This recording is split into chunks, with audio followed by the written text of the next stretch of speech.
they are playing a pretty standard setup that is going to be really, really strong for the anchors. You have a really strong anchor setup on C with the Vice and the Viper, and on the other side you have a little bit more of that proactive setup that is going to be ready to either go for that rumble fight or also to just pay attention and see if Sentinels wants to play a bit faster into this round. But let's see how this is actually going to play out, because part of it also comes from the conditioning that Sentinels is having. They have been playing this 4-1 where John Cutie is immediately going to shoot this eye, and that leaves Loud wondering what is happening. Is it only one player? Is it 5 players? Is somebody going to be holding us if we want to go for the push? You have no information to work with. And on top of that, you have a B side that we need to talk about, because there's nothing there. There's nothing slowing you down. There's nothing stopping you. So if Sentinels wanted to punish this, they honestly could have. Davi's job was to support his teammates towards A side, but also to turn around and just be safe in case Sentinels was trying to find the timing there. Fortunately for them, that doesn't happen, but there's other things that end up going wrong for them. As this plays out, the rest of the squad, as they rejoin with John Cutie, are going to be fighting for this mount control. Darker over here, he's hearing all of this. And that reaction from Loud that you just saw is going to be a Prowler that is going to clear, and there's nobody there. You don't spot anything, so that should have been the call for either the fast rotate to support the teammates on C, or at least to get just a little bit more space, go for that flank, try to catch some timing on the other side. None of that happens though. There's still a lot of hesitation on the side of Loud, exactly trying to figure out what is going on. So they're still going to clear with their bodies, and in the meantime, Sentinels is just going to be taking all of that space. It gets even harder because, yeah, we talked about how strong the anchor setup on C can be, but you add the extra layer of a Sentinels that is willing to wait for that utility to come down, and also them opening the door, as you see right here. So now Loud, they don't know if they're A, they don't know if they're B, and now they're hearing things towards C, but they haven't seen them in, especially because after this, Sentinels will be playing for contact, they will be very quiet, and they will end up catching Darker off guard, who was trying to fight for this position, gets taken down completely, and at the end is a defense that doesn't work out. It's just a reaction to what Sentinels was doing, and it's some of the things that we saw for Loud last series, and that needs to be corrected today if they want to get the win. Yeah, it's very clear, Bren, that what we saw from Loud there was a team that was, you know, like unsure of themselves in that moment, right? And that's the thing that they can't let happen to C9 today, because okay, I've arrived. Oh my gosh, thank you. What's up, people? How we doing? How we doing? And this is what's up, overwhelmingly in favor of Loud in terms of the predictions. I think this is quite reasonable given how far they've been looking, and I think as well it's a lot to turn around in a short amount of time. Now, it's not going to be that one-sided. Let me tell you that much. Cloud9 definitely have the possibility to be able to take it to Loud. I agree. It's not a guarantee, despite what we all think. Yeah. I'm #1 Loud supporter. I'm just saying they have been looking good, and they didn't prove it last time. But all right, folks. Well, you heard the desk. Let's go ahead and start the show. VCT America starts right now. What's that? Fantastic watching Heretics and Spidex. Are Heretics frying Ginex right now? Bro, I'm not gonna lie, I basically, like, I got inside, I ate food, and now I'm now I'm sitting down. I haven't even properly, like, sat down yet. It's gonna be a great battle. Luke show. Can Veer save the C9 squad? Who knows, bro? When I was maybe a new direction for coaching is what they need, bro. Fun to match up against him. He's very unpredictable, I'll say that.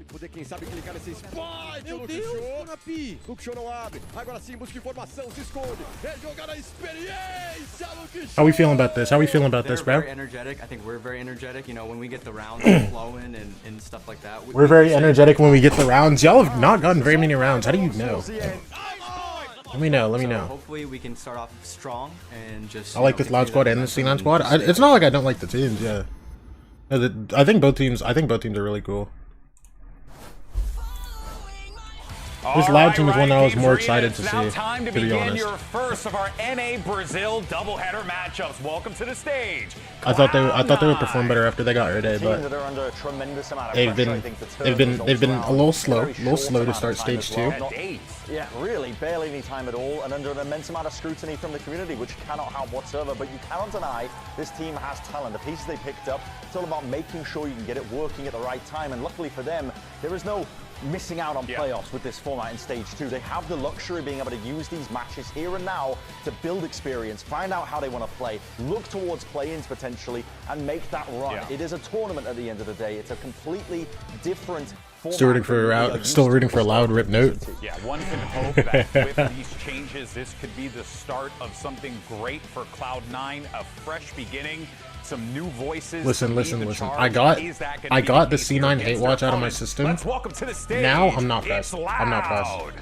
And for It is unfortunate, but I'm not really pressed. You know what I'm saying? Continue that growth that they've had since stage 1, since the Like, I got it out of my system. I'm really a hate watcher in the first place. You know what I mean? So with TK's in as well, sometimes you just gotta like. And they have everything to do so. You gotta like. Have in mind the interview that I had with Erde, where he was saying we're ready to win it all. Why'd they even sign Robbie to try to save their season last year, and then that didn't work, so then they dropped him. It comes from the practice that they've been having, but they were not able to show it last week against Sentinels, and this time it's time to. So then they do a full rebuild, going back to like Brazil roster. Great challenge for this Loud lineup because now brother, I go to watch Spider-Man at 10:15 in the morning, bro, and then I get food like bro. They could build upon because now you know what are some of those shortcomings that you found in that Zen game. Losses like that are pretty eye-opening, I think, for a lot of teams here. And as we look at the week 2 is a good time to have that loss. Absolutely, yeah. I think this is honestly, this could be taken in any direction because what you're seeing is how's that Spider-Man movie? It was fire, bro. It was good. It was good. It's pretty important to note as well. Summoned as a decider in map 3. I would love for it to get to that point. I'd love to see if Cloud9 have improved. Shocked we didn't get Lotus. Lotus as well. I mean, it was banned second round. I think it was floated. Half the teams in Americas are pure rebuild every stage. It wasn't, but I think there is that one connective thread between the squads of Cloud9 and Loud. It's that willingness to, I think, just want to do better than. I feel like the only team that was like that was Furia. Well, not was. They're still like that. What they've got whatsoever. There are two tier 2 players that have been injected into these squads on either side with the intention of it being a rejuvenation for them. That hasn't been the case. They have more to show. They have oh yeah, baby. Bro, I'm not gonna lie. I forget that Davi's there sometimes. Genuinely. It's one of those maps where we saw like no like disrespect, bro, but like I just like out of the guys that they brought in to replace Verdi and Cowan, bro, like. I'm curious on how the dynamic. Oh no, TK's in there, bro. Coach, if that is going to be something that they still want to rely on or switch it up a little. Do you think? Yeah, I was wondering. Like, do we get like some? Whenever I stay up to watch America's team, whenever I stay up to watch America's team has at least 2 new randoms I've never heard of. Compositions, but it's more so just like. That's fair. That's fair. And I would really focus on comfort here, whether it is depending on how Oxy felt comfortable on the waylet or something else. Even that Jet, if he wanted to do it, I think that is the best that you can do here. For these 2 teams, they are incredible. They have really good individuals, but they struggle with confidence depending on who they're facing. So this is one where you need to go all in because you don't know again what to expect on the other side. Yeah. All right. Well, let's see. Yeah, we're back in the main menu. Oh my gosh. She's gonna be rocking that neon. Yeah. Heretics won yet? It's a good question. It's a great question. Listen, it's interesting. I think it applies a lot of pressure to the A-hold by default. When you're on the attack side, that Viper Wall causes chaos and you're trying to hold on to A lobby control. But I think the big thing to watch for, I think, with both of these teams, isn't necessarily really the compositions. But I'm surprised that game's still going. I'm so on it. I'm gonna be so honest. FNS ain't streaming. Post down as well with your telestrator. That hesitation in terms of making a decision to clear up map control. +2 for me. Hey. No finesse stream. Let's go, baby. This is some wild stuff from Loud, but I want to see less hesitation from both these teams. I want to see them absolutely going and gearing up for map control, being aggressive at the right moment. Well, I hope you're ready, Brand, because the match is Heretics about are to begin. selling 9-3, had a 9-3 lead, now it's 11-7. This series, send it over to your wait, EMEA, here's Rivington and EMEA tech pauses are back? We are just about ready to get into match. I love that word. The Des used rejuvenation. It's like the rejuvenation match for these teams. It's let's go. EMEA tech pauses are back. It's not just NHL. Let's go, baby. The thing is, for Loud, it already started. Come on. Was that UTD? Right now with Veer coming into the mix, and already they talked about at the desk a brand new composition. Well, not necessarily all brand new for Loud, bringing in the Sage this time around, but C9. Oh my gosh! Wait. I think it kind of makes sense. Veer comes in from the challenger scene. I'll be back. From the challenger scene as well. So it's normal to play here, this double controller matchup. So let's head into the Samsung OLED match start and kick off this piss round. And again, focusing on what has been played a lot in challengers in North America was that double controller. So going into the comfort rules for C9 is a great start, at least for Veer. All right, let's see it. C9 starts CT. And it'll be comfortable. They start defense. This Q-Tech was insane, genuinely disgusting. Summit here. So it just being able to shoot, kind of putting that onus on Loud to make the first move, and that'll be towards B to get that action started. No trades just yet, just a bit of damage. And Tigazine takes the spot to get a third now, sliding right into the arms of Jack. Also, they're playing How Sage did he Chamber. even get that third one. Loud is fully in control of B. Big entry by him as well. Finally gets shut down, but this is going to be a very difficult retake for both Vic and Fireball Ups. Thankfully, they still have a Paranoid to work with right now, but the post punt scenario is just perfect here for Loud. I'm not gonna lie, I'm looking at both these teams' comps. The C9 one confuses me, but it's okay. Because the wall's not being broken. They know exactly where the rotate's coming from here from C9. They let him make noise. Oh, can't even get past that just yet, so they have to turn back around. Now Vic's taking damage. Really nice chaos being created by Loud's util and just silent walk around. Fireball. Okay. They're able to get a lockdown on that situation. It's a horror stories about SRB versus 2G. Yeah, great little start again. All thanks to I think it's the solo Vice that's tweaking me out, bro. Beautiful kills, and again, if you're looking at him moving up to, because like I've seen like he was also owning. I've seen like Vice Chamber, but I swear were teams playing solo Vice before? I don't remember. The reason why he's I don't know. Solo Vice on Haven seems wild. And the last time that Loud also played this Neon here on the map, yeah, they did have a nice victory for against Leviathan, but overall they also had some struggles too, and finding ways to try to activate Verde into these sites. But for TKZ's second time Neon to VCTs, he's looking pretty good. What, solo Vice? Dart on C. Very popular in tier 3. Just comes over a little bit of util stack here for C9. They're actually looking for a util to come through. You can see Vic's turned around, but gets that call. The dart's already been thrown, maybe? And a smoke towards A. So they're just holding off, seeing if they can set a trap where Loud would walk in as close as they can, and C9 does as much scrappy damage as possible. The Scrap is definitely thinking for a B-side hold here. You already see the position of Vic trying to play, breaking the recon dart, one playing anti. They have also Fireballs as flash to try to fight into this. And so far, it's a pretty decent read. Look at who's coming knocking at the door. It's 4 players from Loud at the start. Well, up, ball down. They saw people on both sides of this Fireball B for entrance one? last Okay, time. Tigazine still pushing Oxy gets through. wait, he gets a gun. Hold on. They're picking up a few. Oxy gets a gun. Huge upgrade. How does he just get out of there with that? Sure. That's pushing now Loud away, and if you're looking at Loud side, they still have a Vandal to work with, but now Drops all gun to of C9 are grouped up. Celsius. Okay. It's been dropped there. Okay. Here, there's only just a Phantom, but they're definitely going to rotate that rifle around here to give it to Zelsis at full HP and try to work together for the C side. Nobody else on the team wants this gun. Body shields in front of him so they can get it. Wait, they don't even need the Phantom just yet. Can they get the use out of it? Jack Phantom in with the hand? classic. Okay. Wait, Vic 1v1? Oh, I can't 10 get seconds it. left. Vic only has a Sheriff, but he could wait here for the plat to go down and try to find his timing. Vic had a lot of these clutches previously. This is nothing new for him. Going to take it slow to get himself walked in here after hearing Luke Show make a bit of noise. And he actually starts movement pretty early here. Quite a bit of time on the spike still to be able to go in slow. Hello? Oh, so close. The advantage is there for Luke Show, 100%. Get the smoke out. Oh, all that Luke Show still with the Brother. Knows he just has to wait for a quick peek. A second round for Loud. Good damage, though, coming in from C9. It's one of those little things, though, here that C9 and Zelsis has talked about a lot and numerous times with other interviews here is they can't really close out the rounds. I mean, they lose a whole gun for that. They bought 2 rifles there, Phantom and Vandal. Really do it, and it comes down to that 2 versus 1. And a Guardian. Trades come in perfectly. The reflank from the garage. The my God, that's good. From Oxy, you still had that extra person swinging in a little bit too early, and not with Vic to try to trade out against Luke Show, who, of course, with the Marshall could do some serious damage. Okay. Luke Show, 4 Deagle bullets. Low buy that you have now for your bonus round, and already Vic on the top of the C box is going to score first. And Darker Air Day gun. Play. I mean, Let me see some. Use all the little tricks early here so they can just play a base game if they can get enough rounds on the CT side or on the defensive right. So the defense next map as well. They'll play the same thing. And Luke I Shaw guess, bro.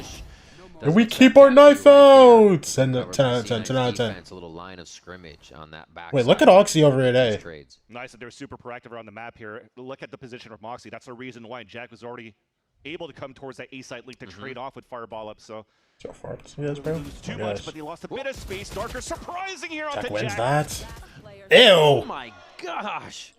Jacked up for these ones. Spin on that. Sure, man. With the Phantom tip there. And now Davi in between two. Oh, yep. Saw him just. Don't on look the more outside, confident so without he's me. gonna have to hide I mean, by Veer said he Dom. wanted to, like, Everyone starts to close in to end this from what I one. heard in his pre-game interview, Veer was talking about wanting to, like, Jack with a 4K on lean this more as into, they like, hold down B and C9 do grab the bonus. And that's why Jack is individual also skill one of the top expression. rated I think it was players something in he said. challengers in North America in stage I'm 1 not and gonna 2. lie, I was moving kind of fast, but I think that's year, right. I think that's also around came something up he here said. to C9 and getting that call up. And again, it goes back to that conversation playing here, this double I know? controller Oh, old school okay. style for what was still being utilized quite heavy. Yeah, going off. Yeah, in they're North flying. America. They're flying, bro. Gives a chance here for Jack to understand a little bit more around the map. They're looking Yup. for cockroaches that keep coming one by one. Veer was yapping in coach server. And he's just, all he has to do is turn the lights on. It's good. They come crawling out of the woodwork. Oh, nice cleanup there at B. We'll see if they can keep that pressure going down. Vic does have a Guardian on this one with full guns and an operator Vic. now coming in from Loud. Oh, and an operator coming in from Loud, but there's Oxy sliding in. Safe on Now, the I'm not gonna top lie. side of Loud. If this is Now, if this is what I'm watching, bro, I'm gonna have a what's great time. happening. Backed up by the team, and they're doing this death squad movement a lot more in the changes that we're seeing. Drown. Very nice too. Instead of fully committing to the Hunter's Fury as well, just getting that Oh, space see, that for was a that thought. team, and so many backstabs just happened there for Cloud9. Just beautiful. Although the L drone missed, so Ernie still has a good spot until Oxy takes him down with the operator, and that leaves now the insert from Davi inside that C side, being like, well, Bomb I down. have space, but now I got to go pick up the Bomb down spike. spawn, against 3 3v1. bars of C9. A great little start on the defense here for Cloud9. I think it's obvious Veer has already executed a more proactive strategy for every member of Listen, the bro, team. 40 All of them seconds were in the left. window when that Zelsa's voice only was one with full executed. HP. That's not a normal thing you see from this team, or a lot of teams. Yeah, well, he talked about it with Liz, the focus on the macro this time around here as the head coach, and also just the protocols. You're seeing Gonna get the C9 bomb being down. a lot more together in these moments. At least for the start, it works well. Now it comes down to, again, those chaotic moments that still needs to be fixed. We heard that a couple of weeks ago multiple times through the voice comms on the side of Cloud9. Plant. And also, the other good news, too, is Veer, stepping up to the head coach slot.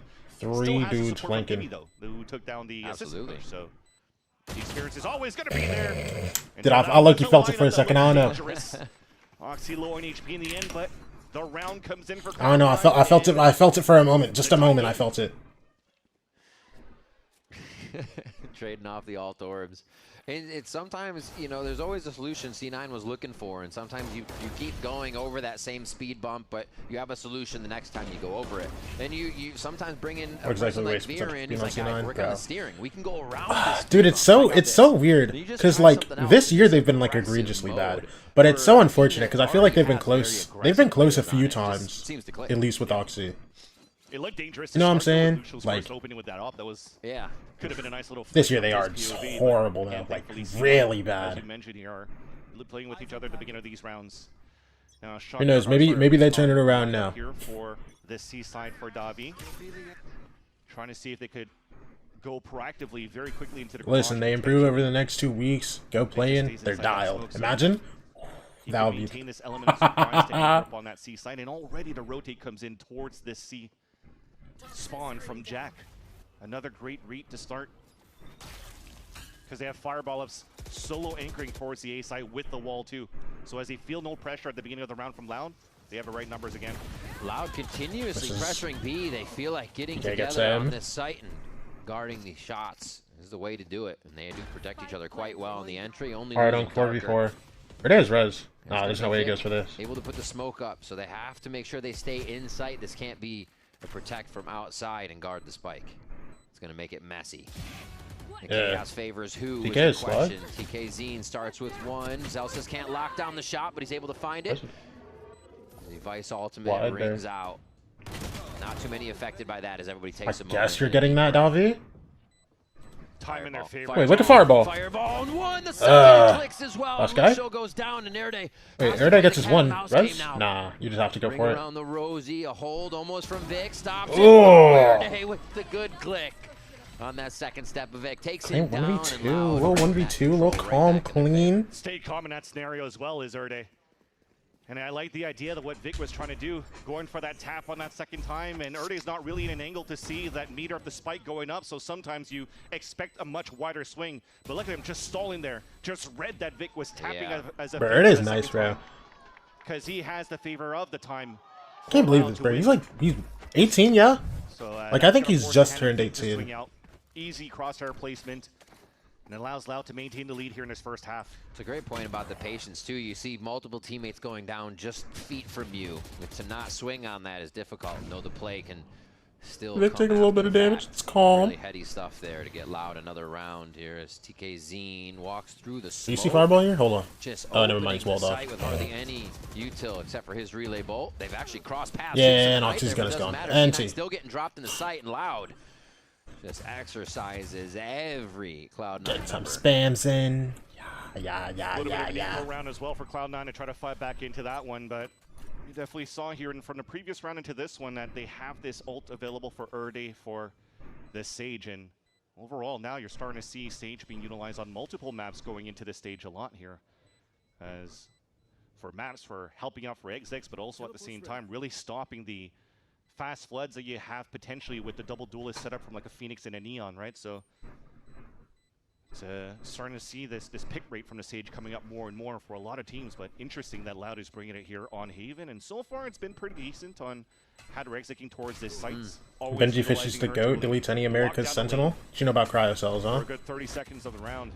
Benji is tough, though. I'll give you that. I'll give you that. Benji is great. Jack, no! At least upgrades to an outlaw. You'll take that. He gets an outlaw. Sure. Silver lining there. Problem.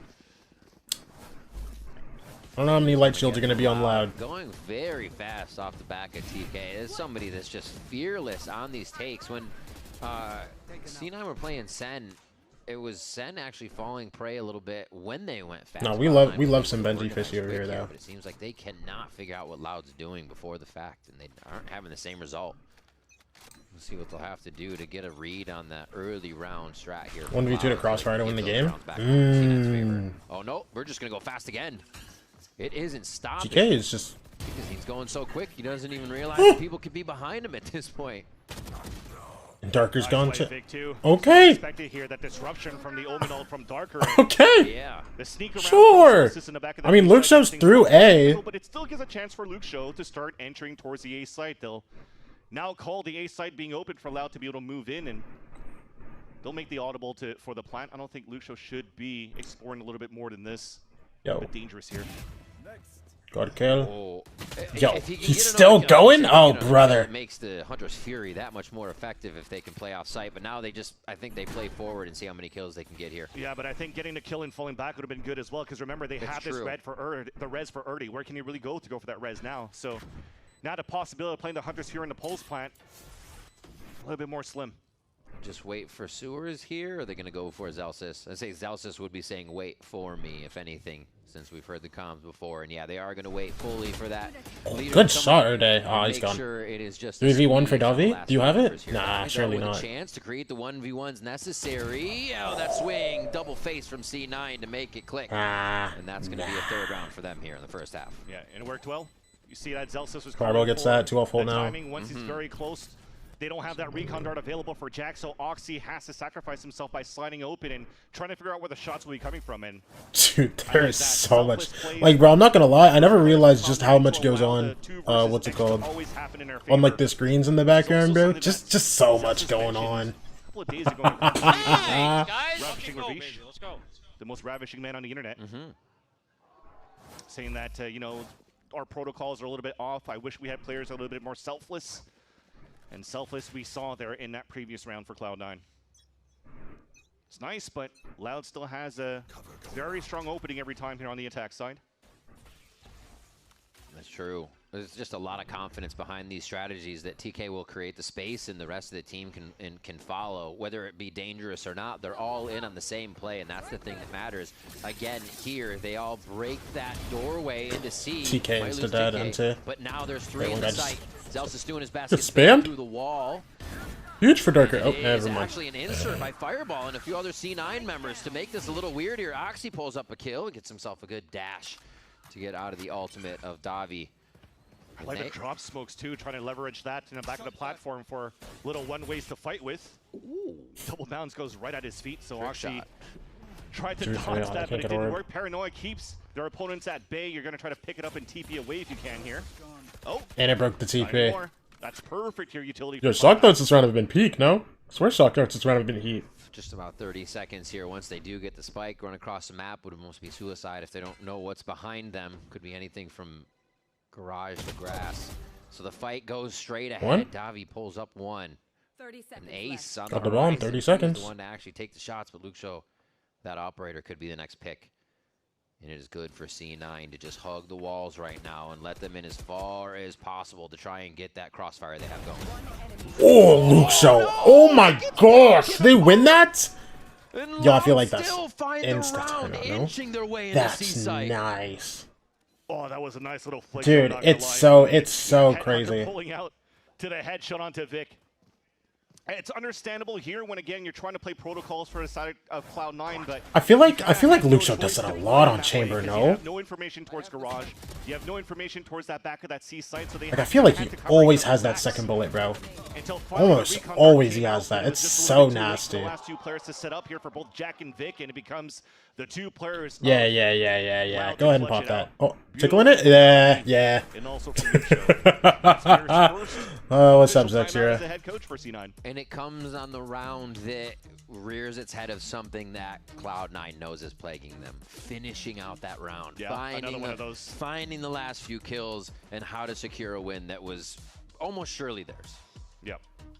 Now the big question too is as well with the storyline of what's been happening for the past couple of years, and especially this year when Zelsis joined here, the Cloud9 team, was a lot of work put in from both Zelsis and Coach Imi, who's been good friends for the longest of times in tactical FPS. So how much trust do you actually instill here onto Veer, take it into this role? But thankfully here, Veer was also a coach for Fireball Ups in the past as well for Nightblood Gaming and Challengers. So when it comes down to understanding the strongest suits for a lot of these players across the board that we currently see here from Fireball Ups, from Vic, and also from Jack, having experience to play a lot against these three guys and with these guys, then of course they know what Veer brings to their table as well. Yeah. So, Fireball, he's feeling it, 9-6. Like, I remember this, I remember this. We'll see if they can get a few more though.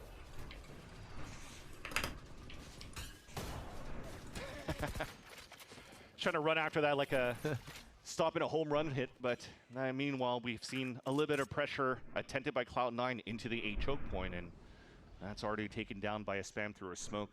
It's only an eco that we have from Cloud9 though. Timeout's gonna be for Let me sit up, man. We haven't really seen. I'm like frying my back Cloud9 by sitting on the like that defensive side. daily. And for me, to be honest, if I see here C9 with these roles and Veer as a head coach, I really want to start seeing Fireball Ups as what y'all got? Chamber. Oh dear, do they have the trap play going in their favor? It doesn't work out too well. They were more aware of it because of Fireball's push. And yeah, Luke Show was also aware of that after they took the trademark down. A nice job by Loud to read what was happening and able to execute on that, quickly taking out C9. Okay, and the op also goes in onto Oxy as well, because as I mentioned, if it's going to be an op and more in the hands of Fireball Ops, more Chamber I would have liked. But Oxy also steady hands that you definitely trust an operator with.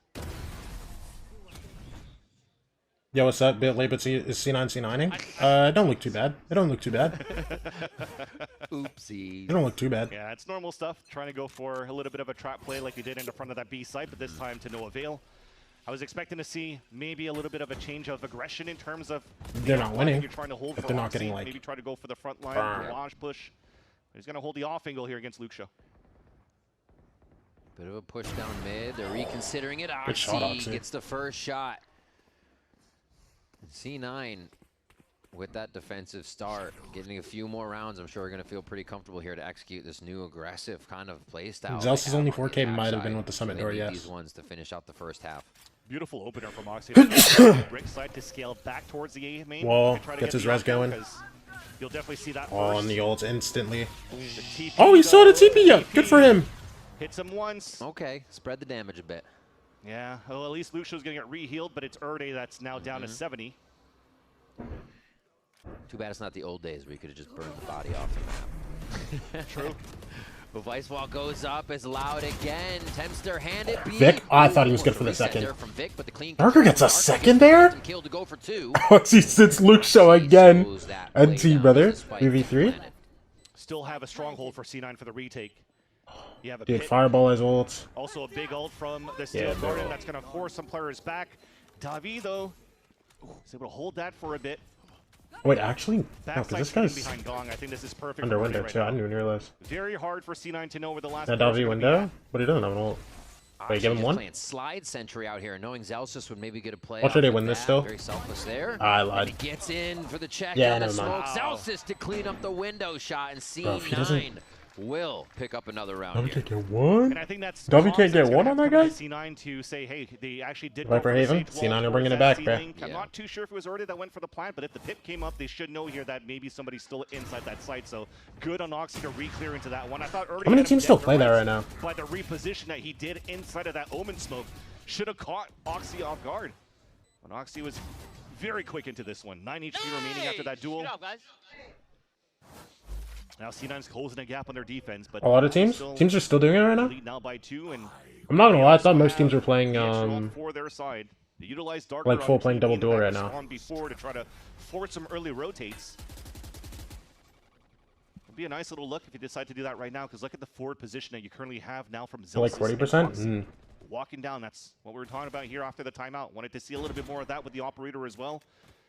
And Oxy's doing it. They've been playing off each other quite a bit in these situations. They are close to just over the shoulder for these trades. You can see Vic also approaching here, and Oxy gets one. An operator in the window. They're going to try to probably squeeze on this, but he gets the ult, and yeah, Tigazine's going to be faster. A quick kill there. Not sure if that ult gets picked up right away. He's We do see styled. Show with one, and his ult just on the horizon. That's just like a robot. Oh, Fireball. YOLO. Fireball, you got it right. The Ears. Oh my god, Irida's able to reset and get that one. He misses that on her day, but he fries. Great TK trying to slides find each in other. Are very heavy right now towards Garage. at max speed. W guy. Insert by Luke Show is found by Jack. Shock. I mean, 2v1 for Erde. This is a nice little Valorant round. Yo, he's already got one, bro. What I saw from Why him was not? one Why of these not? players Why too, not in another terms one real of quick? Creating space and also just denying that space from just great shooting. Seconds left. That's something that Erde talked about as well in his interviews, that they have such a good rosters of young fraggers. NT. Now so NT. does C9. I'm not gonna lie. Close the window.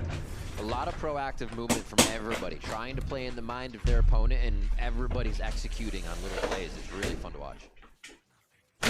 Bro, I hate streaming with my window open, bro. I feel like And that stun was perfect onto Darker as well. That flick from Fireballs onto TKZ was very beautiful too. Like, I feel like gross, bro. I feel like I can't, like, talk normally. You know what I'm saying when I have my window open? Becoming the Sova. There's Time way out for I last can round? be. I just press that button all day. Okay, He puts okay. him in a room with a big red He wants that button. 7. He wants that 7. Be like, you really want one? No, sorry, I just pressed it. But a timeout here does come in for Loud as they a few rounds. We towards only have C9. 2 of those, man. Yes, the guy watching you, bro. You get instantly fired. You're like, you're still hitting the button. You're out of timeout. But yeah, we're definitely trying to get value out of these ults that I was mentioning before too, especially as Erde is 1 pip away of getting his. This is another one of those opportunities to disrupt the rotations from Darker's TP earlier on. Try to get the easy plant by breaking out a little bit of the rotation areas or opportunities and openings here by putting a Sage Wall up and getting that ult up from Erde, and they could just really play on site. They have a good advantage right now to do that. But up from this time, and it also looks like they're trying to punish a little bit of that mid control too. Darker starting things off here at the window side, as well as Luke Show looking to potentially peek But Neon, the yeah. main line with Yeah, the you're, Build Fox. you're gone, bro. GG. Another mid push, maybe? I mean, Oxy has that op, so they're going to go that much further. Is it a drop smoke? Yeah, it looks like they just try to protect him for a garage peek here. Well, that's the main thing too. He jumped TP to try to spot for that aggressive push, so a nice little protocol there to understand the early positioning from the side of Cloud9. So they already spotted where the operator was at. And now with the pit going in towards the A site and a drone coming in towards garage, so that's 3 players kind of accounted for. But they would assume Much here weaking. that How many Viper ults have we seen this half from from the Zelsis? midline because of that Is anyone keeping count? Because I'm not gonna lie, explore that for Loud. I don't remember seeing one, so I need someone to remind me. Yup. That's actually great information. 0? for This is the Loud. first one in round 12? Trying to circumvent that range and get Okay, bro, I'm not gonna lie. I sit here, I was looking at it, I was like, wait, am I trolling? From Fireball, that shows protect the C site for maybe an exit. They don't Oxy let it. gone. Loud is TK, so brother. And they still find Jack through that, even in the concussed mode. Tikazine gets another frag for himself. That's just nice.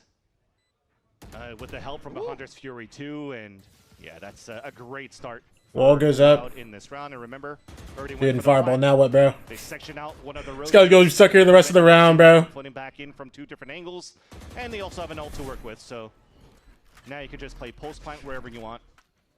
Fireball trying to draw fights from behind, but nobody is biting on these. Still kind of has squeezed through. No, TK!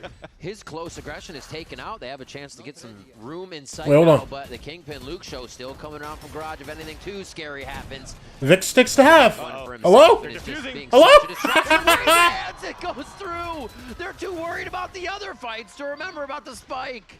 6-6 C9 dude. Would you ask about Zelsis? I was asking if Zelsis had used his ult this half. It's like, how many ults has Zelsis used this half? 5 versus 3, if I'm not missing, with the res available, and all of them wanted to play off-site to just try to play for spam and Hey, res, man, maybe W timeout. something like that, but Loud to get to 7 on big mistake by Loud. what's that? In the pulse Turn, plant bro. that keeps now C9 in the fight, in the game.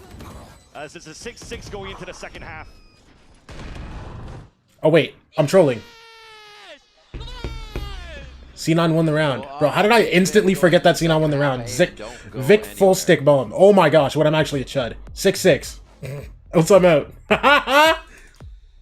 Yo, I'm actually like a bottom tier coach streamer. Oh my gosh. I'm insta forgetting. It's over. It's over. Guys, what's the score?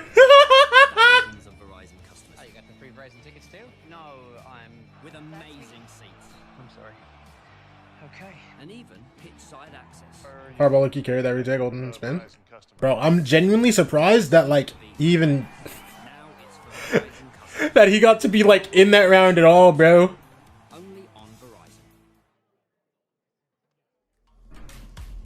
No!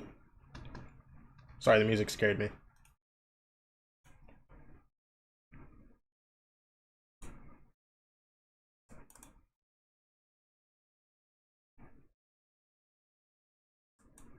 Changes to your team. Now, as the leader of this team, can you enlighten us for stuff you have done to help this team out in such a momentous occasion? I went on /r Reddit leadership to learn leadership qualities, taking feedback from the public. So hopefully those changes are implemented very nicely this week. Can you talk about something you learned from r/leadership? No. Okay. That's important. You keep trade secrets. Best of luck. Yo, shout out Zelsis, bro. Listen, he may average 1 ult per half, but he's an enjoyable guy to listen to. You know what I'm saying? Love that guy. Love that guy.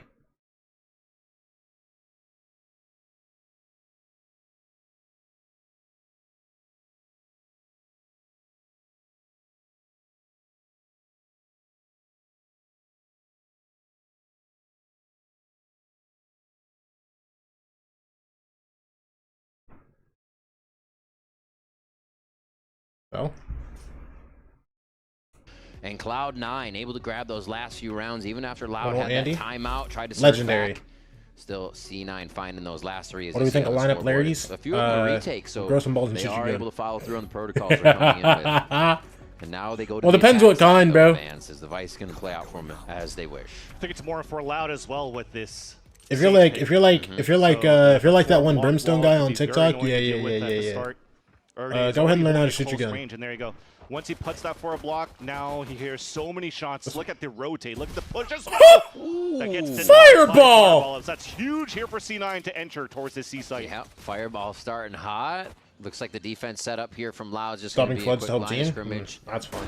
And no, they are going to gather and spawn. They're not going to actually have any entry through garage here. A late lurk coming around from Fireball isn't really going to be a part of this fight, for we're focused no, me personally, on I'm these just gonna shots shoot my right gun. here as Loud. Ew, Jack. Right up the kill feed. I and see guess. the answer right back. Hang on. TK 1v2 now. TK Zine still alive. Has That to bomb? source out the last 2 players. And that's Can't gonna get be it on Fireball. Fireball. And that lurk. Why does I feel like the casters got so much louder? Am I trolling? Cool and collected. C9 get pistol. Did I turn it up too A couple much? of nice little flicks on the first half. Hey. This time it's Fireball ups as well. Luke Shu had him dead to rights. Usually rotating back on that side. You don't expect anybody to walk down towards grass, and like that, he's still clearing. And maybe their first VCT eco. Quickly deflated. Just And that's Fireball that was screaming that too. Ed team, bro. They're still slowly moving up, though.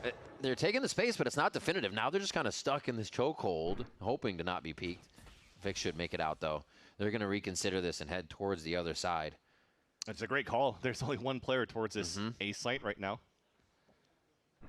And he only has a classic to work with. That's Davi.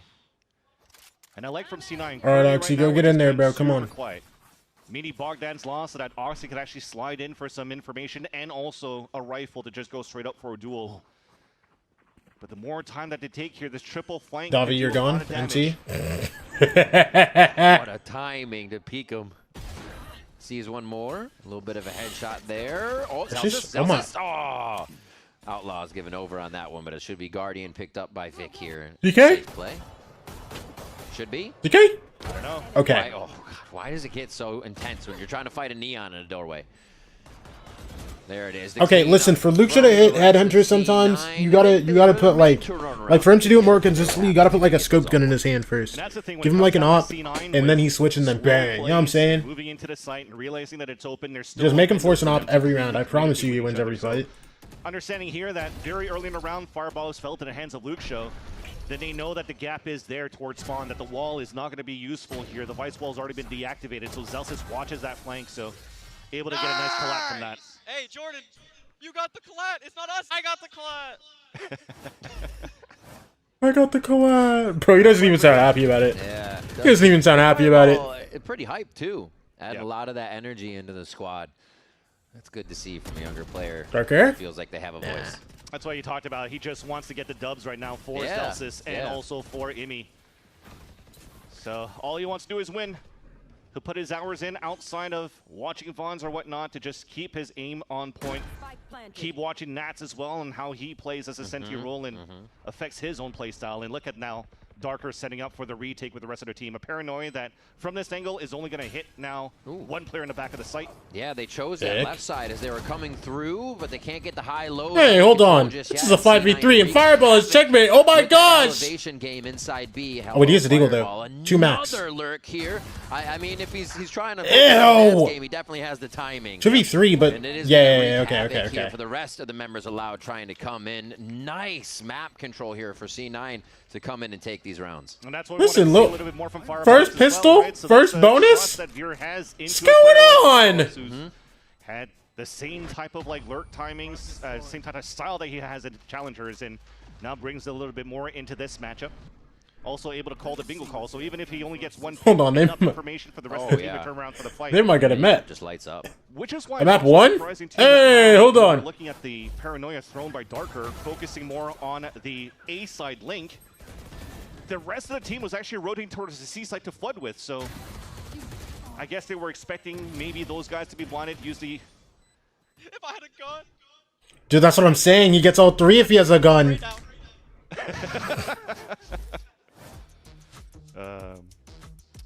Yeah, so I was trying to say here, just a different look that we had from Loud that maybe guessed one angle for the paranoia and hoping to flood at the right spots, but unfortunately that missing gave really a chance for C9 to convert their bonus round and to force here Romanilli to call his last timeout of this map.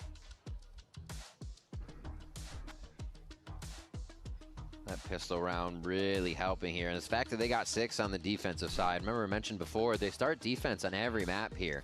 C9 coming in with that, not brand new leadership, but a swap of leadership from assistant to coach role for Veer. So it's nice to almost be able to sit back and really see, kind of in a baseball term, the first few pitches of the other team. What's the style they want to play? How will you receive them? And then Cloud9 actually executed the aggression we are not normally seeing from them. So that was really cool that they also had a plan in this defensive start. Yeah. All right, come on, talk to me. The plan now for Loud as last time out for Loud is really to try to figure out how they could just gun for Luke Show. Towards Luke Show. Luke Show go in. With the Sage, yeah, you're walling up towards the C side. You can maybe wall up towards sewers. Anything here to. How much do you think was said in this timeout? That wasn't Luke Show go kill. Right now, it'll stay a little bit quiet because it's an eco. It's a good spot. Luke Show has that rifle. Oh, he gets his one and gets out. Trip already got hit. Wait. NT. It's gonna be so hard. There's aggression there. Wait, Darker got gun. Nah. Themselves very deep. Looks like Loud thought they had a moment to reset there on defense. They already lost their residence. And now it looks like it's going to be Air Day. Maybe a sheriff shot. Bro, 10-6? He's going to give him a peek until he gets all the way in. Unless... Might have a bro, if he wins this, bro, I'm getting bunnied. Favor him. Ooh.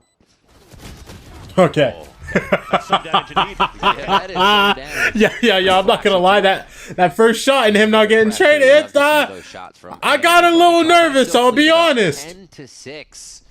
And that time I'm made my work, you know what I mean? And we just saw here a nice little entry for the side of C9, but what will be interesting Was Scott is scared? I was, bro. the step down for Loud after the timeout. I'm sure they have enough money for the operator. Good job, Oxy. So Good job. Here, Luke show for success. Come on. It's also with an Odin. So now you're blocking out a lane, you're going to wall through garage potentially, and then trying to funnel towards the yacht. For C9, they're just looking to 5-man hit early into the A choke control. Back to the old death ball. Let's see how they're calming it as Cloud9 goes into this round. Oh snap, C9 comms? Oh snap.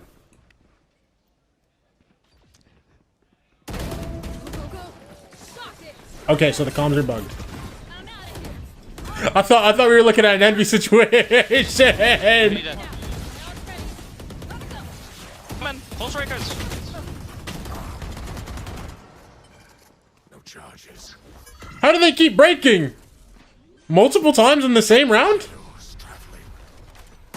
Pretty sure there was more comms than that. Yes. I was going to be like, wow, they really modified the comms. This is stoic. Had a few, but you saw the idea, just really walk down and explode. So trying to do the old school, walk down towards the Viper wall, try to surprise the op that could potentially take the sewers control. Absolutely. And then just explode once you have the space. So that's very nice for Cloud9. That forces the last two players from Loud to save their weapons. But also good on them to disrespect the op line and to disrespect what Luke Show could really do here in terms of damage for the side of Loud. C9 are looking primed here to close out the first map. That's going to put them up at 11 on their map pick in the series. There just seems to be so much more confidence going into this, and with confidence comes trust. And it's one of the biggest things when you're playing FPS at the highest level, that you're really going in knowing everybody's going to be watching the angle they need to, hitting their shots. That util, if you're looking for space, is coming over your shoulder, and C9 have a different level of that today. Whether or not it continuously stays, that's tough when you play from team to team. But they're definitely showing us that, yeah, there is a different level they can unlock. They seem to be doing it here for Haven. 11-6 now. All right, come on. The battle of the ultimates for these last few rounds. Get a real comms check now. Is this a tech pause? Stop it. And it's gonna be a tech pause. Oh, no. I am genuinely traumatized. Easy game for JK. I'm not going to talk about that. But yeah, this is still a nice little look for Cloud9 and the first opener for Coach Fear. Then silly. In there, then silly. You want to say it so bad? Come on. Again, the composition that's new on their side. To listen, Fireball and Jack are used to this, bro. Liga Ace tech pauses. Yeah. As well. Allow for them to capitalize for a few on the attack side, but they haven't really found too much value on siphoning their opponents into Luke Show. Think we're in EMEA? Nope. We're in Mexico, baby. Information and come on. We're a good place for Fireball to really insert himself once the round. But yeah, they're really setting up, so that's no longer a problem for the squad. And this death ball has been pretty effective. Yeah. And it's also nice to see a change for C9 when they picked this map or they played against Sentinels. They won a 13-11 against them by playing Fireball ups on a Phoenix, so they played like a Whaley Phoenix and still tried to take advantage of the way of playing this double duelist, right? Against, I guess, following the meta right now of the double duelist comps. And I think that's also another reason why Loud decided to come into this matchup here with that Sage. That's what we talked about before. How do you really slow down like the fast double duelist diet that we currently are seeing a lot here across all the regions of the VCTs. But this time, this maybe little change going into the double controller is catching him off guard a little bit more, because the double controller also forces C9 to approach the rounds a little bit more slowly to try to leverage the Viper G2 wall over on that A side as well. So now you're forced to use a lot of util at the Dude. Okay, how long we sit here for this tech pause, bro? Come on. You want to get me out so bad? You want to get me out so bad? They have to really rethink that, and that's probably why Coach Romanelli went for that timeout quite early in that second half to try to see how they could adapt a little bit more to their defensive rounds. And maybe Bro, I'm so curious. What even A happened? little bit preemptive for him to call the timeout in the last round of the first half when they seem to be pretty comfortable already. Despite it going back and forth, it's still nice the openings that we're showing here for Loud to get the plants down on the sites. And we are just getting a comms issue sorted out here, so everybody can be hearing that from the coaches to the players. As we heard in the previous one, we only got little snippets there, so we're getting that sorted as well. And it's kind of interesting that we have two teams that are coming into Haven and neither of them play Phoenix. It's not like one team has Phoenix here, but both teams are actually trying to figure out agent compositions that work for themselves where they aren't running the agent. Almost everybody is. Yeah. And I think that's why as well the Yeah, you know what time it is? You know what time it is? You know what time it is. You know what time it is. Listen. Quick 3-0 run. Thoughts? Starting America's obviously. We're doing double controller because we're watching C9. And we're doing hard because everything's hard mode when you're on C9. All right, come on. Let's get it, baby. Roll. Slows down the tempo of a Neon trying to really rush into the sites. 2-game esports. Yep, we're taking silence. From TKZ on this Neon on their attack. Man, I love tech pauses. Me too, bro. Don't worry. Really good for the side of Loud. I will take me tricks. No, Liga Ace actually has taken over, bro. They set the precedent. Zelsis is playing rock, paper, scissors with the crowd, bro. They are definitively hitting that. I don't think anything really deters them from going after that strat, which is really cool, unless they kind of get hit with a Vice Wall or a Sage Wall or something. Oh, speaking of Cloud9, hey! Drive in. Who am I taking? Jicky? Big Bean. But the space is there, and we need to spread out into the. All right, give me a tough smoke player. Strat for them, and a lot of teams would just be kind of dumbfounded. If all good. You all good. Give me coaches. Keep doing that, and I love it for Loud because yo, watch me win. Wait, hold on. Up on what TKZ does, and he usually is getting the opening kill anyway. So why stop doing it? That's definitely a change of pace as well in terms of. I guess I'm taking tracks. All right, let's see. When you're listening to what Erdio was mentioning, give me some. The changes of Davi and TKZ coming into the mix here, replacing One and Kawatzin. Top 6. Okay. He always commended how these two players are always very good for Loud. But he kind of needed the team I'll take the DRX. I'll take the DRX. That's okay. Here by bringing in somebody like TKZ, who's been on the top of the run it again. The LATAM region in the first place, but also Davi that comes in from Portugal.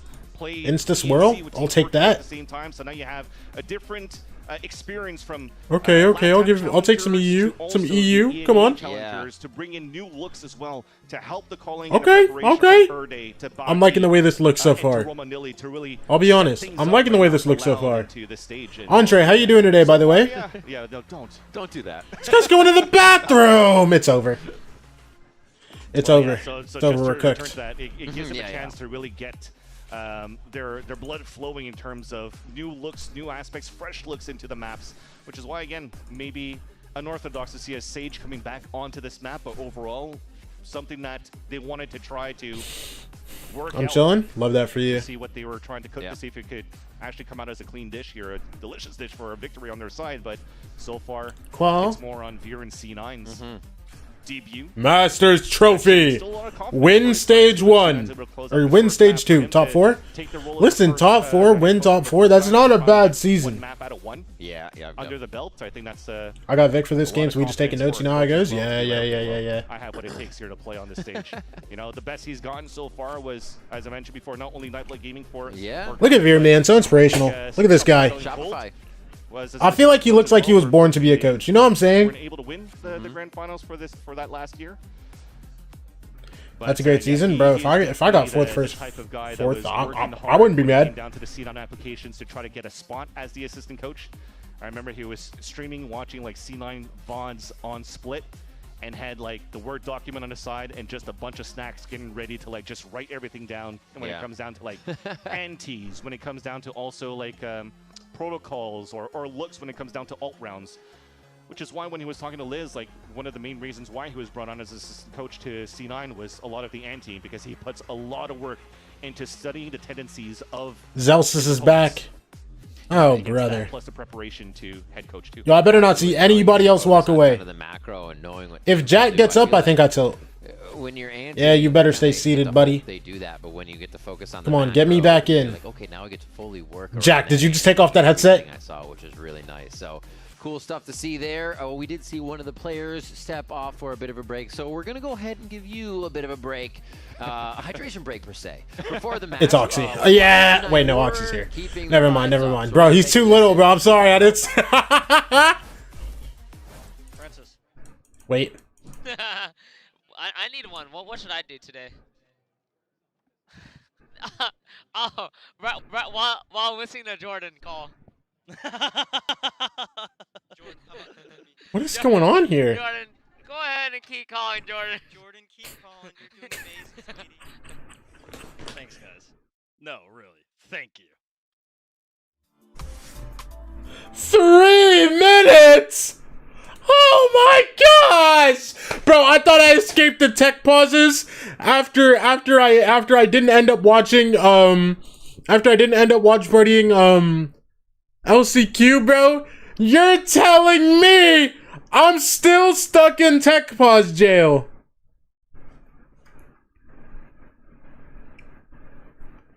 Boogie, thank you for the follow. Appreciate you, bro.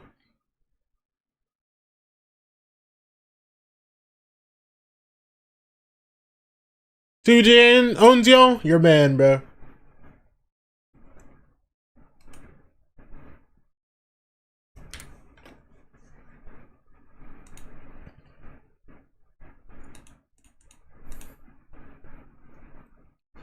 You're actually so gone, brother. All good.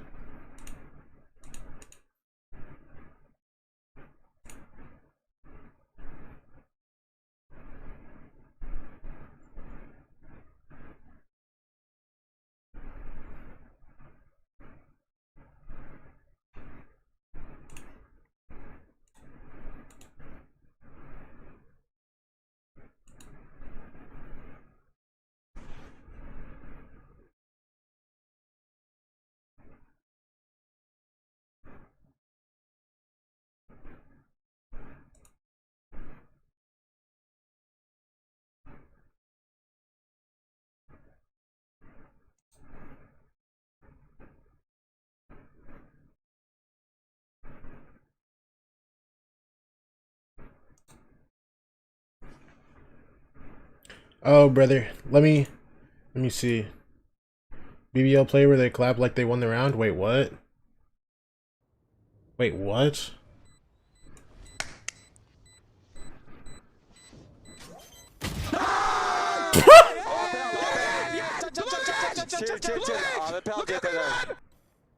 Brother. Just doing anything out here, bro.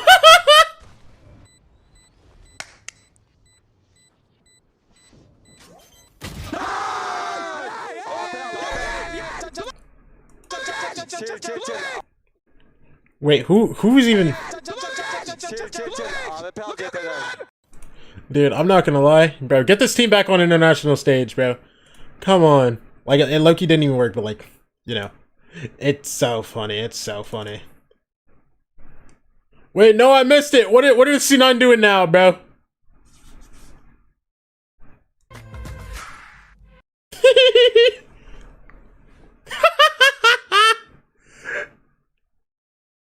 Bro.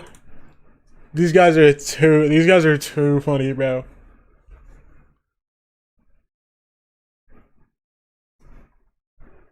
To jump back. I mean, Loki, no, think about it. Loki did work. They have a patty cake tech pause going on. Flork did peak. Very cute. Love it. Great. That's team camaraderie right there. Bringing back the old school. Feels good to have all the smiles across from Cloud9 as well, who has been desperately searching for a victory here. Yeah. Since the call up from Jack, since the plus minuses of players to players, most recently being Vic. I know a lot of people are talking about like maybe Mitch and Vanity, but a lot of players also forgot about Rooney, the plus and minus Roonies that we had for the IGLs in the past for Cloud9. Not Jack, but Jake. Yeah. So many. Sounds like ready checks are going Oh my gosh. For this. Right now, it's been 5 rounds in the second half for Cloud9 as they got onto the attack. Oh my gosh, we're back. I think one of the things we're back. Loud kind of suffered was holding those sites in their previous match. What is it, 10-6 right now? 11-6. Oh snap. Cloud9 definitely taking control of it right now. Yeah, you need your big Cloud9. land some good shots because your rounds are getting all right, there is an Odin, an Op, and a Judge. I've never seen anything more shameless in my life. Are you kidding me? Loud. I know you're down, but like, have some shame. Some self-respect even. And a nice timing by Oxy to open things up and catching Erdy off guard. Absolutely. One. Luke Show. Catching Luke Show off guard. What a snapback to grab 2. I guess Darker's jumping up in sight by himself. Fireball still on the lurk. You can see how much guys, they're still considering that as well. You have numbers. Luke Show TP'd out. His timing. Let me jump logs. Yes. The Sixth Sense. Oh, he didn't catch the eye. Oh, that's huge. What a great look for the flash there. Gets one still inside the site. Almost gets another turn. Dude, Luke Show's kind of nice, but like, him on this round. C9 are just better right now, I guess. C9 go for match point here on Haven. Yeah, great heads up play by Fireball Ups to throw that Bloom onto the ground, but also trying to waste his time a little in there. I love the heads up reaction from Luke Show to go back into the site to support the team there instead. But good here as well, as despite a tech pause, there was no really indication that C9 were looking to slow things down as how dominant they were in this first half, already fast gearing Oxy into a C line to catch that early position. Yo, 12-6, bro. As I've mentioned here, a difficult look here in the last Guardian, round, potentially. Rez. A lot of them on half armor, but this is going to do some value. That's a ping on 2, ping on 4, actually killing one of them. And that's the go button, Vans. On the other side of the site, they're able to disperse Darker right out. All right, let's see it. Blink goes down. Fireball, what you got going here, bro? Again on the lurk. They'll be looking for that, but they don't know. I think they're like aware of this guy. Wait, why is Luke so long? Hello? Oh no, they're actually going to hold the right side of the site. Erday finds Fireball on this. Not a single guy is ready for Luke Show to be long here. Quiet as a mouse, trying to get bro, in. Another he literally got a kill and nobody's still ready. We know it's the toughest shot to hit. They got Rez too, though, for Erday, so this could be a quick 3 versus 1. The wall is going to be annoying to deal with. And Rez, yeah, there's no world. Unless Vic's just like the toughest ever exist. Bro, and the wall goes up. Like, come on. He would have to be perfect. Genuinely, not only would he have to be perfect, he would have to be perfect and have a lot of luck on his side for that one. Nah. Late lurk again from Fireball Up, so they kept one person at bay towards that B line to just fight him at that spot. And then for the rest, yeah, they had to go for the res. They used some big ults too to convert for that round. Utilizing 2 big ones here. That's the Rez and the Hunter's Fury on top of that. Once we move into the next round, they're going to be far away from getting the next cycle of big ults up in their favor. The only thing they have now is the From the Shadows from Darker. Yeah. C9 has so many advantages with those ults just to take the game. You're going to Oxy crash into the site, steal it with fire, steal all their arsenal with Fireball. It's really, this is Cloud needing to play separate. 12-7. Oxy lives. Big star. Looks like misses again. So just trying to catch and he's mollied. He's now forced into a very tight spot. And he's actually just outside of it. Could still move back in and TP if he goes for a pick. Keeps the operator back in a Black roll comes up. They're actually just going to try to force this. Oh my gosh. Yo, if C9 win this round, this is too funny. Is in there. What a find from Darker to start him off just outside the pit. 3 members of they've already, okay, Loud won the round. They're going to get Zelsis out of the fight. Pit is down, and Loud knows exactly where to look as they get the defuse in that situation. Good too. Darker has been a little bit quiet throughout this whole game, but had 2 crucial, make that even 3 on the retake on that B site. Finding that gap behind the Viper's pit. There's a bad start too from when you looked at it from the point of view of Loud. They were trying to deny the planner being Vic. And as he had Luke Show move in, he got stunned by his teammate by Tikazine and really couldn't come in to try to go for the denial. But thankfully here, Darker, again, with the gap that he found towards Rabbit, is able to mow 3 of them down, including the pit. They saw the wall available here for Erdy into the round.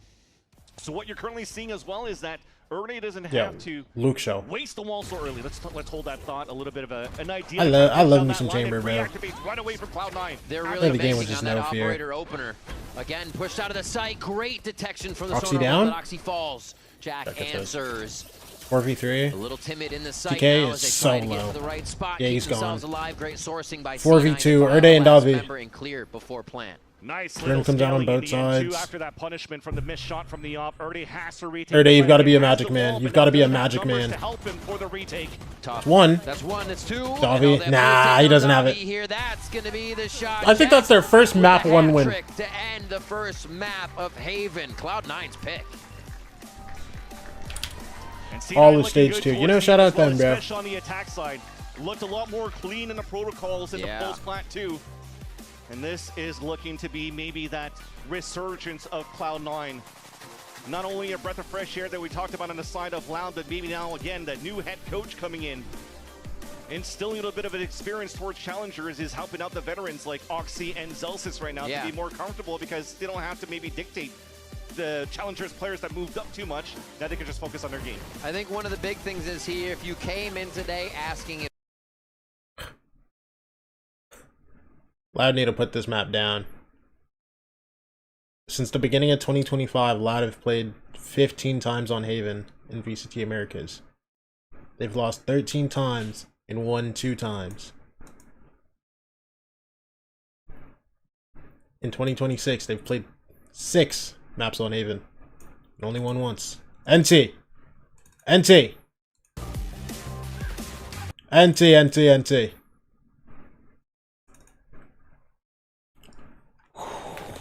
I mean, I'm not gonna lie. It's a nice map win for C9. Shout out y'all, bro.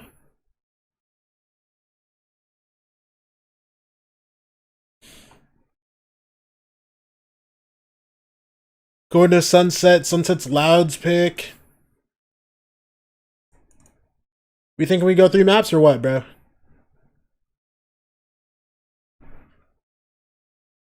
Dude, I mean, if we go 3 maps, I'd be joyous personally. And then second series is what?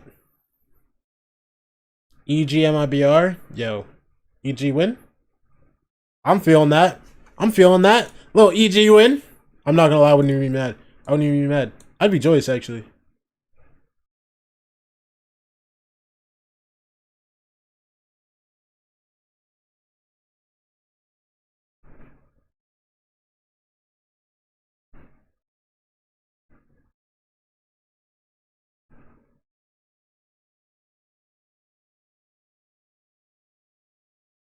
I will be watching this. I will be watching this.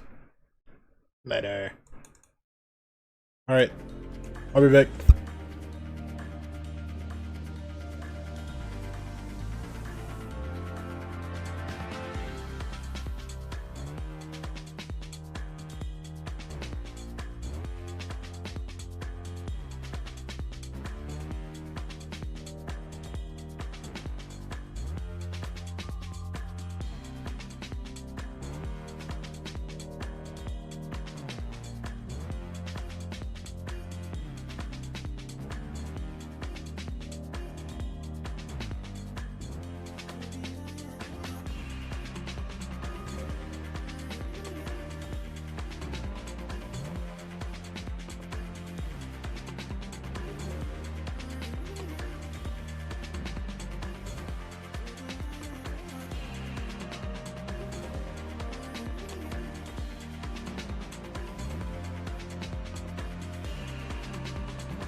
That is sick from Vic hitting that ace.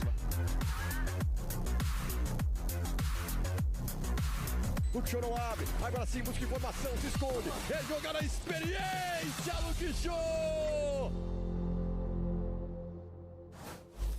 Here with the head coach of Cloud9, VCT, now a 100% win rate as the head coach of Cloud9. But we're talking about your Haven, right? You were 1-for-1 before going into today with a different comp. You changed the comp for today's match. Why? Really just trying to go back to prioritizing player identity and comfort. Really like Fireball and Vice. It's something that we worked together on MVG. And Challengers, he was a very good Vice for us as well.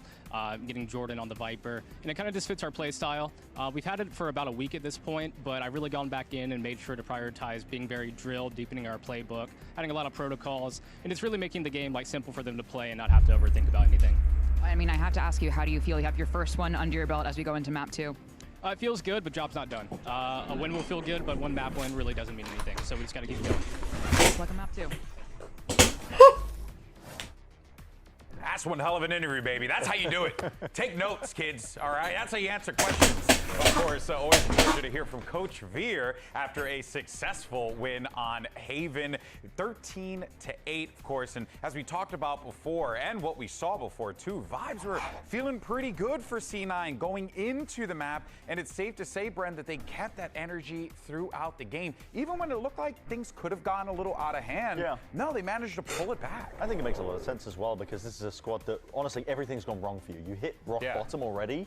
Only place to go is up. Yeah, or potentially down a little bit more, but to be honest, there's not much of a difference between where they're at now and even further. We have much different perspectives on how hikes work. But here's the point, right? The point is that genuinely, this is a team that should be just focusing on trying to get it together in time for play-ins. They have, it's a fresh start for them. Via coming in as a head coach clearly has breathed a new lease on life for them, and I think it shows in their play. They were constantly proactive with these deep pushes. Oxy into this A main fight didn't actually kill anybody, but he gave C9 enough information that they could heavy stack towards C, towards B. That, I think proactivity was what was missing, and that hesitation in the step of Cloud9. I was hating to see it constantly because they were never on the same page, but now you're starting to see them, I think.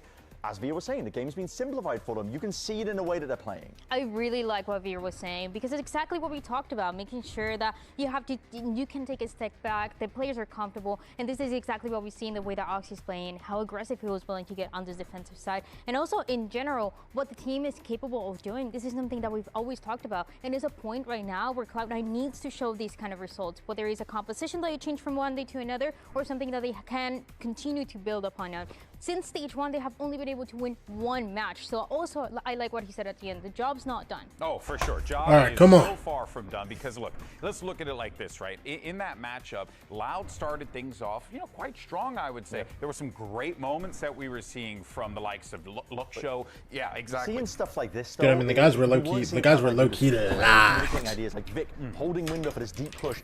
It's insanity that Oxy's doing this a bit operator. Don't get me wrong, but I loved how aggressive they were being. They were really leaning into their own ability to take over. But that's his uniqueness. Those are the unique things that Get me locked in, bro. Come on, baby. Operate all the way out there, but listen, regardless, it worked. Exactly. It really is like impressive, cool to see this C9 team build it up. Yeah. But again, so much more to be done here, and the question is, how do they carry this onto Sunset as well? Because we were seeing some composition differences as well. So kind of curious how it all kind of flows into one another. Yeah, I think that might be quite tough for them as well, because for Loud, I'm willing to give them a... We're going next. We're going next. I forgot the color. It's a good map for them. They just copied the comp over. I think that was really probably where the barest amount of thought was being placed into them playing on Haven. Sunset is a much better map for Loud, and I think that's going to be another test, really, for Cloud9. Yeah, no, of course. All right, well, let's go ahead and see what's going on over on the Loud camp. We have Romanilli standing by with Liz. Not bad. Here, the coach of Loud, Romanilli. Now that could have been close. We had a little bit of a comeback at the end, but it couldn't quite be your map. Such an interesting comp, because that's your Sunset comp. You moved it on to Haven. Why? Is that part of the being more active, being less passive? It's kind of singing for a line. The double duelist meta didn't fit too well for us, so me and Barry start talking a little bit, so how can we counter it a little bit. So yeah, we talked about Chamber, that Luxo plays really well. We talked about the Sage too, so to counter the double duelist, and it fits us really, really well. We just need to move to the stage, and then we're gonna be okay. I have to ask obvious, is your Sunset comp still your Sunset comp? Yes. All right, well, best of luck on Sunset. I understand what Romanelli is saying there, and we got to see in that first half when they were playing attack, but keep in mind, this composition that we just saw and the one that we're going to be seeing on Sunset is a double sentinel composition. They were playing on the defense, barely... Bro, I swear, I just forget the color randomly. First and last one, I literally just randomly forgot the color. I might actually be the worst. It's okay. Even the third one, I forgot the color. But it didn't happen in the first map. I just got lucky. Shout out me. For the second map, if the composition is going to be the same. Yeah, I think they were late in terms of making the right adjustments that they needed to make on Haven, because Cloud9 were pretty. I was talking about it. I mean, the Viper just gives you so much. What do you think we're looking at here, bro? A lobby passively with the wall going up and down when you're on the attack side, and you need to be able to plug up either the gaps in A long, A short. They did that pretty late. They ended up moving Lucio over to that at some point, but Sunset is a different beast entirely. I think Loud, where they got their win last time on this map, I'm pretty sure was paved pretty much from their attack side. They were doing a lot of weird stuff. They were trying to do these deep mid splits. They're not as successful. All right, give me shapes. One of these days, I'm gonna lock in on this shape one, bro. That hand, if Cloud9 are going to be prepared for it. Honestly, there's still so many unknowns going into this match. I don't really know what to expect. Oh, well, the good news is we got two great commentators that will guide us through the unknown. Ribbon Vans will be with you on the other side. 727. 727. Continue their series.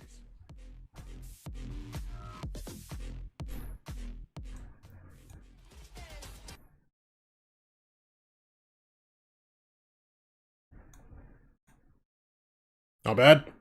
I'll take the 9. I'll take the 9. Come on. Turn me up.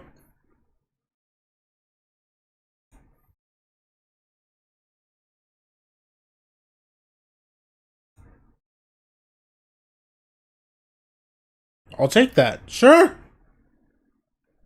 Listen, if you want to give that to me, I'll take it, bro. Come on. A little bigger. Bang, bang.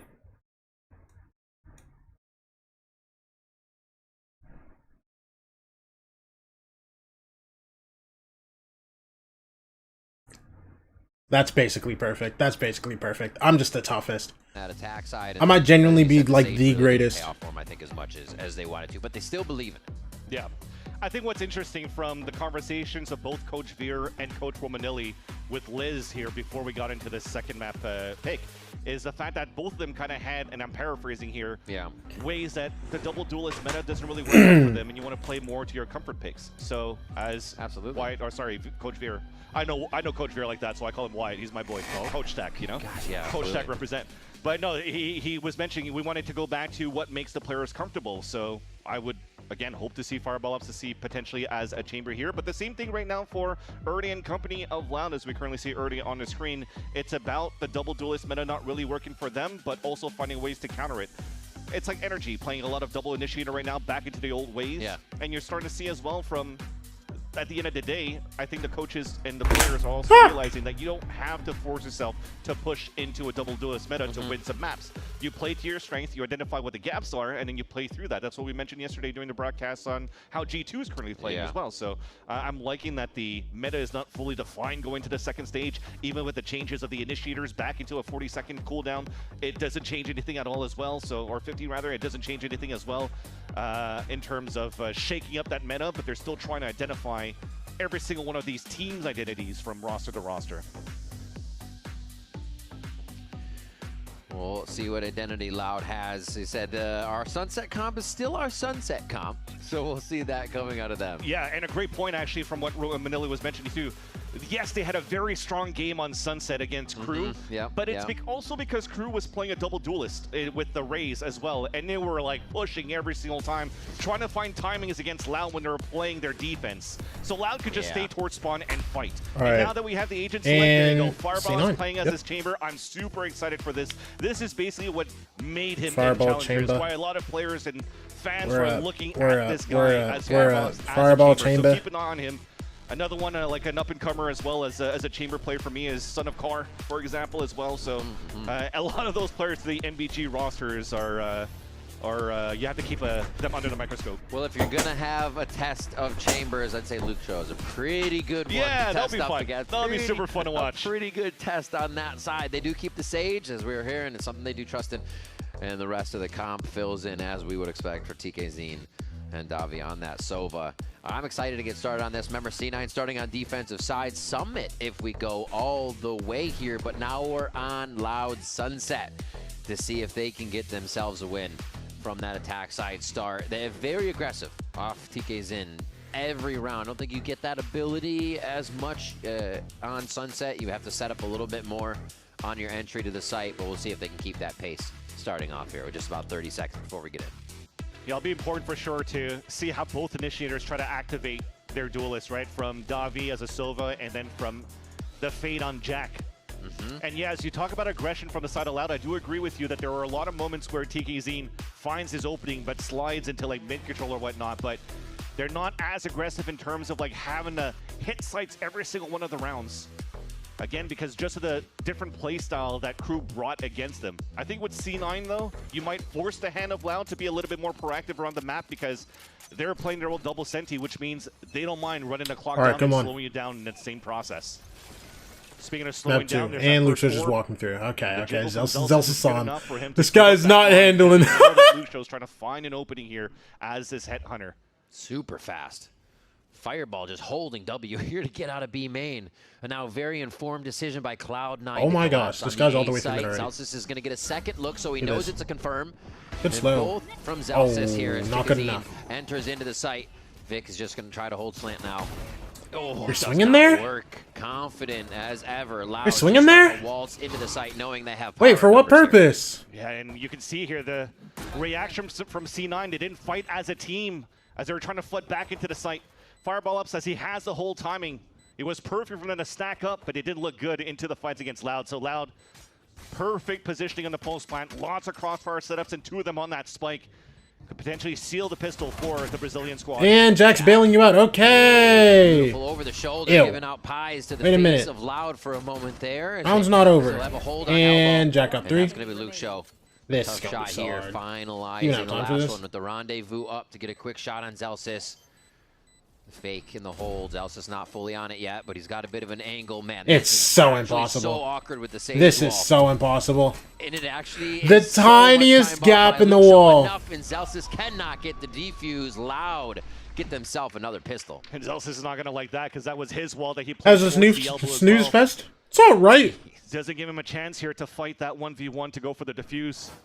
And again, you have to look at what just happened here for them to flood back towards the C9 having a good time. There's only Vic sliding out solo from slant, but the other 2 were still trying to use util from the top of shops to try to clear out with Fade, util or whatnot. So there was no 3-2-1, there was no slide across, and I think it was 3 individual, like 3 versus 1 for Loud onto the A site. Dude, this guy's gonna get 3 count of pistol and lose. I got mine! Mistakes are prone to happen when it comes Listen, bro, you do that when you have 1 kill going into round 11, bro. Practice that Veer just mentioned earlier on. I got mine after losing pistol. Playing as Jack, you're gonna get a lot more of yours. Don't worry, brother. Asking for too much in my eyes. Really neat angle here. Lined. They're actually gonna dash Dead. out on it. Stun. Wall. And quickly activate and for TK gets 2. Seeing that a Phantom is guarding towards mid. Hold on a minute. Gave that Phantom up. Just Erde. Yeah, Erde's going to try to deny a little bit of this, but it might cost him his life. He just walls it. To, wall this off, already broken. Is it going to start pushing through? And Cloud9, they have an answer to this? No, Luke Show.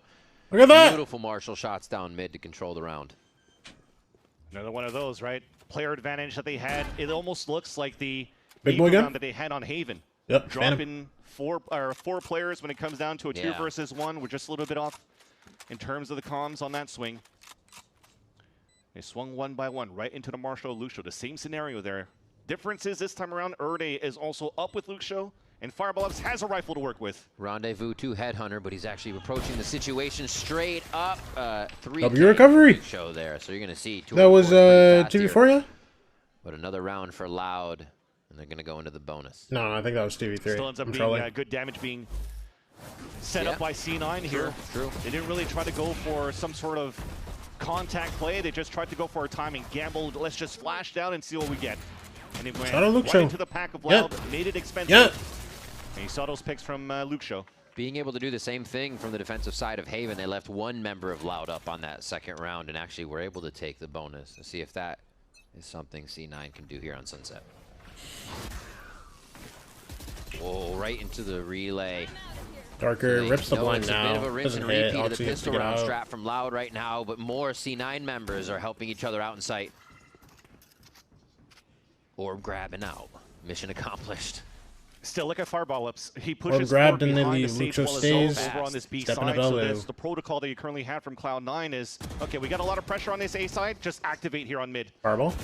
Oh, Ew. Control, fireball. Ew. Oh God, he gets it. Where's your TP? Told you. And plays darker. I told you. It's a perfect push. It's almost flawless and faultless because he Guys, TP's at B main, bro. I thought it was market or something the way so he could get back, but no. And now the Just be great, I guess, bro. Jeez, brother. That pressure and performs at A. Davi's 3 HP. Both players are accounted for. Oxy, though, overcommitted, was trying to get that pick towards that spawn. Yeah, they're doing too much alone, doing way too much alone here. Hello? 9 HP on Lucio. They're both low. They're both really low. Why is it coming down to one person? Yo. That was 5v2. That has to be tilting for Veer. Like, actually. That was dangerous. I respect the Oxy walkout still because he felt like he could have maybe cut the rotation at least one player from the spawn, which is Davi, because again, they knew where he was coming from. Nice! Hey, Jack, do ace, baby! More Rob, more diligent, more diligent. I love that you can feel it, Jack. So he's like, okay, yeah. What did Celsius do? We do a little bit better there. Fireball goes down. So the first time they do challenge him, he actually stays for the fight. What am I watching? That was something that it was never tested on that ace on that B line. Tried to bait out. What am I witnessing right now, bro? That's quicker on the trigger. In terms You know what? of Sure, man. Sure. Ooh, Avengers up and over. They still can get Darker Shumble. over as well. Oxy says slow right down, and he clothesline with Ew, one. TK. Dashes in. Sure, go ahead and slam Feels him. like they thought they had a Vic, bit of 1v4. control without hearing the wall go down there. But Guardian in all hand. of the members of Loud were presenting No blind. themselves in sight. Easy plan. You're walking towards that, bro. It was a good seize that was thrown by Jack too, and slowed down the entry a bit to allow for Oxy to try to get his 1v1. But again, all of that just altered as soon as they took down. Guardian save, Guardian save. B-main. Loud went for what they like to do here, just self-boost across the Sage wall in fight. And this will be a save for Vic. Another eco round. Will go down for C9 in the next. Well, that would also Brother, probably I'm in. Fireball ups in a more Guardian save. cautious position going into the next Fireball round. is ult Because if for you're looking next at it from the round. very Jack beginning has. till now, he's pushed B-line, Yeah. B-site, every single one of I these would love to times. see him just continue it. Be Let's like, you go. know what? It happened once. Will you do it again? Because I'm just going to hold W. And the rendezvous, if not, why not? Yeah. Was gonna be Guardian off But you're and just right, like he- 3 I eagles. mean, Luke shows speed. You do have to be careful. Stinger. You cannot disregard that.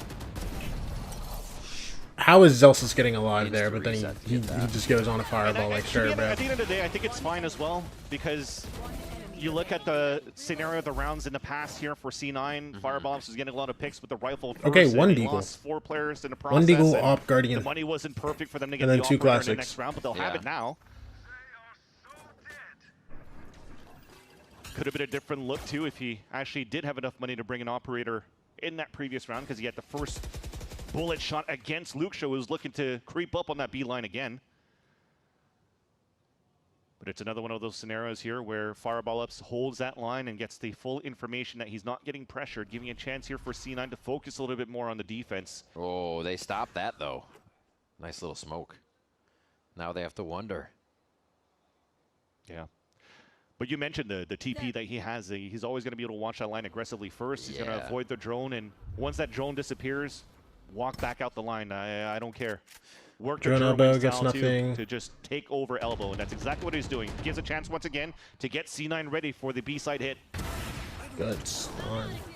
B main flick from Luke Show to Oxy's start off just here. full chilling backside. Okay, Well, still not watching chilling a because bit he is from going Loud. to die. Pretty It's good control of the map. he's so they're he's not staying pressured to really backside push forward to the instead of site. getting Quickly out. taking down Oxy, and yeah, C9 are just being Fireball hasn't gone to shot a bullet. right. Okay, well, I guess he gets to shoot a bullet. Fireball keeping himself alive for a moment. Can we see With another 2 bullets?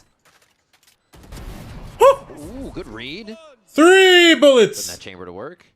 Erday's not giving it. Yeah, okay. Keep making it expensive. Right now, you could upgrade to a weapon, carry it on to the next, try to find some exit kills as well. This is all really good by Fireball Ups. Back towards door. But this, again, was just an eco that we had from Cloud9. Do I hear 4? And because of that drone that pushed Fireball Ups away, I like that Erday also called for Loud to be a little bit more quicker on the hit towards that B side, because as Fireball Ups re-clears, he has to slowly re-clear back towards that A line. So as he's still trying to relay and find the confident call to say, okay, they're not re-hitting towards the A site. C9 were sort of ready for a B hit, but didn't have the right stack inside that B site. They still had 2 players watching the crossfire on the top of the middle, which is why you can see here that TKZ had just easy entries. W guy. Loud are ready to hit the site. It is full activation. And they're doing a really Luke Show good is job 10 and of 1, by the doing way. damage What's up or with that? Sourcing some util from Cloud9. Been 5 They rounds. get into position to do that. Like going mid, figuring out where a few people are, grabbing audio, and then just making those hits so much more effective. Again, I wish that was enough money for an operator, and I don't know, with Vic currently at 25.5, they have enough here to buy Fireball Ups and op. But he tries to find the spot here in the kill with a Vandal only. He gets information, but unfortunately, no surprise for the first blood. Loud looking for a split on the top of middle into the B site. Nice read towards spawn here from C9 to instantly thwart that. Now the play is going to go towards Celsius. He gives a good wall there. Oh, he gets the slide in from TKZ. Old no tag. Cleared out through Market. Fireball goes 1 for 1. Oxy. Oba's held by Oxy, but it's going to be a comes through. tough fight. It's his. One. Can't get the second one as Erday uses the teammate. Oh, catches Darker and Erday. 2v2. Still doable. 2v2. Vic's still running through mid right now. Keep flanking. He's going Nah, to just break break that strip. trip just to make them think that he's re-clearing that B line. And it's nice that he regroups with Jack, because now they could paranoia and haunt for information at the same time. Yeah, you got to get around Erday's operator Luke Show's operator somehow in the situation. B main smoke default there. Oh! And behind the Dude, and Davi's full blind. Beautiful little use of the 1v2 of the eye there. And now it's a ring around the rosy for Davi. Util there, but not enough time to use any of it. It comes down to the aim, the shot, to step into the smoke, but it's cleared. Vic Doesn't there. have it. Playing defense and knows which wire to cut. Another round for C9 as they get to defuse, retake that site. Yeah, and they were assertive too on what C9 was trying to do in terms of protocol. I was talking about a flash haunt to maybe try to ping both of them, but instead they just group up, try to use the haunt to break crosshair placement. A perfect pick that you had from Vic. And then also just the way that you rescale towards that site. Throw that tether towards that front of the site. You see no lines coming through the center of that circle, so you know here that the last player is elsewhere across probably B main or towards those boxes. They played inside that smoke, covered the diffuser, and had a clean retake. Another strong A push here on Prowler to see if there's a fast fight, but no, it's straight up the gut. And the TP to spawn. What am I? Hello? Full control of a map flip. Oh, beautiful. Sure. Fire ops on the quick scope as they're trying to retaliate on what is happening. Regaining control. They're actually trying to keep Loud on their heels, and it's absolutely working. They've sourced out every member instantly. Wait, not a single kill for Loud there? Huh? Oh, now they're not one? Huh? Everything was fast up until now, and they want him to make the mistake. Well, remember, we had a 5 versus 2 last time, and it almost lost it, so... You're not wrong. Can't forget about these rounds. This time, Davi has a rifle to work with still, but yeah, they're probably going to let him plant, which is okay. Let's still get closer to the Hunter's Fury. A little cash money for the team. Ooh. Full HP. I mean, why not take a few fights? You have just about a minute on the clock when he started searching. And Fireball Ops will have the scope up and ready for another round for C9 here. Almost tied up as C9 get 3 rounds now. Doing some very standard stuff here in terms of the range that the chamber is able to get through his TP. And the protocol that they currently have at the beginning of these rounds stays fairly similar, right? Instead of having a stage wall to cover his tracks, they have the door literally towards that market. If not, if it's a sage wall towards B main and it misses the arm shot. Yeah, it was Elsa's 0-5. Not a great start. All good. He's got other guys. Up the tempo, so they're trying to leverage the util around the Sage Wall and also the doors to get themselves a little bit more proactive and moving at the right spots around the map. Luke show out. Dark could take some damage. Just get your heal. Yeah. Util from both teams there to try to execute. A reset for something else with the drone now.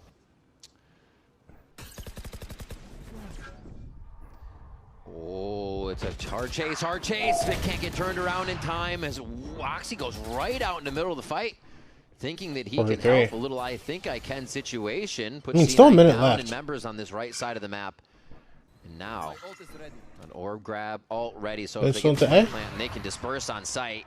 They may not even need to use the ult. Sure. Luke Show can creep up with the op here. There's also someone's walked down there, still holding.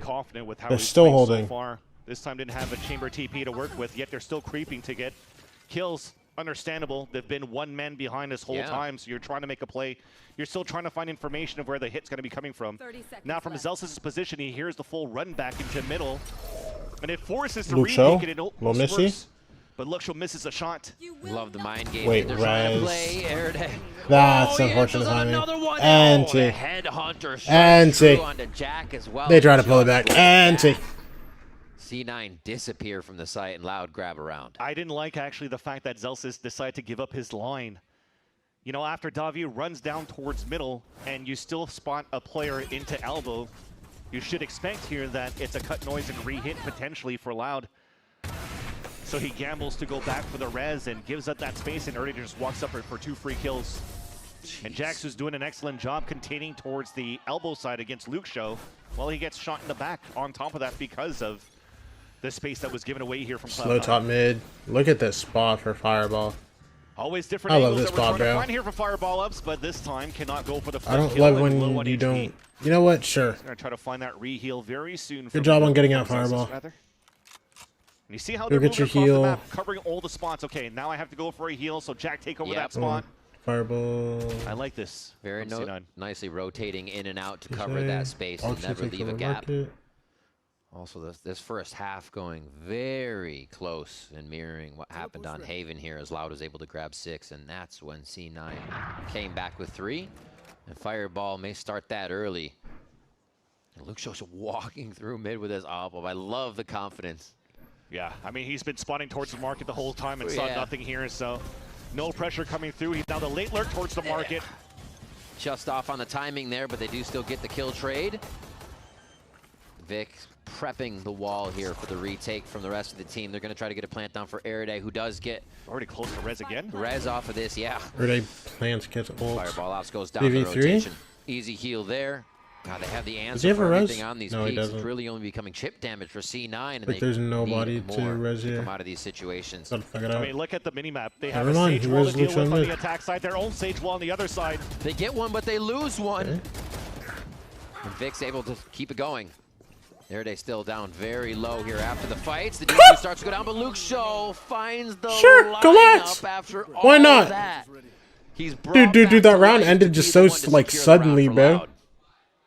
So C9 blocks their own way to filter back into the B site, pulling themselves down to the staircase and just gets blocked by Erde's util as well with his own Sage Wall.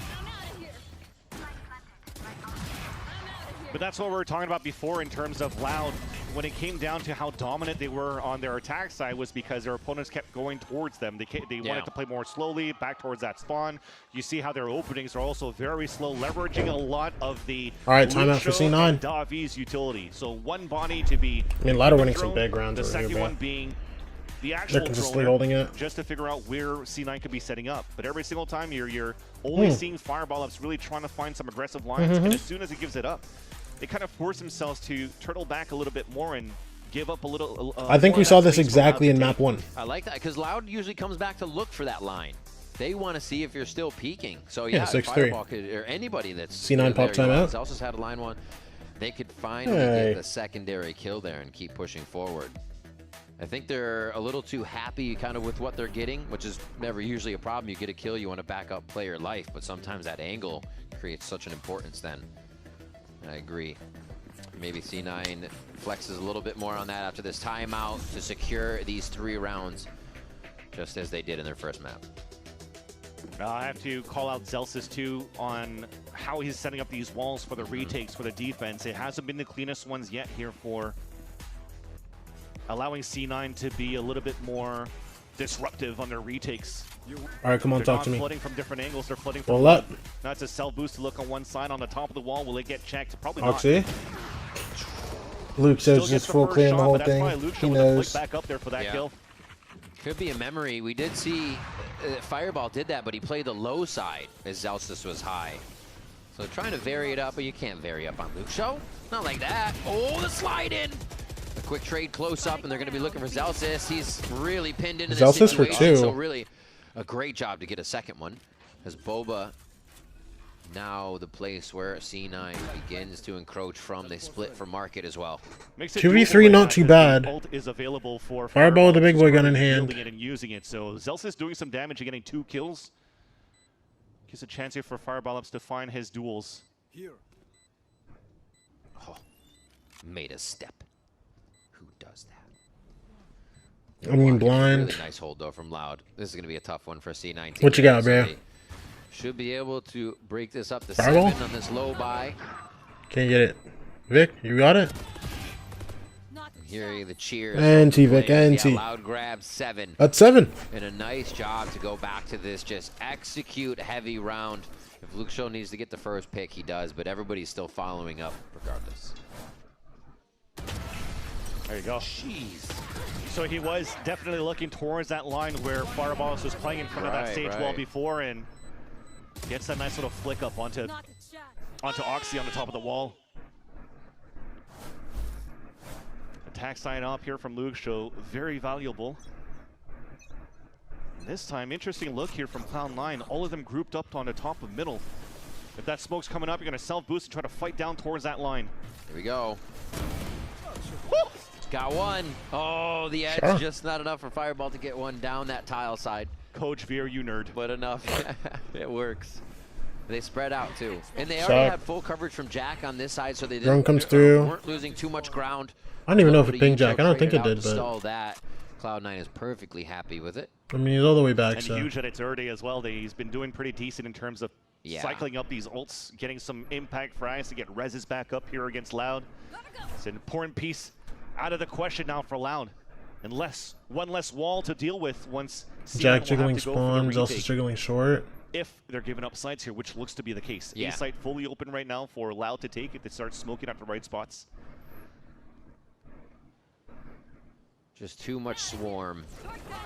That fast One lane way they smoke create deep. with a sonar bolt Stun. is not really something you can hide around because they're going to find Chow. Ooh, they're double executing. Oh, it doesn't tag? Hello? Just to make sure they can get that left side cleared out from Pawn. And now Tikazine. He's going to stay 5v4. Talk to me. I love the confidence in this play, obviously. Blind. Oh, the paranoia. TK gone. Luke Show for 1. Yo, imagine. Nice, Yo, imagine. Cover Luke Show out towards elbow. Well, I thought he got it. I'm not gonna lie. Davi, unwinnable. Yeah. He's got 7-4. really good. Just end of the One more round. One more round. Thing is happening from the opponent timing, and he's executed on it quite a few times today. Yeah, definitely a small look that has changed here from C9 the last time around they played on this map, and that's Fireball switching away from a Cypher, and that allows for them to get a little bit more proactive around the map too. Instead of playing trap kills with the Cypher, all that usually gets broken just by the util of Davi. And look at that. You see, he's crouching too. Still trying to find some space to go into the market and just gets instantly owned. Meanwhile, a nice little haunt coming in here from Jack to start engaging on that flood. You gotta have the little tricks up your sleeve, right? I mean, not right, seeing that, I'd say from C9 we've seen standard Valorant, right? Let's see what Loud's producing for this round from their comms. Bora, vamos entrar. Abre você. 3, 2, 1. Vamos caçar você, o que é isso? Eu vou passar. Puxou meio. Tá, ganha Maxi. Eu vou comer base. Tá. Come base vocês dois. Come base vocês dois. Tá. Pica como fake TP. Eu vou dar uma bracada e como um base. Você fake TP e você pica, ok? Vai. 1, 2. Não vi nada. Tamo aí ainda. Ainda mercado. Ganhei mercado. Tá. Tô tentando aí base. Então você tem? Não, tu que sei lá. Eu vou também, eu vou também. Olha, põe mais TP com ele. Eu vou tacar outro logo, É só abrir CT, galera. Vou ficar backside agora. Tá. Smoke CT? Fecha a mira, eu tenho... Smoke CT? Smoke, tá close. Omen, gastou a Bang. É só stun de neon que tem agora. Spot, alguém. Eu não consigo. Tá tudo indo base, galera. Ninguém marcado. Smokando smoke todo o tempo. Jogando na frente smoke. Bird. Boa. Mais um base. Tem que tá base. Ó, deu que se liga aqui. Ou tá bem, tá no mercado. Tá bem. Esse é meu time, caralho. É você, porra. Vamos, caralho. Dude, shout out loud, bro. This half has been They're all dialed. about the chambers They're between dialed. Luke Show and Fireball Ups, right? So Luke Show holding that market side, playing a very similar look, play behind the stage wall, anchor up that site, not give a chance to C9 to rotate back towards that spawn, or sorry, to split from the market and the spawn. It just allowed all the rest of the players in the back of that Boba to just mow everybody down from C9 on that attempt of a retake. A strong hold for Loud moving into the second half. Loud making a good move for a third break. Don't go anywhere. We'll rendezvous right back here. All right, come on. Second half, baby. What are we talking? What are we talking about?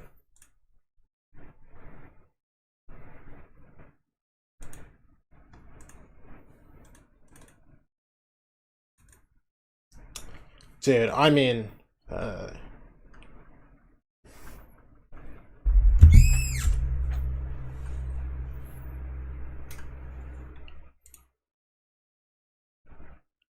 love me some good Pulsar matches, bro. They're nice. I'm being so serious too. Shout out to him, bro.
Man, I think that keep that song going. That had some bump to it. Nah, give me in the game. I mean, keep it going in the game. Let's go. All right, Loud's definitely Just want anything.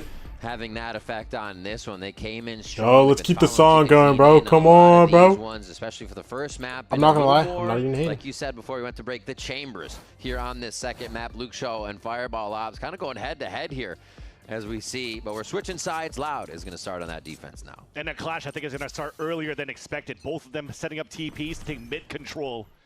How will this showdown turn out to be? Oh, is he going to get triple peak, though, in the end? Oh, it doesn't matter. Tigazine still headhunts with a Sheriff down on his side at top mid. And Darkest push back. So Cloud9 trigger pulled again after one person going down, and they're going to try to get the kills. Yeah, you know Luke's just on top of his bugs. Cloud just looking down on them from on high here in different positions. 4 members are Loud still Vic. alive. Vic, you got to save the C9 round. scrambles for another one, trying to dwindle the numbers. I'm not going to lie, he doesn't. Oh, it's a tough peak. Oh, my God. Wait a minute. He's full health. On that was beautiful 1v2. C9, but it's still Vic in the clutch. Wait, right click. Jumping on him. Never mind. Making it as tough as possible to keep that crosshair in a place where he could get both kills and Loud get another pistol round. Was feeling it for a small moment there for Vic, because he was definitely known in the challenger scene to be a huge clutcher, even before moving up to C9 for the first time. When he was playing with Moisix Shopify, second time around playing with ADG in the stage 3 of challengers, and he was owning and farming in the clutch. But this time around, a nice little fight back from Luke Show. And a protocol that's clean from Loud on the defense to just nullify that look that Fireball Ups continues to try to do here for C9. And yeah, after this plant, because it went on a 2 versus 1, it's Headhunter and Stingers to go for a rush hit. But still, open season for Luke Show's Outlaw. Telephone wire. They're trying to slow everything. Even the first bit of noise there, they went with a very early slow. And the wall, just so they can set up, leaning towards the left side of the map. C9 forces actually. They Four stingers? Wait. We're moving too quick. They need the spiker, yeah. Fireball in mid with the same type of mistake here previously. Vic is low. Wait, TK, whoa. And C9 goes over the wall this time into the site. Okay, One great sure. seize. No follow-up, though. They're not trying to push too far into sight. Fireball guarding the backside. Bro, I mean, 5v3, bro. Is closed for now. And with their position on post plant with stingers, this would have to be a crazy sell. sell. Retake with Oxy gets his. Okay, yeah, no. They're gonna try though. 1, 2. Can't reset on that. Too quick to load. Wait a minute.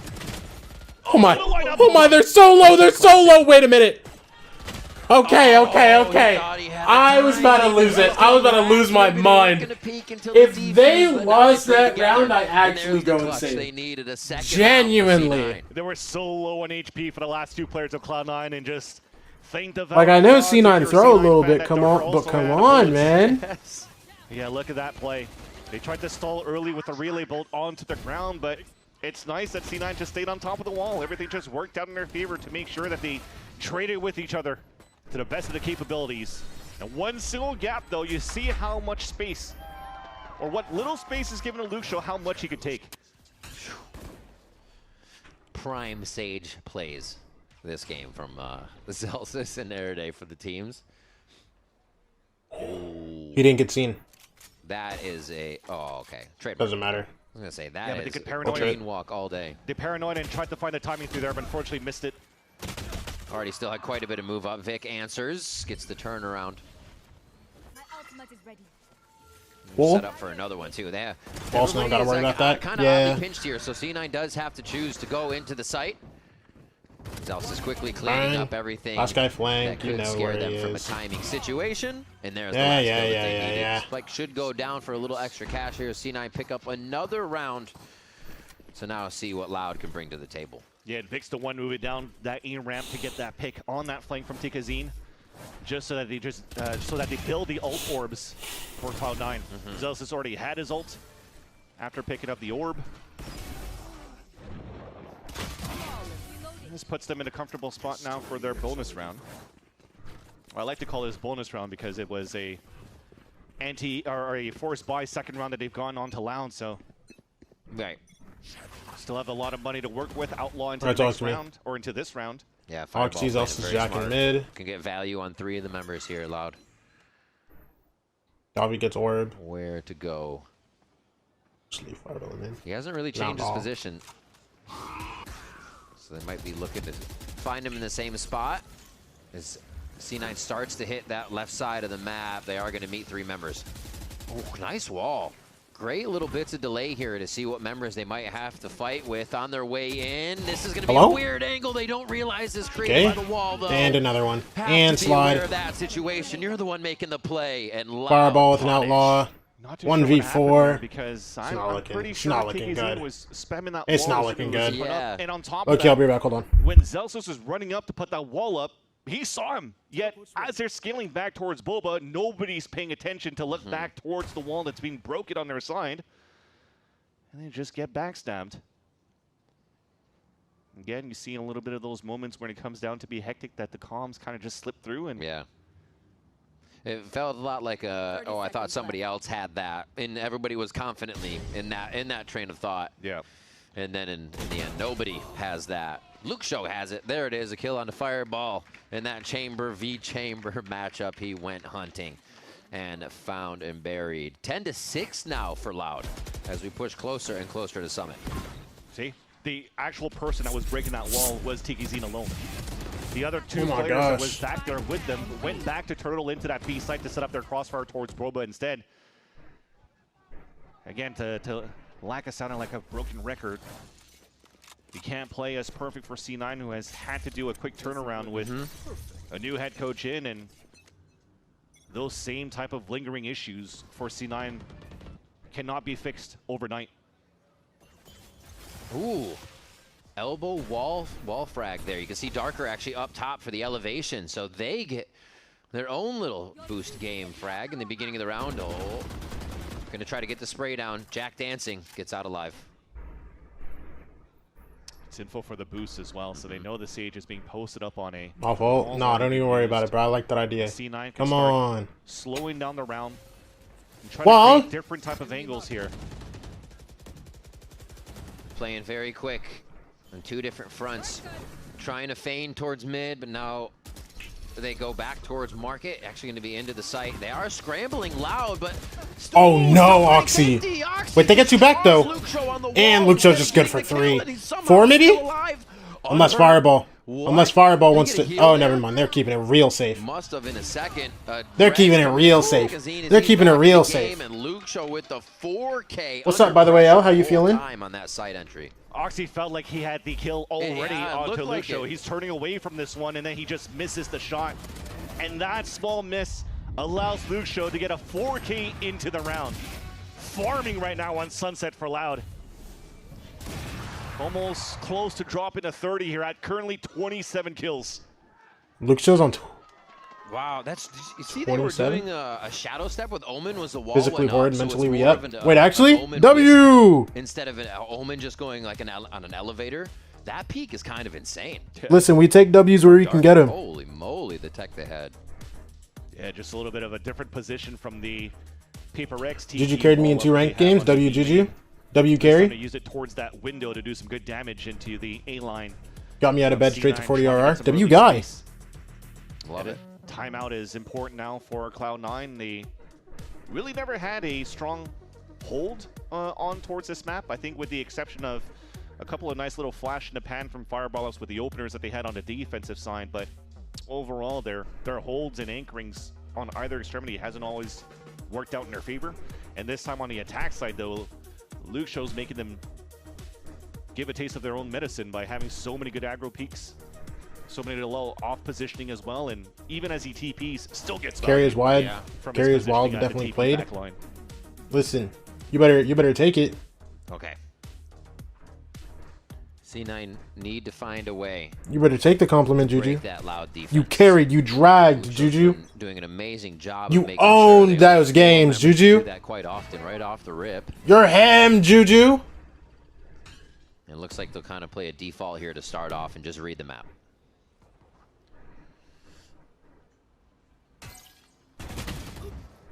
Not playing together here. Sure. The drone coming out should have expected maybe a little bit of a swing, but maybe it could have been a instant TP. Yeah. Good. You know what? Good shot. For the side of C9, and we have a little bit of overextension on all extremities, so it still ends up being a nice little 3 versus 3. Everybody finding a fight. Don't know how we ended up here, but sure. I think that's going to keep Loud as well, strewn across the map. No committal to a site here as they 3v3. We're also close here to a bloodbath at the end of this round. Some big They're bringing it back to A across the board. I mean, Davi's playing all the way off. To just play the contact. Still have to be a little bit wary of maybe utilizing a bit of that util because they have to walk somehow potentially into Luxo's op, and that's why you have to Prowler, give your position away. You realize now that the elbow is clear. Now you can play on site after using a knife. Davi dodged the ult at least.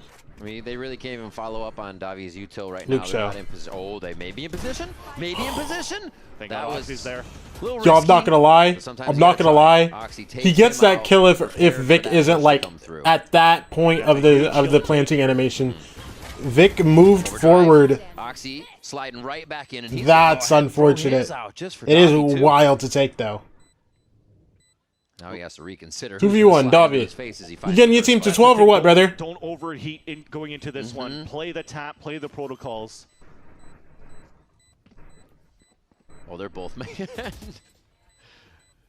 a nice job by C9 here. Right. Oh, wait, Curse. Nah, there's no world he wins the round. What? What are we yapping about? So, ultimate up for Davi here. Coming to the next round, if they need to secure another one somehow, or at least execute on a play to take C9 off guard. Nice job to get that 7th, though, by C9 and keep this off a game point.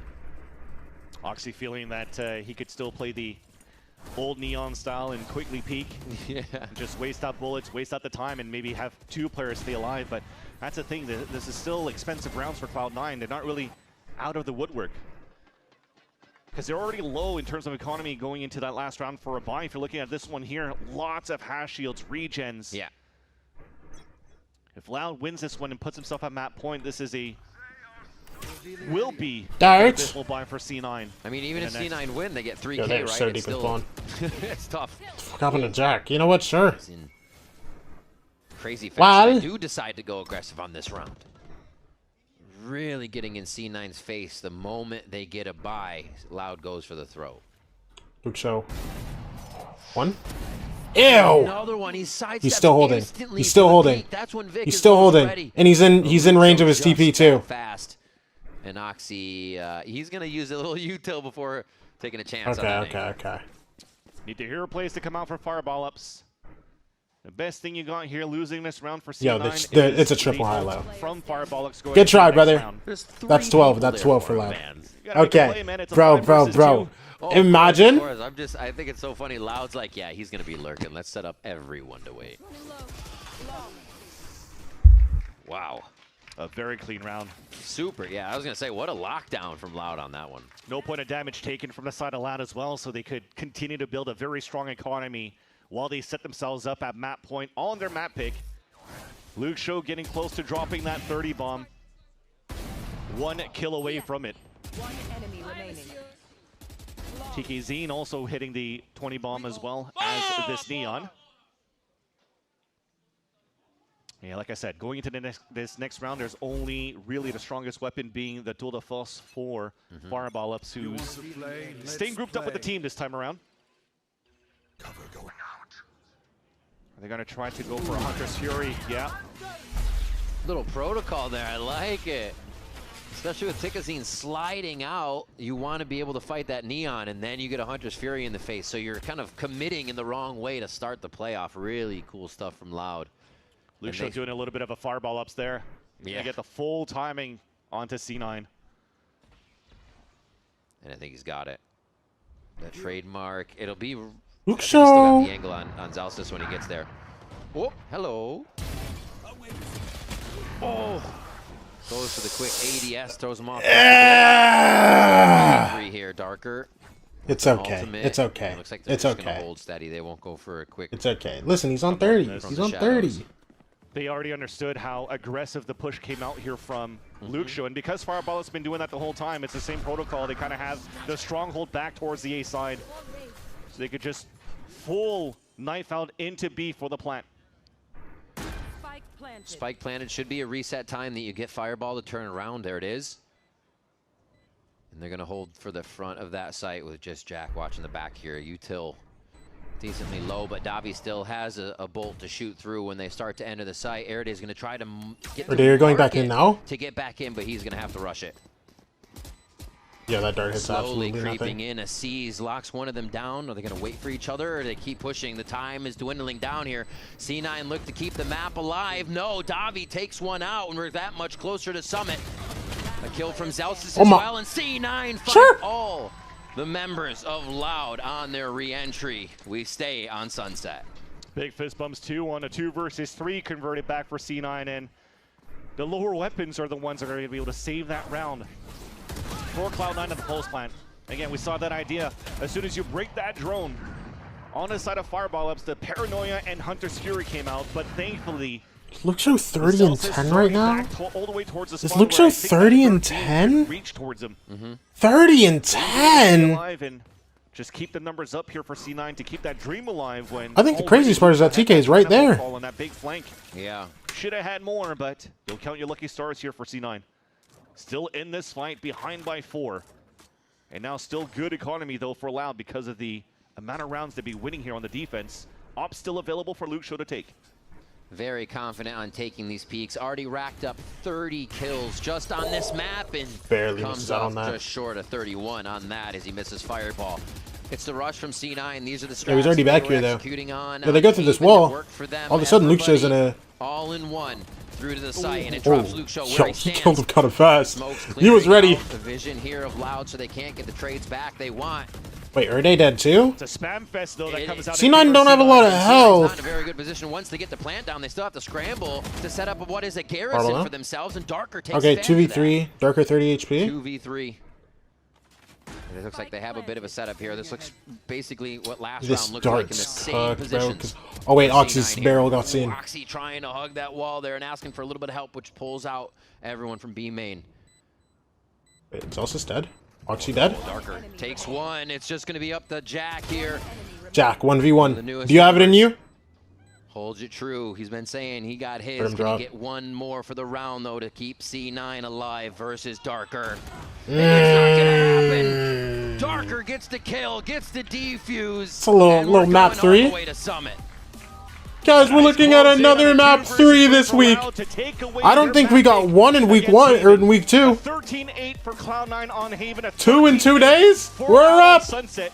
And it will be decided on Summit as a third map tiebreaker. Some great looks, though, from Luke Show and TKZ on the Loud Camp. We're up, baby. This is looking to Come continue on. to build that confidence for them into the third map. And for C9 to be like, oh, crap, maybe we really didn't have this in the bag. After the first map victory that we had. Man, Luke Show really turning up on this map and making it hard for C9 to do anything with all 5 members. And they just couldn't find the result on the rounds to bring it out in 2. We're going to Summit. Don't go anywhere. VCT Americas returns right after this with Cloud9 and Loud.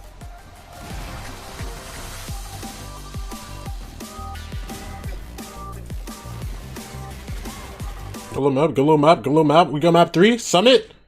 Last time we saw C9 play Summit, they started nice and then disappeared for the rest of the map. Let's see if they can just stay nice.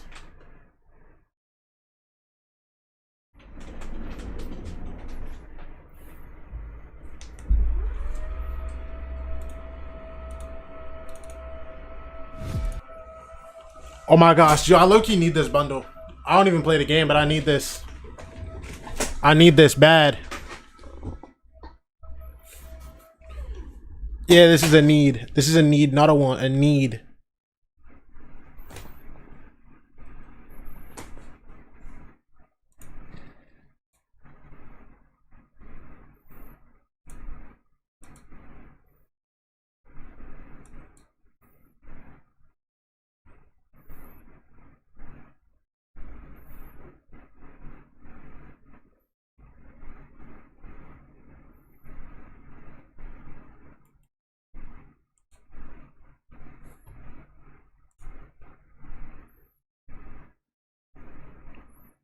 Oh my gosh, Amer's video. Let's go. Ah! Come on, talk to me. Talk to me. Ew. Ew. Yo, why is camo genuinely tough? Like super duper tough. Oh my god! Is this a console clip? Oh wait, no, that's all. I'm stupid. That's like a thing with like the Clovo, bro. Dude, I thought it was a console clip, bro. I was like, what? What's up, Momo?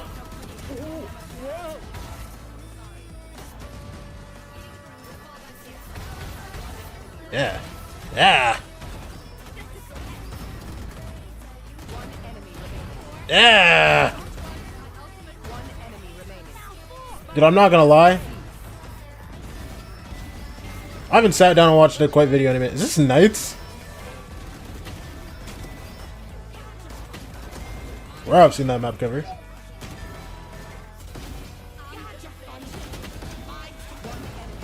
Yuck. I love just watching. I used to love watching just like Amer's videos, just sitting here all day, just watching dudes just like shoot.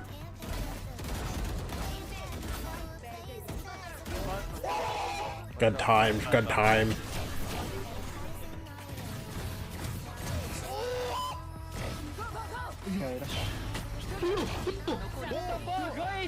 I guess. Little extra clip in there. Yuck. I'm not gonna lie, I think this is the first time I haven't seen a single one of these clips on Twitter yet. Ew. Ah. Nice. Let's go calm. Let's not go.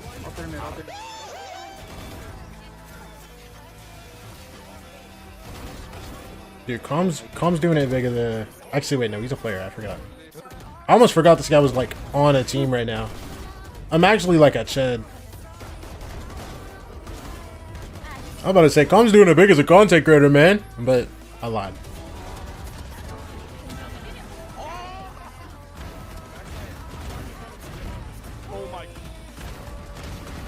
Yeah.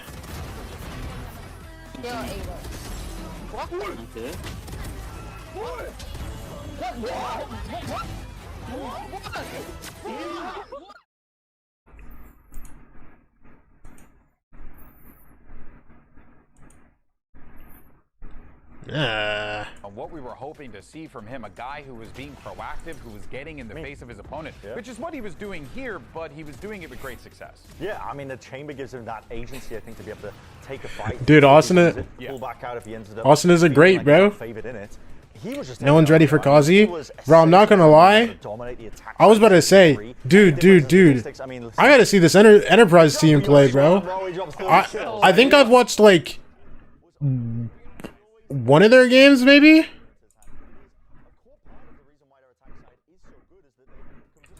That Kazi guy looks fast. Dude, Austin is an all-time great, bro. Listen, who's the highest rated who's the highest rated player in the league right now? Yo, talk to me.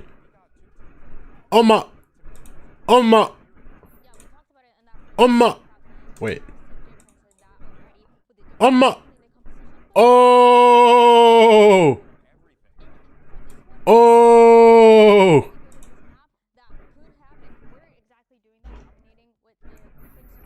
You'll give him top 5 of all time right now? Hey! I'll take it. Oh my gosh. Yo, who's the second highest rated in the world in KD? Oh! Oh, you said Austin is an all-time great. Oh, I get you. First time that Loud ended up playing Sunset, they love this one. It completely upsets the kind of expectation. When you're a defender, you put that Sage wall down, you expect it to I said right now, it's not broken. That space is already contested. It's like right now, as we're speaking, you would give Austin a top 5 all-time vote? Yeah, I agree. Do these big, deep mid splits. I think this can be punishing to quite a high degree, but Loud are good enough in terms of the theory that they've got with the Sage comp that they're actually making it work effectively over and over and over again. Yeah, it's just and as you're seeing it play out, you're at the very least seeing these ideas, Dan, that they're cooking up some creative things to give them that little bit of an edge there, which, you know, when you think about like what is going to be necessary in order for you what a guy he is, bro. Those intangibles along the way. We saw it for Bella too. I think that the Sage things that were happening, the Avengers, everybody getting on top of the wall as well to see past the smoke. There's some cool ideas coming in for both of the teams, but I think for Loud, this is something that they showed us in that first map of Haven, where it was a little bit uncharacteristic. Hello! And they talked about how this is good to try to counter the duelist on the Hello! matter who they're facing. So again, I'm just wondering what they're going to try to do in Summit, because I think. Yo, do y'all want to see what she sent me? Yeah, for sure. And I'll hold it up to the cam right now, bro. Do that, but here we go. We're going to Summit now. New map. Really don't know where things kind of go here. Envy Furia? No. Second game is MIBR and MIBR Evil Geniuses. They are following the ideology of G2, where they're like, well, we can't play double duelist, we suck at it, so let's just opt into trying to counter it with a double duelist, the double sentinel all the time.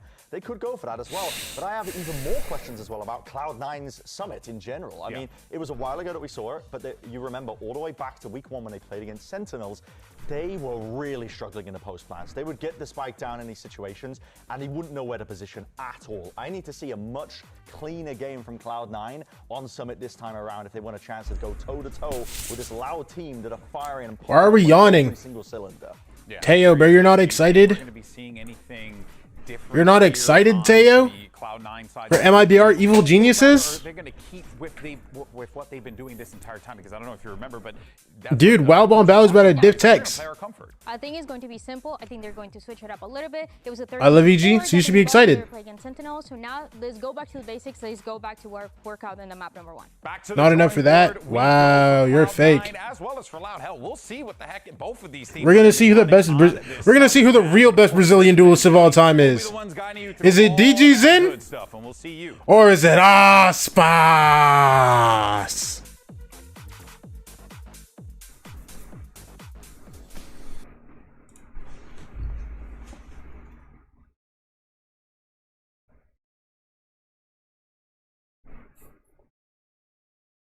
Americans are so boring and so lopsided all the time. All the time?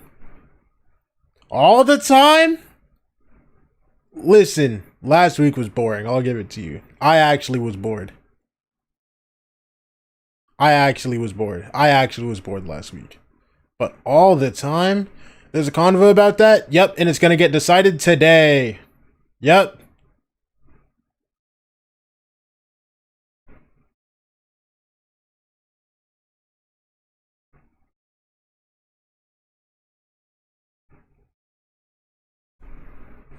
All the way to Summit for this decider here, and let's see what they're gonna bring to the table. Oh, and C9 full change comp. They got Jack on Teo, Fireball on Cypher, Zelsis on KO. They actually dropped Harbor on his head. Which was why I'm like, okay, I like to see Zelsis on this KO. This is something that even KO Teo? well for energy, and they're able to find some good early information. Louder just playing the Summit comp. Denying util as well. For their opponent's Cypher. Oh wait, no. They have Vayne instead of Silva now. On Cypher, I kind of wish he went over to the Yo, side. is this their version of the double duelist comp, bro? That does not scream comfort. Where they're just like, man, yo, listen, we're not playing double duelist, so let's just play double Sensi and play it every map. If that wasn't a Cypher, would you actually even rather revise for Fireball, if not the Chamber still? I like the Vice pick. I Me? think No, not you. Teho. Very well on Sentinels. I go here like denying like the fast hits from like a no. duelist meta, right? So I think that agent is perfect for that. I love that 490 emote, bruh. But that's why on the other side for Loud, I like that there's also Chamber, which again, we saw some great stuff from Fireball Ups on the previous map, and Luxio's still using that to their strength for Loud on this very map. So for Loud, they haven't really stepped away from their identity from the last 2 maps. They're still playing the double Senti and just sticking to the double Senti identity, which is 2 great Sentinel players as well to use on this map. Trap play set up though. Contact off the camera to Paranoia and do Oh, brother. Trap And you see, stun? 2 guys are in front of this, so it doesn't matter. Boxing in Loud as they try to get into the B site. C9 win. Towards the middle, Luke 5v2. Listen. Is aware of something, trying to check these That's angles. 2 pistols today for Cloud9. Okay, well you can't do these trap plays on anything else but the Cypher, so there's at least Veer proving me wrong on the... That should be 2 pistols today for Cloud9. They still have a great player. Isn't worth. I'm going to bed. All right, good night, Teo. Going to bed. Wait, what? What time is it for you? This is where, in the last 2 maps, C9 has somehow gotten this down to a 2v2, or maybe even a 1v2. They need to just live with 4 here. Find Darker and Luke Show and be done with it. Midnight? That's what? So they're staying as a ball. There's 1. Okay. There's 2. Easy peasy. Cloud9 grabs it. A second pistol round. On Summit, let's go. Things are looking up. Wonder if we'll get the replay. I don't know why I thought you were like Call the 2 pistols, but I like the North American. C9 though to group up all the way back towards spawn. The reason why they allow themselves to just stay there after the trip gets broken, as Loud is trying to create a diversion. You know, land of the free type thing. You know what I'm saying? It's because Fireball Ups is still in his camera. Even if the trip gets broken. But yeah, good night, Teo. That's 2. I'm too smart to be American. But yeah, he still has camera to watch over towards B main and What do you mean by also that? towards the B link. So it's Bro, you don't think I'm hella intelligent, bro? Come on. That trip get broken and for them to work back towards that spawn and to get that second pistol. Loud going straight back to B.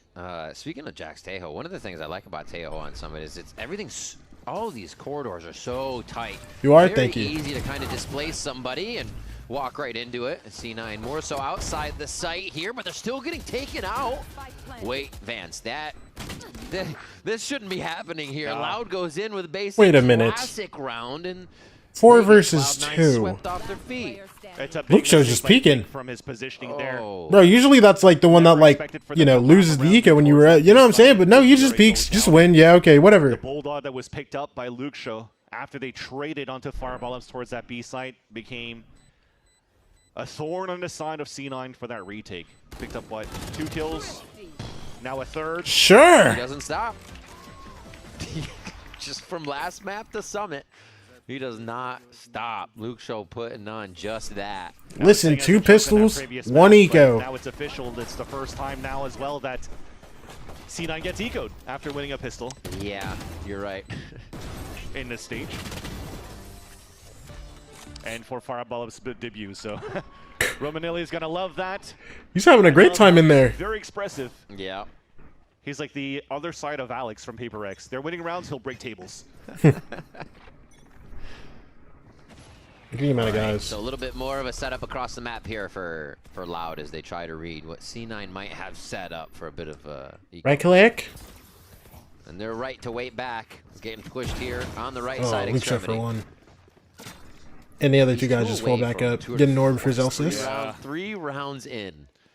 You saw here that Oxy was just running down to just try to break that trap set up here by Luke Show. And then it's just easy for him to get that pick. So now for them to try to at least take down the Outlaw at the beginning of the round for Cloud9. They realize after losing Oxy here that they just have to turtle back and hope for the next wave here that the crossfire is good enough. So controlled on those angles. Everybody held the corner until Luke Show had the wider angle, then they peek. So coordinated in Loud's movement right now. Darker thinking he actually had the kill there. Started to it's not like the round's lost. You know what I'm saying? Like they're chow.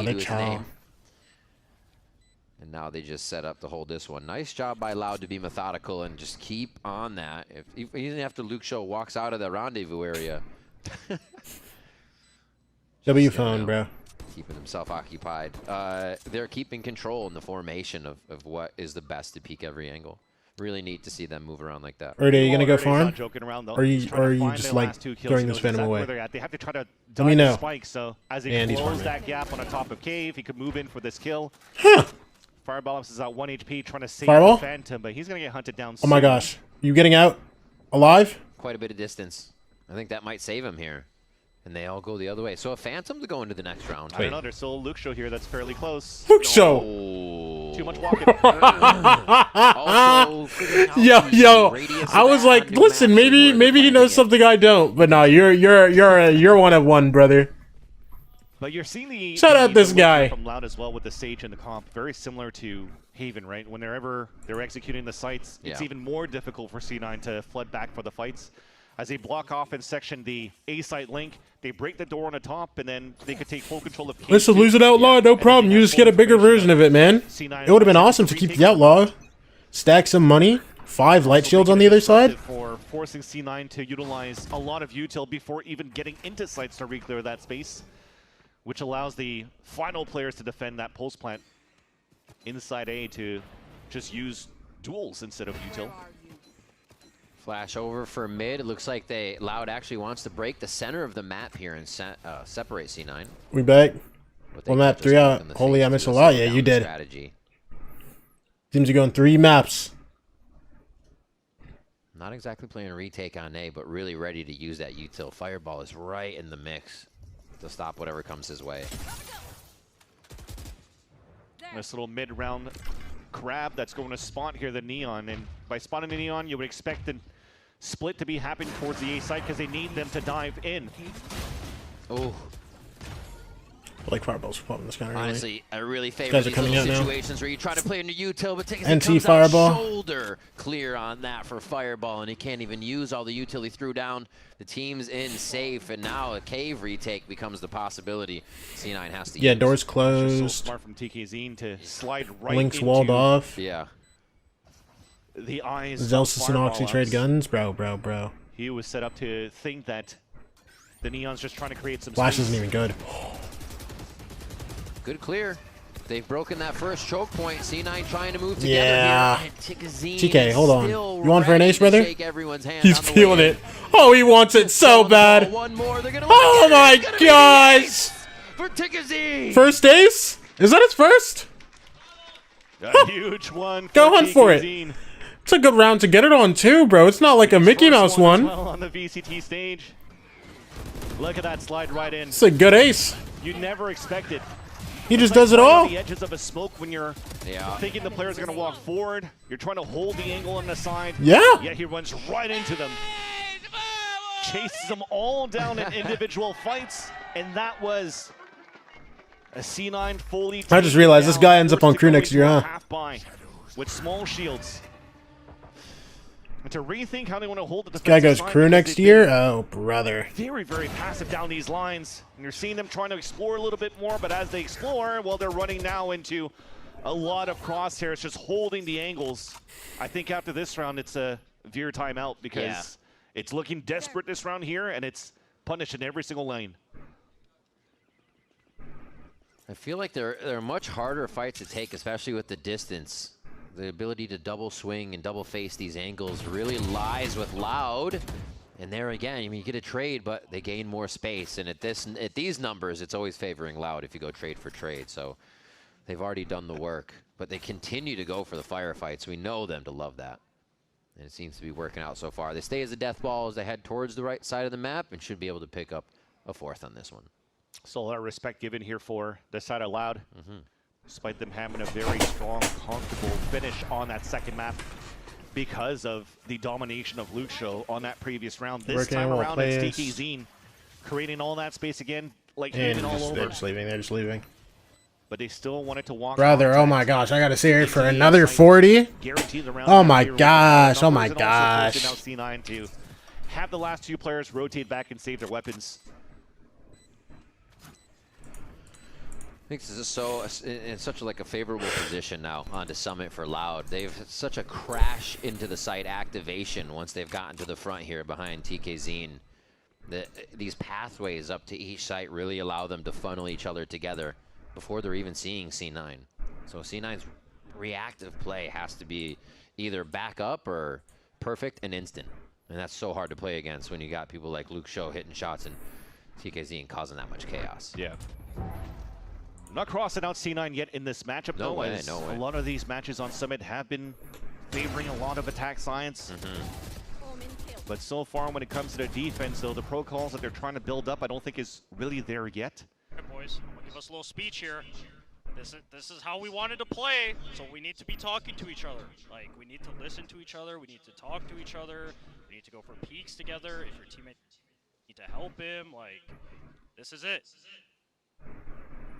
Yep. That's what I wanted to talk about Timeout as well, because you're playing a Senti with a camera. It looked really good for their pistol round, right? When you have Fireball up still having this camera 40 minimum, yeah. Watching actively towards that B main, or if he sets up towards A, W from Joseph. A good portion of that map. It locks down like 33% of it.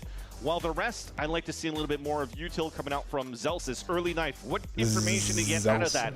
If there's nothing, can you take control of that space? Can you start moving forward? If not, do you want to try to challenge a different spot where Loud could be at and you continue to set up trap plays because you have a Teo with you to fight in those angles? Don't give up that space for Loud to take, because if you are giving that up, you see how difficult it is for them to retake the site, because one, they lose their anchors because they're getting run down. Secondly, they have a Sage Wall to deal with on the retakes. And then third, as they're doing all of that, you still have so many good lurks coming out from Loud because you're not contesting on the different lanes on your defensive side. So you have to clear so many different angles and you're just getting backstab or crossfired every single time. So yeah, be more proactive around the map, just like Zelsis is talking about. C9 win pistol, get eco boost 4 in a row. Sounds about right. Than just a portion of the map from the Cypher camp. See if they can strengthen that mental. Jack drops again over to Oxy. Get those comms going. All right, Life sees a couple. How do you react out of that? Are they going to start to push forward a little bit more? The jiggles are coming out a little bit here from the top middle from Oxy, but unfortunately it still stays pretty static. Jiggle from Zelsis, gets out. He knows what's coming. Using the weapons they have once they can get behind each other here. The Stingers, Phantoms. Everybody towards that top side as the camera is grabbed from Fireball and he heads over as well. Two dudes sitting and drop. They're setting traps everywhere on the side of Loud. Son. Nice relay bolt. They're going to try to keep one in. He slides right home on that one. Oxy picks up the first kill. C9 oh, he is old. Looking good to start off the retake, and now they have some time to set up the smokes in the protocol, so they take that time. Shots ring out. Oxy tries to be the distraction to pull the crosshairs, but Loud is just knocking them down left and right. Hello? 1v2 Fireball? Time's not like crazy. Wait a minute, he can win. More, and it's just going to be a cat and mouse game. Fireball! Up the round, and it is very much a round that Cloud9 needed for the mental. That's a good clutch. It's a nice clutch. Even salvages the off in the next round.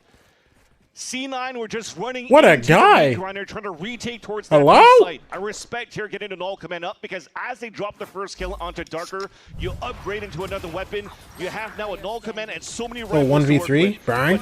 Brian. Pop Nobody ult. was affected on the side of Loud. They still had the crossfire set up, so you needed this man to step up. Dang. The Red Bull clutch just in time for C9 here. And Veer getting a good success rate out of the timeouts, too. I mean, grain of salt there. It's all thanks to Fireball. It's the hero of that round. Yep. I don't think you're dressing up anything there in terms of, yeah, let's just lose everybody. Now, one guy backstab everyone and clutch it here. But no, now the focus is on this round here. The timeout was for this round where they have the operator that he salvaged from the previous round and also the rifle round. We're in for because I want C9. I'm low-key just having fun. I'm so serious. Nice. They don't feel right hard rooting for C9, but I'm not hate watching. You know what I'm saying? 1 minute, pretty common. As they get a clear towards the right side. No noise. I'm just loving Valorant. Lean here to Cloud9, and they're ready for it. I think that false prowler alerted C9 even more to what Cloud might be doing, rather. As the noise starts to come back towards the A side, it's going to be a hard anchor this time from C9, not the retake. Fireball's kind of stuck in sight right now. But who's going to be Fireball for another one, spammed C9 back. Able to get a good Reds on trades TK. in there, but they get rezzed up. And a reset back from Loud. That's just unlucky too because Davi had. Yeah, why is Luke Show here? Hello? We'll talk about that in a second. He attempted the retake with Cloud9. Numbers are dropping down. Fink also takes Davi, out what happened? Davi. And another one. I feel like fell asleep. It's fine. They still can just go B for free. And now Loud Hall asks Vic, the you other ulting? side of the map here, coast to coast, twice on this one. And he's playing it together. Should be able to get it down. The thing is, it's going to be tough now for C9 to retake. They used all of their util to try to stall towards the A site. Now you have a low HP Vic. You still have a Paranoia available for Darker. So they're hoping here that the full rotate back to spawn is going to catch some players off guard, and they could potentially still maintain a 2 versus 1 on different fights for the retake on this B site. Is Vic the sentry, or is he the follow-up at 1 HP? Right? Be the sentry. He'd be the sentry, the first one in to figure out where they are. Oxy still got the slide, the fast lane to create the angles that they want, at least for one side of the site if they try to split it here. Straight through the spike. Oxy, one? There's one for Oxy. Goes for the side. To the right. He wasn't ready for the second guy. That comes up big with that one to keep Loud. Yeah, pretty much a full angle rotate that he had to look through, hit both of his fast lanes.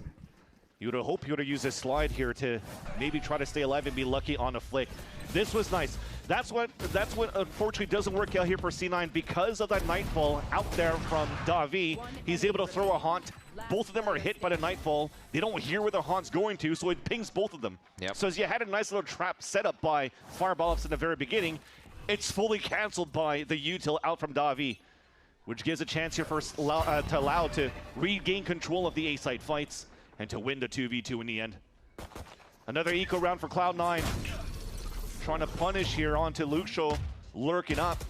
Always trying to get the last bit out of every play to see if he can't squeeze something out. Love that about Luxo, and they're still going to be pushing forward here for Loud. Into the smokes, gets the heal, just battle heals going forward here as Loud continues to pressure Cloud9, knowing that low buy is amongst their pockets.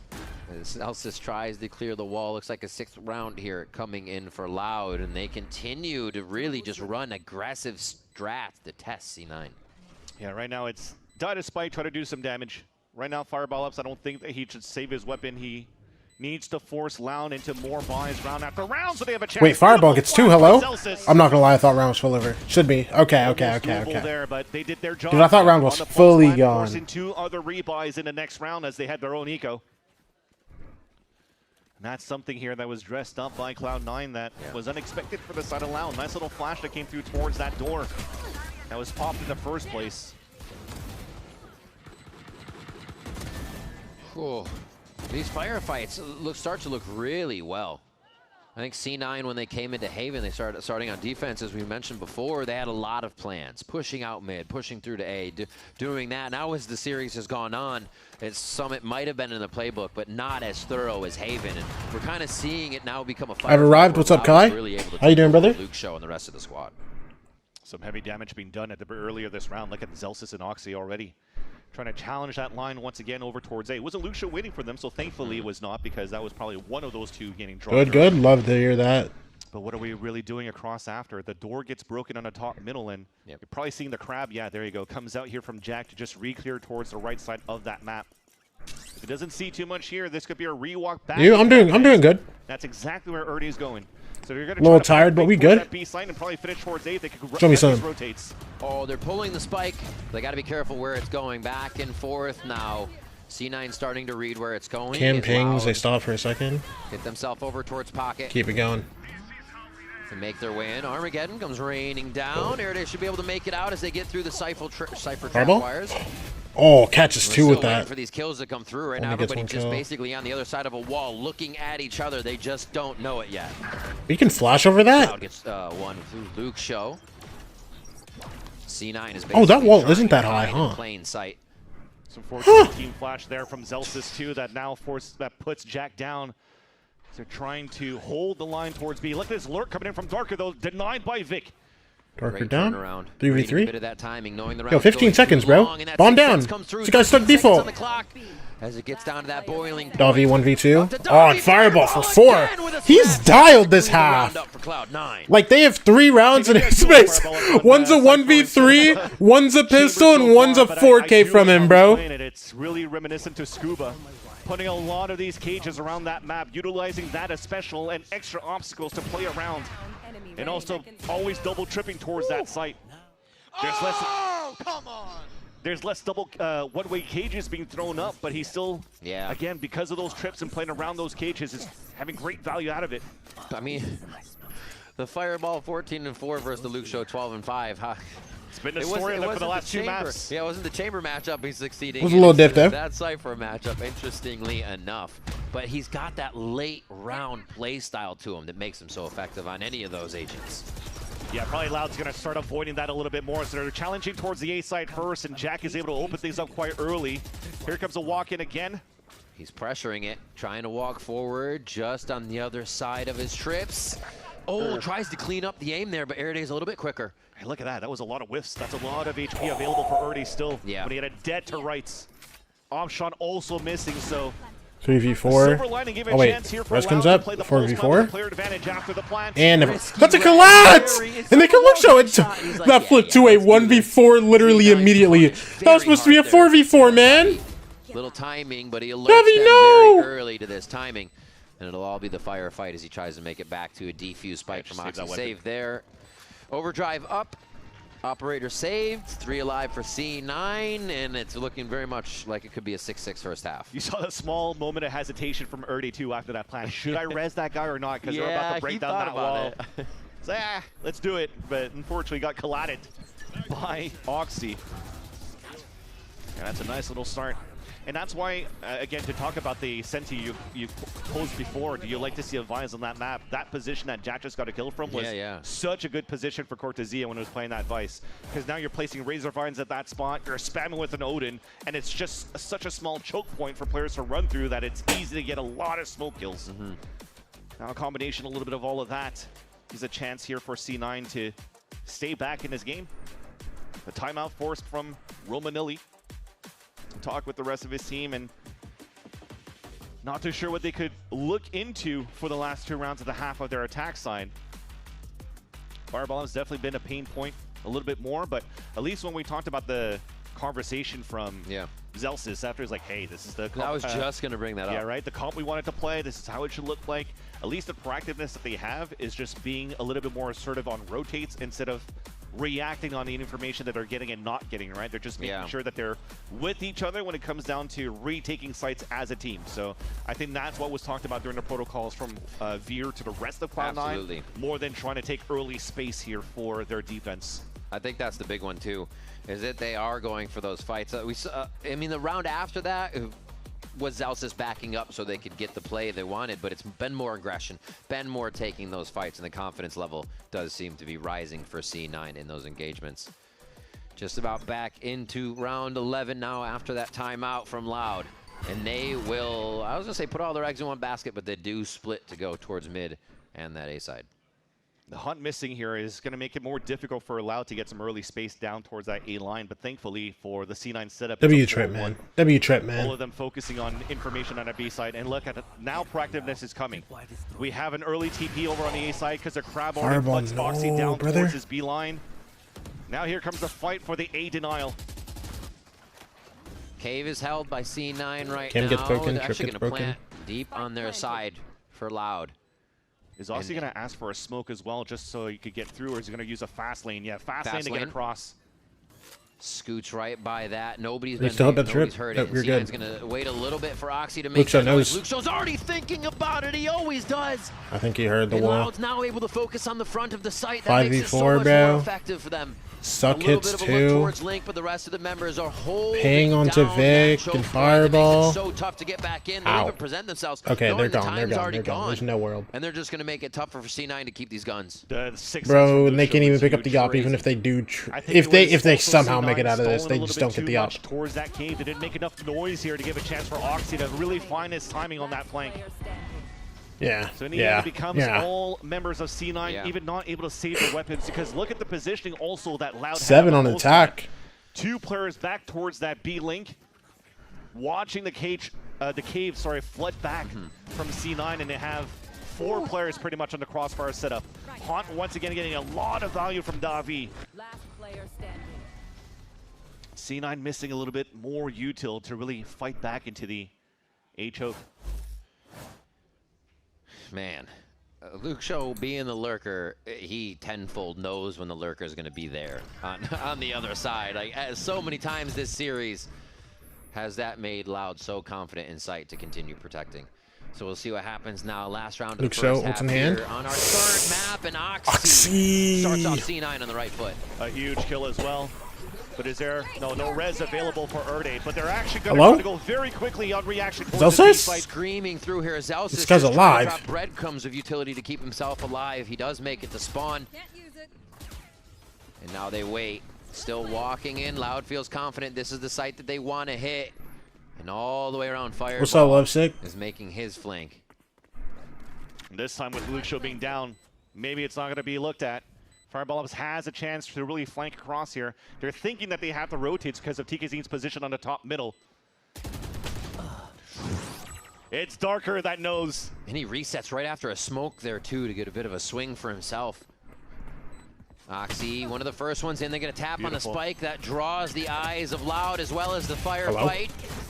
Zelsis on 1. This is happened Vic is before. sticking. Vic was the Vic one is who sticking. defused down. This is like Haven! Vic was sticking one more time. Here in the first half, C9 get up to 5 Oh, they get the kills. Haven all over again. A flood retake. Null command available to stop the post-plant util on top of defusing into the smoke. Chaotic from beginning to Can't the sleep, end. so I in terms of these retake tuned into battles, the these sleeper site match. battles, Hopefully, I but snore midway. Loud still has the lead going into the second half here. Listen, bro, you only got 12 rounds. 12 rounds max left to sleep, bro. And Loud in Better this get to work. series. We'll have that for you right after the break. Honk Don't shoe, go away. me.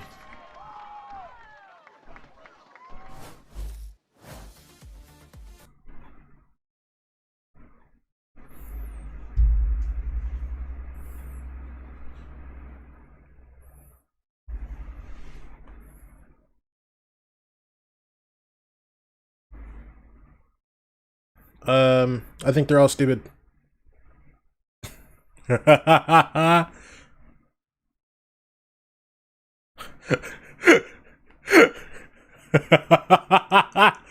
Okay, listen, I'm glad I could be honest, bro, and that you agreed with me. I think they're all dumb. I think you just stick with the name you got, bro.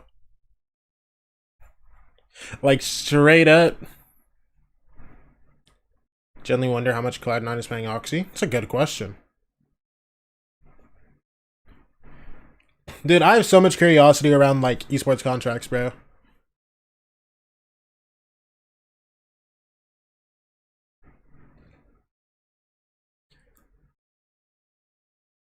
Like, brother, Lovesick, you can't say this. We went over this. We went over this yesterday. Lovesick, you can't say this. It's hilarious, but you can't say this. I wasn't here. Oh, that was somebody else? Somebody called him Clan 9 yesterday, bro. Last half of Summit here in this series between Cloud9 and Was Loud. that Kai? If you are just joining us, Haven first map for Cloud9 on their pick. Sunset, then to Loud. Like, brother. As they take the map that they chose to bring into competition today. And now we have Summit deciding. Dog. Just listen. To strike back here. Maybe a third pistol round, if they will. We'll see.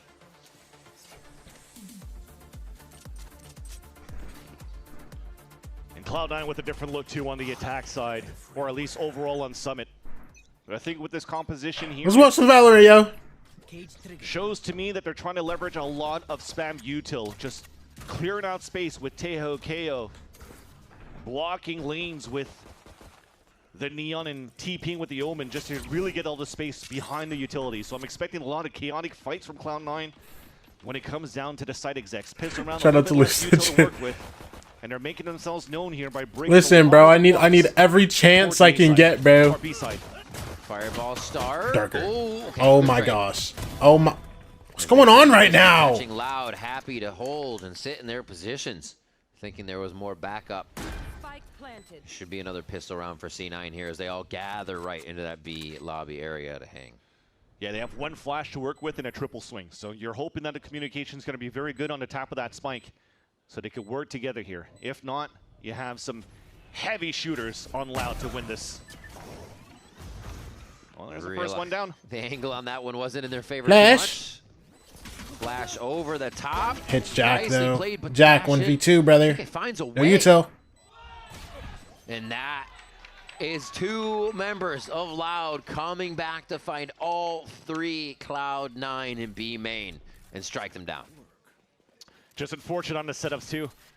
The way that they were setting up the crossfire here from Vic and from Jack, they weren't really able to watch after each other to trade off each other because you're looking at the nature For of how champs, you get 2 hours of free watch party, right? Like last year? What? What are we talking Instead of about? playing the high-low that they kind of did on the post plan of Loud 2 on this hours left of free side that watch B party. line, that probably would have given you a lot of value on the pop What? flash for the re-swing, which, by the way, ended up being another team flash from Zelsis, unfortunately. Not necessarily blaming Zelsis. Wait, FNS is FNS actually going to Billy HQ to watch champs? Came out for the fight. That's an incredible idea. And those shooters, they came to shine here for Luke Show and TKZ. A pistol on their side and greatening the lead now by 3. All right, they know somebody's at least looking down main. They force themselves into the left side of the site, but they don't know what's on the backside. Low They don't really force have the coming coverage to through. get a safe flank Zelsis here, and so they have Oxy to take a keep pushing lot of through. damage. This is where it gets a little dangerous now, and they don't have the coverage to do it. It's not looking like another C9 forced by win. The spike in for a second round plant is Alright. not on the Ew. menu. Okay, Fireball. Okay. Few good shots there to get his, but Davi ends that round. Yeah, and that was a force buy. Yep. From C9 to 9 as well, so that's going to put them Said into another quick another deal, equal yeah, here recoup with no somehow. plant. Less money to work with, and if you're looking right now at the current investment, as we move in here to the next round, seems to be a little bit They more did a of the campaign buy on coming Twitch in last year still for Champs C9. 2025. If you claim it, you had the right to co-stream 2 hours of Champs. I What? think because of the nature of They how we actually ended did that? that round, it was a 2 versus 1 in the end, so the guns that they carry into the next round shouldn't Why didn't be I know about that? technically as strong for Loud, but they have the Outlaw to work with. Yeah, Stinger's see it there. now. A few of them just near 1,000. They'll get 2,900 for another loss, so it should be easy buy if they don't go away with a win here. I don't even remember hearing about that. I just Yeah, don't but think that That happened. means C9's using the theory of C9 buy up being again? by a lot. Okay. That's true. You get punished. Okay, here. and they lose He again. is punished All right, there. I think it's time to give up on this force buy thing, And guys. that's the run-in. Zelsis is At some point, you're gonna like reloading. lose the game. You know what I'm This is the saying? Swarm game from Loud right now to know they can run Cloud9 down. And you instantly gave Luke Show a total false in this round as well. So you could save into the Outlaw, and like I said, going into this buy, okay, well, at least 3 of them could still get full shields, but Jack and Vic are definitely at the mercy of the chamber on the side of Loud. Yeah. You're seeing what they're trying to do here on their attack side now compared to the last time when they played against Sentinels. They were playing double controller at first, where you could split off and slice off a lot of the map. We'll hold that thought for a bit, though. There's a trap play attempted by Loud just to take full control of the B main. Fireball gets the dink and at least takes down TKZ. Great second read. Ooh. Oxy with one. They have to keep this pace going. This is where they keep Loud on their heels, and it's hard to reset. You know what? Sure. Good job, Cloud9. Look from Fireball Ops to catch Davi off, and it is going to be the play, the read around the map for C9 on this one. Plant. I was going to say a little bit lucky, I got to say, for Cloud9, not going to lie. Because after that nice pick coming in from Fireball Ops, he throws the ult out to get information for the team.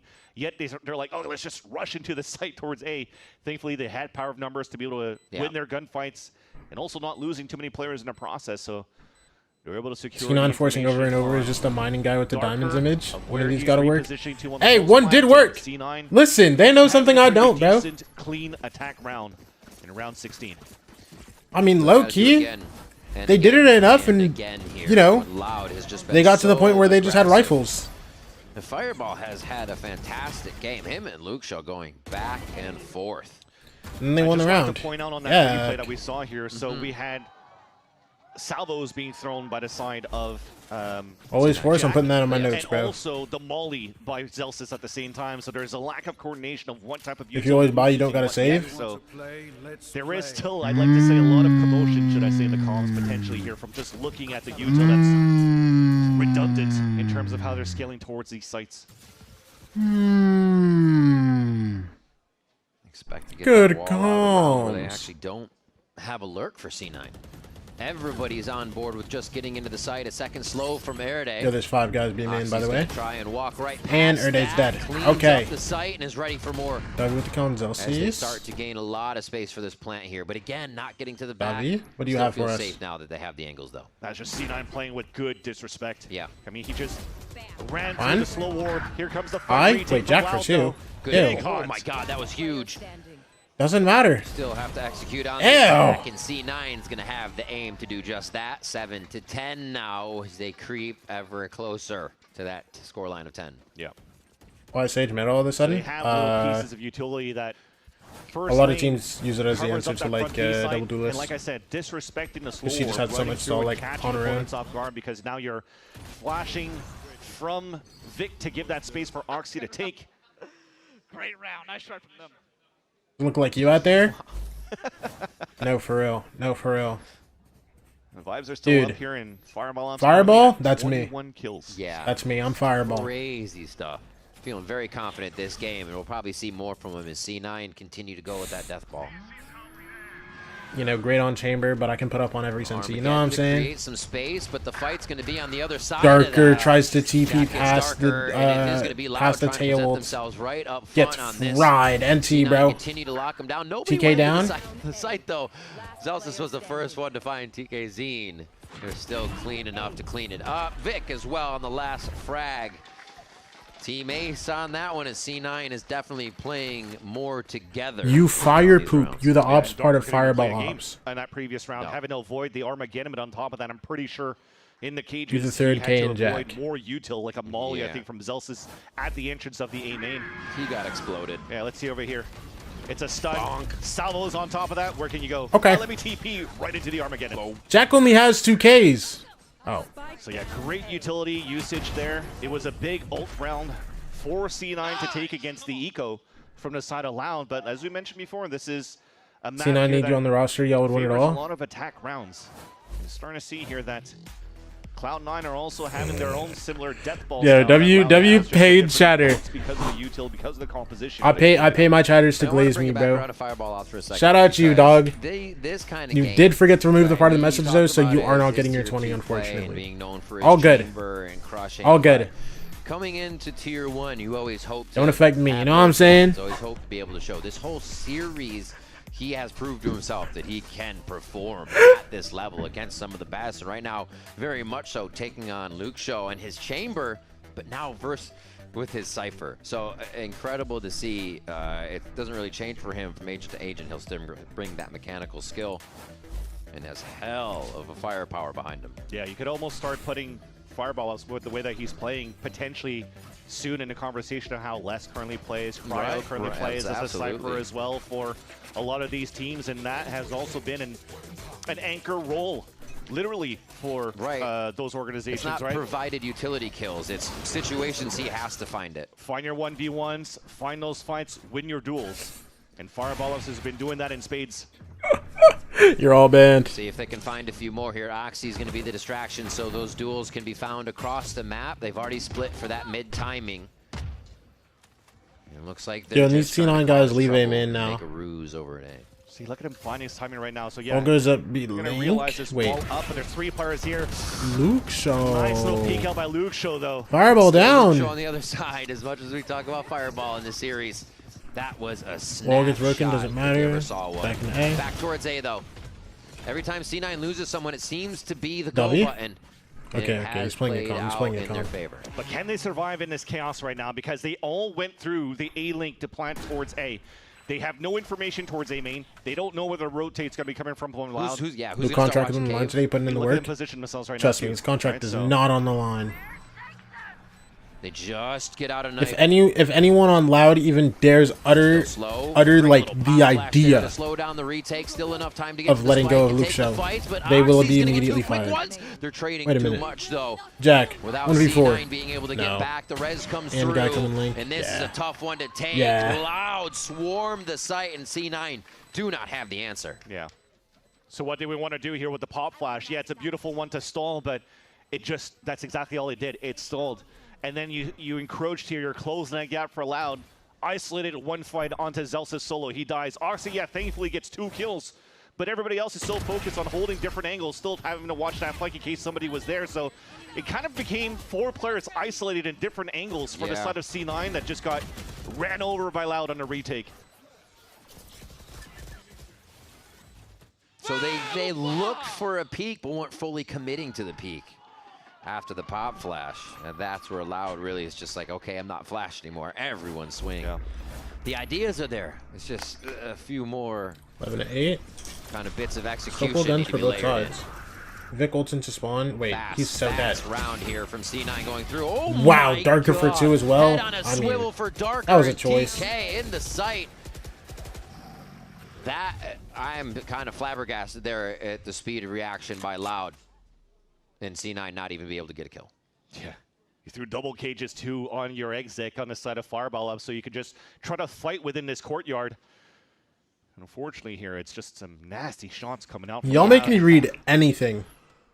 Very nice look. Just genuinely making me read anything in chat. Since the timeout from the side of Romanilli, they're finding a little bit of room to fight back. It's not really set up on how they're doing any trap plays or anything either. It's just them finding some great positionings. Just instilling that confidence that could finish this series. And as once again Veer mentioned in the conversation with Liz, the job's not done after winning that first map. And now he has the challenge to call out this timeout and hopefully be the right timeout so that C9 could pull back into Dude, I mean 12-8, bro. It's looking. And the comeback to force It's looking cooked, bro. He's nervous in these games. You even see when he's trying to hit that button, his hands shaking. He believes in the team, but he also believes in the. There's no way we do it again, right? Can it happen again? C9's going to come up with something, right? There's that inkling there. But he's got to be so proud seeing the team be able to collect round after round here, even after C9 being able to grab a few of their own. Now on full match point, Loud looks to close it out, and Veer has one last chat with the team. That's right. So they need 4 rounds now to force this into overtime. Like I said, a big challenge coming out here for the first time, head coach slot of Coach Veer. But we gotta praise on the other side more than anything else here on the resilience of Loud. After coming back here in the second map, on their map pick, looking very dominant off the back of Luke Show. They're still leveraging the firepower of that op and that role of a chamber for Luke Show. Their identity seems to be defined by the double senti role so far. And you would think here in the past for Loud, you would always say, oh man, they're missing so much util to give some opportunities for Vuri to really open up here sites for the team for Loud, but Man, TikiZine's doing an excellent job solo without any real util to help him out to just win some fights. Get your one, let the rest do the job because you have amazing firepower across the board for Loud to just make sure that they win. Let's see it. C9 even off the timeout. Disadvantages. You guys need 4 rounds in a row, bro. And now just looking to close the series. Cloud9, after this call, look for a cross-map strategy. There's nowhere for you to go, brother. NT. Clearing into the site was kind of the problem here last time. Too many members of Loud were just able to crash in and clear out from Cave. Are they going to move forward? No, they're actually just going to hide out. Just outside site, Vic with 1. 5v3. Imagine. Coming back. I've seen this before. From Ben is no. Not going to be really a timing they have to worry about. Davi gets a headshot though, scattering a bit of C9. Have to be confident in their positions here. Suck comes through. I think that hits Vic too. Getting pushed back out of the site. Kill. No. Gets another no. That's a 5v3. 1v1. Celsius is winning. Defuse though. He's got to get to the defuse. No. Wait. Time. I think he has. Does he? Something if he's got it. Oh, NTC9. Not even close, baby. Loud take Summit. Loud take the series. I'm not gonna lie. Heartbreaking loss there for Cloud9. That's a bad round to lose on too. 5v3, man. Revitalizing, going back to some comfort pace, going back to the old school style of the double controller on Haven. Sticking into the comfort rolls of the second map. It's not as bad as it was, but they're still not good. NC. Theory with this composition, this new composition for C9 was just not enough. But good try. Fireball Loki turned up today, man. Resurgence in terms of their identity since Davi, since TikiZine.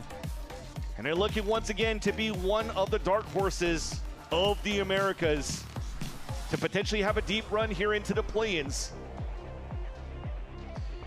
It's definitely something that was needed from everybody here to start stepping up. Luke Shaw having an amazing game, but those TikiZine entries, air day on a lot of the rounds to stall and come back in. It was really a formula that they needed, honestly, to beat C9 today, who came in looking much different. Fireball Ops he gets flowers for this game. This series, my guy. Like, Fireball has shown up for this one.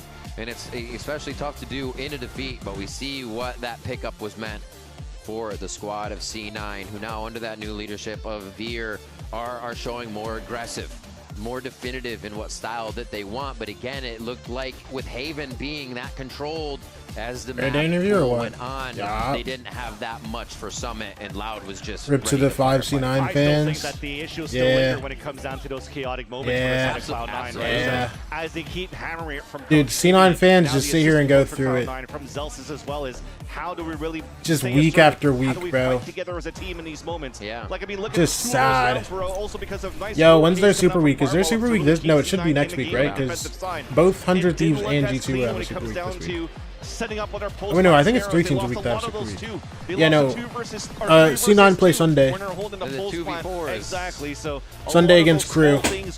And that's to see which one of these teams is going to get their first one on the board. Is it going to be Crew?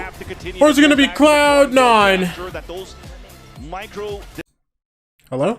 I'll just do that. That C9 team that could be discussed again, that could potentially qualify for champs year after year, but just misses the mark at the end. It does seem like it, but I'm not gonna lie. Is Loud. When you lose in a round like that, I feel like the instant they got backstage, somebody's heated. Somebody's very heated. Putting them off. Always had time to set up there, and no real problem making it in with the util they had. Also, like you said, double sentries just seems to be the love for them. They are really moving forward with that. Let's send it down now to Elizabeth on the stage for the Verizon post-match interview with Erde. Down there. Thank you so much, Rivington and Vansili. And yes, I'm here with Erde from Loud. An incredible performance from you, winning the skirmish into here. Incredible job. I mean, you just said to me, that was stressful, but that was fun. I mean, we can hear you screaming, shouting. Talk to me about the energy and the communication with the team. Like in the first game, when we started losing, our comms were like pretty low, and our energy too. So like going to the second map and third map, we were like, okay, we have to hype us up. We have to like get more energy and like play our game. Like we know how to play. We just doubting a lot, and that's it. And we did that. We did that correctly. I think the game that we showed today was pretty consistent. When you have to, you know, we have to be more excited, we have to be more hype. Whose job is it on the team? Is it your job? Is it, you know, the Lamine Yamal of Chamber, according to the internet, Luke Show? I think it's more of like everyone. When we're losing, like it's like everyone's like low comms, low confidence, not giving like any plans. So it's like kind of like when we like lock in, everyone is like up, you know. Yeah, I mean, talk about just kind of you're kind of reinventing the formula, if you will, for the comps that we're seeing. You know, you're bringing your Sunset comp to Haven, keeping the Sunset comp, etc. Yeah. How has it been kind of adjusting to that? Because when I spoke to Manili, he's like, yeah, this is what's working. You know, we are finding what's most comfortable for our players. How do you feel about that? I mean, I feel like great in every agent. It's not like about me. It's like about the team. You know, if it's working, it's good, and we have to work. We have to work with it. So I think the comp really fit us and fit a lot on Luke Show. Yes. He's like or up or like or fragger mostly, and Tekasim doing a great job on the entry too.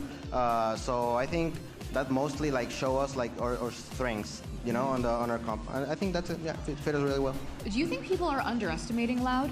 Oh yeah, a lot. Yeah, sometimes we troll some rounds. Like it's understandable that we get underestimated. Yeah. But I think we getting stronger and stronger. Like every time. As time gets on, it's gonna be even better. Yeah. Do you have any doubts or fears with your opponents you'll be facing the next 2 weeks? No, not doubts, to be honest. I think they are really good, but I think we can beat them like not easily, but like we can beat him like on a good day, you know. Well, this was a great day for you, Erde. Yeah, I think it was like a normal day. A normal day. Yeah. It was a normal day. Yeah. If that's your normal day, I would love to see yeah. what your great day looks like. Yeah. Well, congratulations on that win. We're gonna go to a break, but stay right there because the battle of North America and Brazil continues with Evil Geniuses versus MIBR. Yo, I forgot. Whose 100th Eve Sunday game is it against Loud?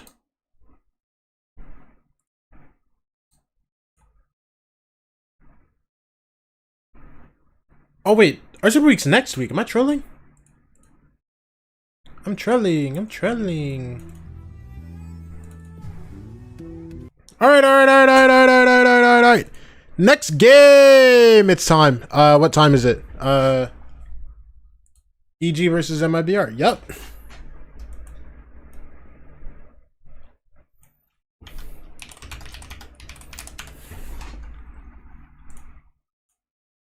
Alright. Oh, be right back!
Don't pick Jet. Okay.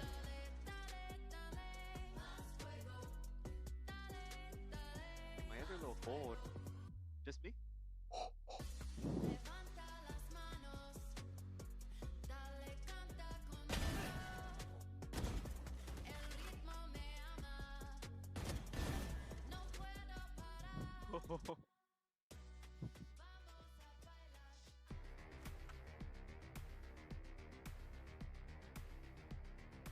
Hot.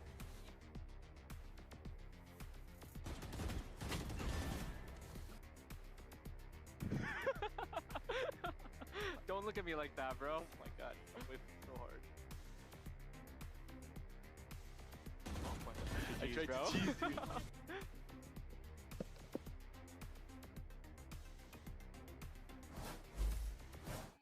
I mean, I think the new players like Pancakes and Zerena, they just come in with confidence and trying to prove themselves. But that's nice. What a brutal tap that is being dealt with.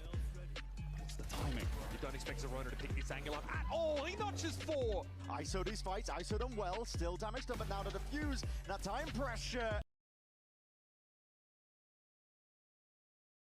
Plays perfectly into the hands of Pancakes. I mean, I think we're a more flexible team. We don't just have one way of playing. Furia not willing to give anything away until Util is let loose and released, and there it is. Barrels pointed out! Second! Straight shots, Verno knows it. Spamming away inside this. Smoke, playing it now, hunting for them! I think in the game, no matter how their year's been going, it just comes down to who's better on the day.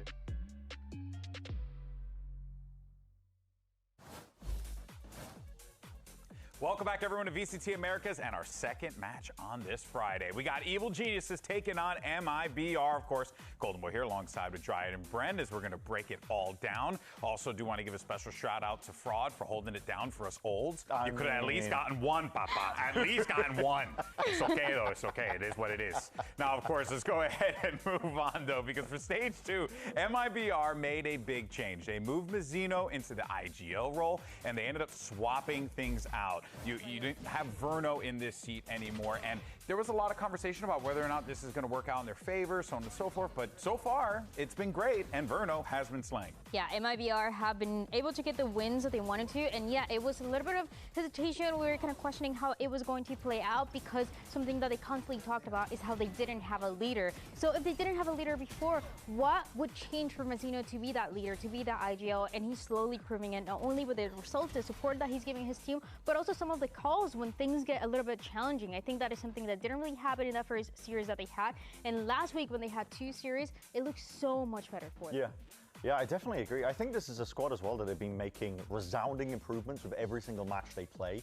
I've been looking at them and thinking that they are probably one of the highlights in terms of teams that have improved the most, I think, because the identity switch to their double duelist, the fact that they're now all on the same page, I feel like a broken record the amount that I speak about it with this MIBR team, but genuinely it is working so damn well, and a cool part of it, I think, is the way that they are using the Phoenix, because they are one of the best teams outside of maybe 100 Thieves, I think, in terms of min-maxing the ability they get out of that Phoenix in terms of generating ults, and I mean, this is going to be a package full of Zekken putting his body on the line, leaping through, getting these kills, but what you don't see in a lot of this too, is that they are always prioritizing his ultimate. They're always trying to get the orbs online into him, prioritizing, giving him the plant, the defuse, whatever it may be, and let him hunt kills too when he gets close to it, swapping around some of the guns so he doesn't mess up the economy too much. But it is powering this MIBR squad forward constantly. The way that they play around the Phoenix ults perfectly to ping pong off, whether it's going to be Aspas hard entering and then alternating whenever Zekken has that ult in his back pocket. I think this identity is looking real nice currently for MIBR. They have hit upon something that really works for them currently.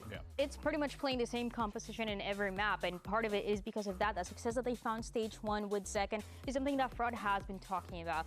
We changed the IGL, we changed a lot of the compositions from stage 1. We obviously recognize the mistakes that we made and the reasons why we didn't make it after the chances that we had in kickoff in stage 1, but now it looks so much better. They're going back to what works for them individually. They have improved some things in the ways that they're opening up the skills, and they're also improving in the way that they want to see the game overall. I like how they're taking it one step at a time while also figuring out who they are as a team. Yeah, because I feel like a lot of teams oftentimes put that pressure on themselves, figure out that meta, fit every player into a special little box and do exactly what you need to do.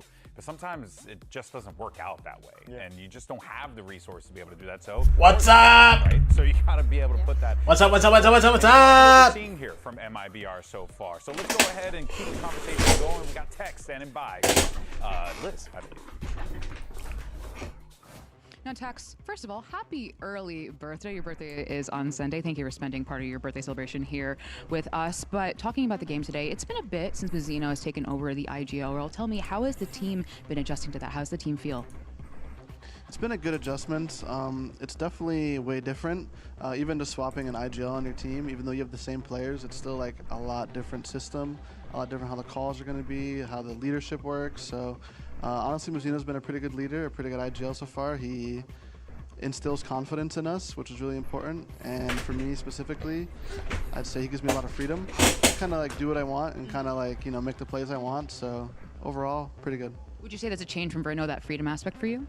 A little bit. I would say Verno also gave me a lot of freedom, but Verno has like a lot of like concrete ideas that he likes executing, and he has great ideas, of course, as well. But yeah, Mazzino gives me the freedom. All right, well, best of luck today, and happy early birthday.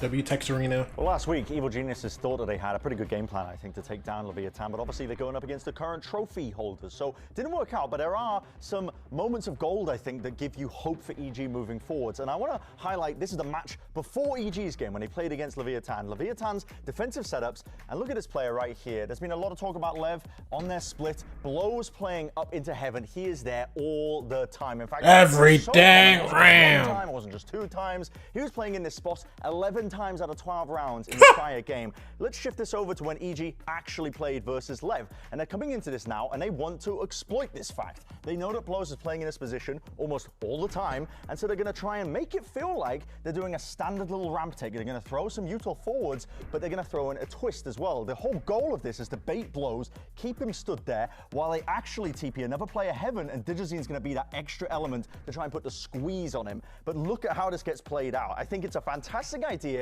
and the execution of it from EG is actually pretty good. It's clean. This would work against a lot of teams, but unfortunately, Lev are not just another team. This is a team that are currently holding a trophy. Blows immediately retreats all the way back, and this lovely play, this lovely idea where they were trying to collapse onto Blows falls apart because the rotations, there's no hesitancy whatsoever. But I wanted to point it out anyway. Even though it didn't work out in this situation, even though EG have been struggling as a team, I think this is signs of life for them. I think this is something to be proud of, I think, as a squad, because they are starting from really, you know, they haven't been able to get wins together whatsoever, but they are thinking about the game in the right way. With moments like that, I think, is evidence. The thing I took away from okay, I'm going to watch Mr. EG Man for this one. Talking to some of the players as well, there's like this feeling of like, no, EG actually is a pretty solid team. Just in a similar enjoy mode, finesse. Still trying to figure out what that identity is. We love EG, man.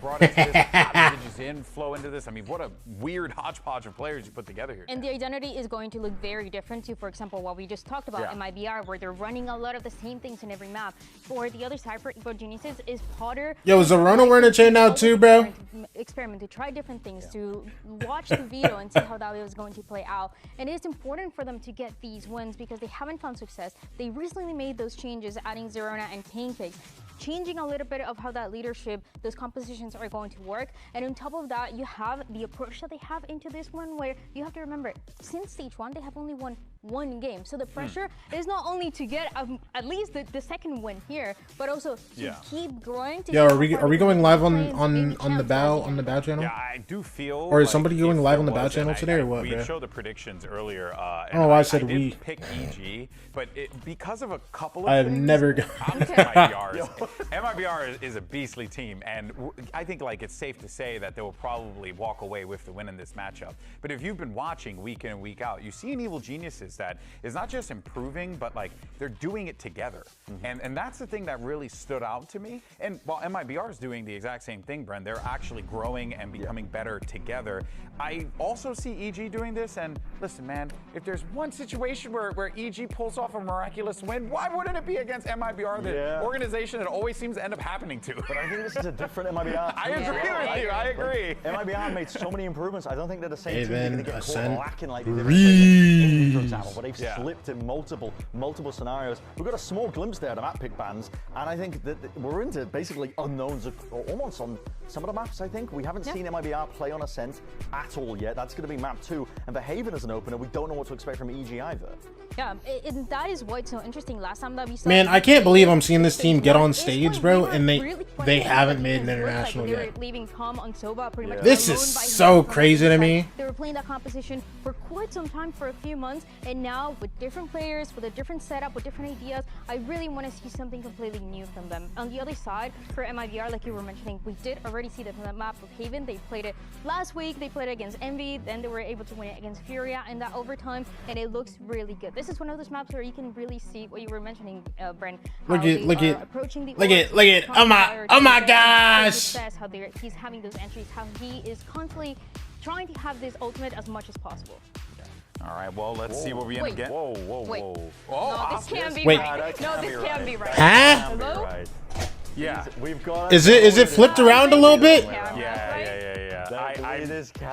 Are we broken? I assume that we might be flipped, and that's okay.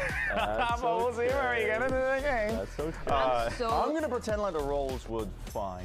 Yeah. And that was just a little bit of an error on our end. Good old-fashioned composite double duelist comp. Weirdly enough, I mean, MIBR, they did struggle quite a bit against Furia. Yeah. When Furia was playing their Breach Sova comp. Okay. And EG. Something's broken. Something's broken with the agent select today. By far and away in America's lead. Yeah.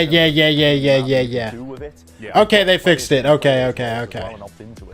DJ's in on Sentinel though. Is that what we saw? Is that right? I mean, I don't know. I feel like this guy is so good so good at finding openings. Has been so good on the Neon. Never mind. Okay, they fixed it. Okay. Oh God. Okay. A little bit of trolling. Oh, your boy was cooked. NT production. All good. Well, listen, I know how to do my job, but you know, sometimes it happens like this, you know? Okay, we're good. Well, there you have it there. And okay, now that we know, Dan, the compositions and what we're getting, how do you feel about Haven Great for both. Regular. I was about to say, I'm not gonna lie. I do not want to see a Bell Phoenix on my screen ever. If Bell locks Phoenix in a pro match, I think I actually close the stream immediately. I'm so serious. Well, I don't know about you, Mimi, but I'm ready to have some fun. What are we thinking? You two? I'm so ready. You're locked in, ready? I hope these teams are ready to have some fun too, because we got MIBR versus Evil Geniuses. We're playing normal roles. Let's not panic. Let's not freak out. What do you mean? You don't want to see the Osbot Cypher? Osbot Cypher? Come on! Come on! You know, I don't think MIBR fans want to see that. So we're gonna keep that one off the table, but we are gonna be moving into Haven as our first map. And Mimi, this is Evil Geniuses' first time on. Yeah, it absolutely What's is. going on today?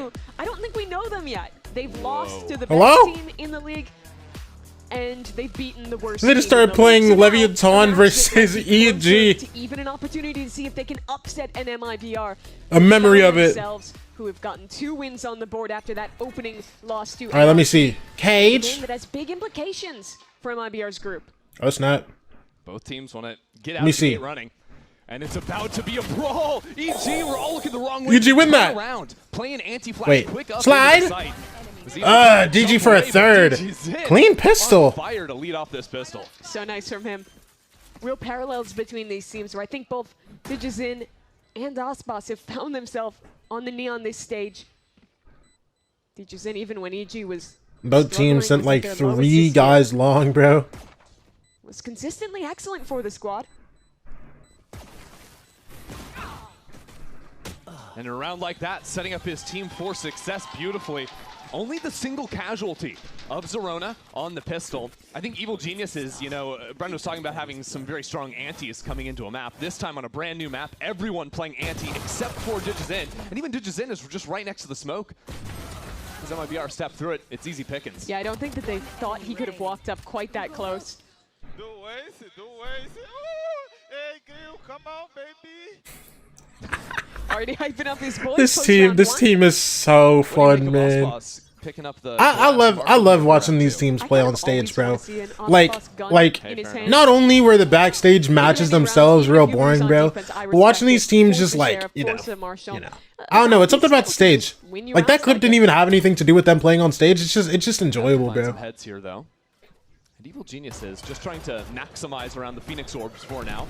He's run a pretty far off pace because he did just drop immediately on the pistol, but already has a second, and I believe that A main orb should be claimable deep into the round. Yeah, I'm going to be watching the orbs a lot in this map. The Dust is talking about it. I think MIBR have been one of the best teams at maximizing the Phoenix orbs for a second. Bow, what you got, bro?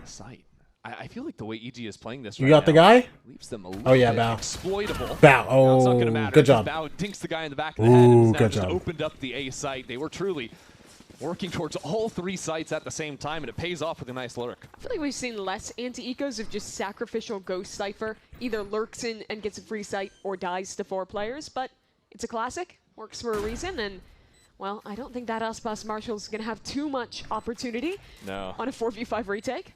It is crazy for Bao to set the precedent of the super fast lurk even on round 2. That'll be something MIBR need to respect from here on out. Well, they got to Inzerona's getting active. Big defraud.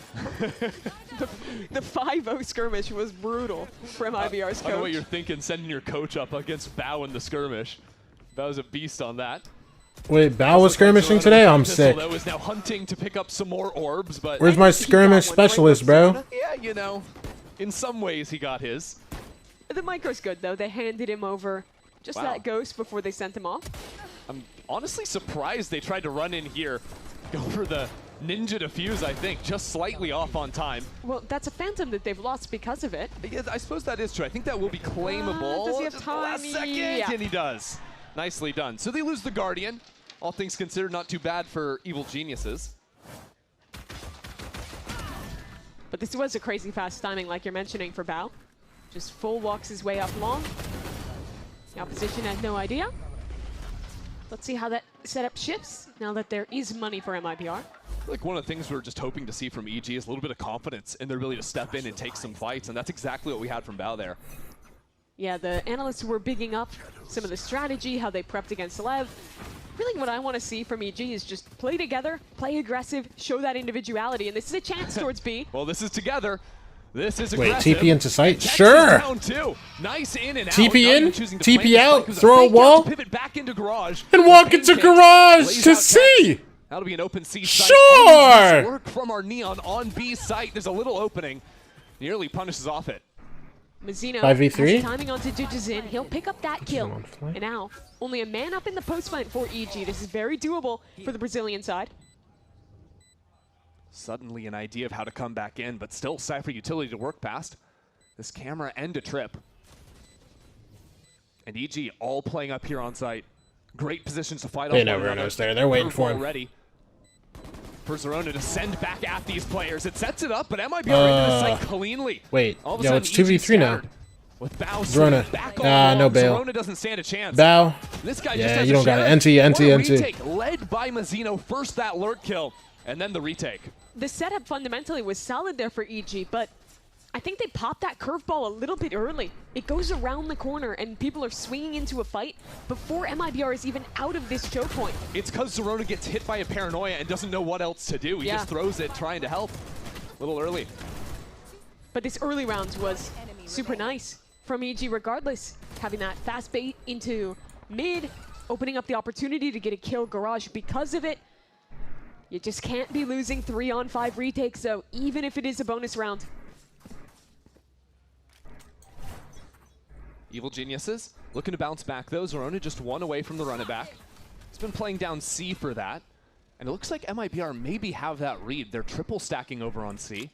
Playing both lanes, as a matter of fact. Giving up the B site to make sure Phoenix can't unlock ult. Look at the high angle from Mazzino.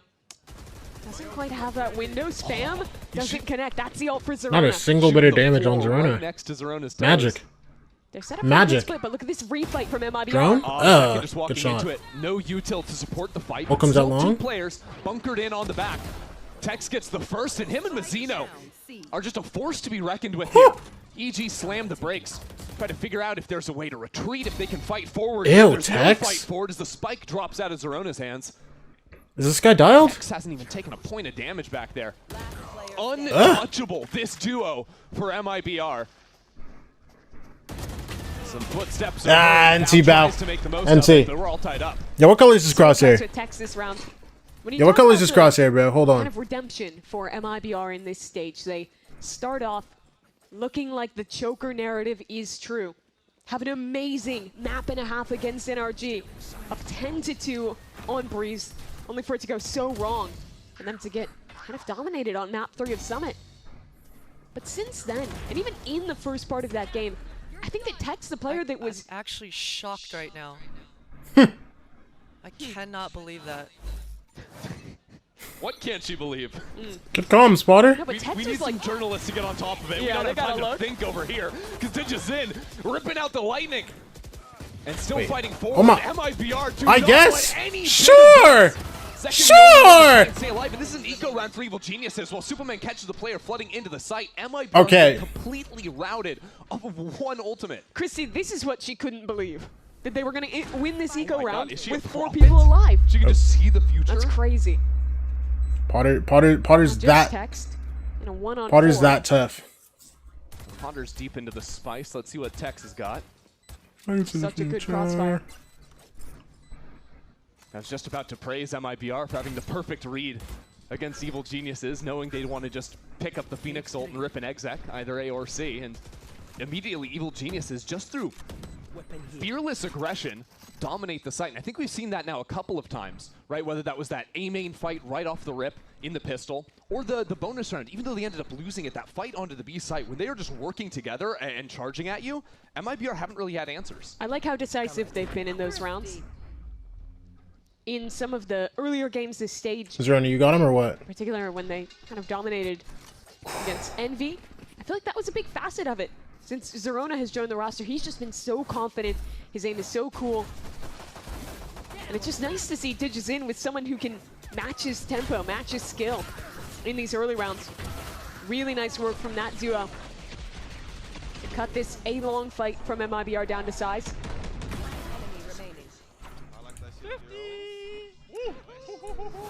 Well, the quick pops have been working for Evil Geniuses, so MIBR tries something a little bit different. The operator in the hands of Osbos, perched up on back plat over towards C, and Evil Geniuses, again, quick through garage.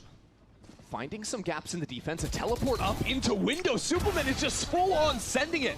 And Osbos needs to find some way out of here. Knows he's getting flanked on the other side. Osbos, what do you have? Is Absolutely brutal. nothing. Flash on top of it too. Second down two? Geniuses have a player in every position they need someone to be.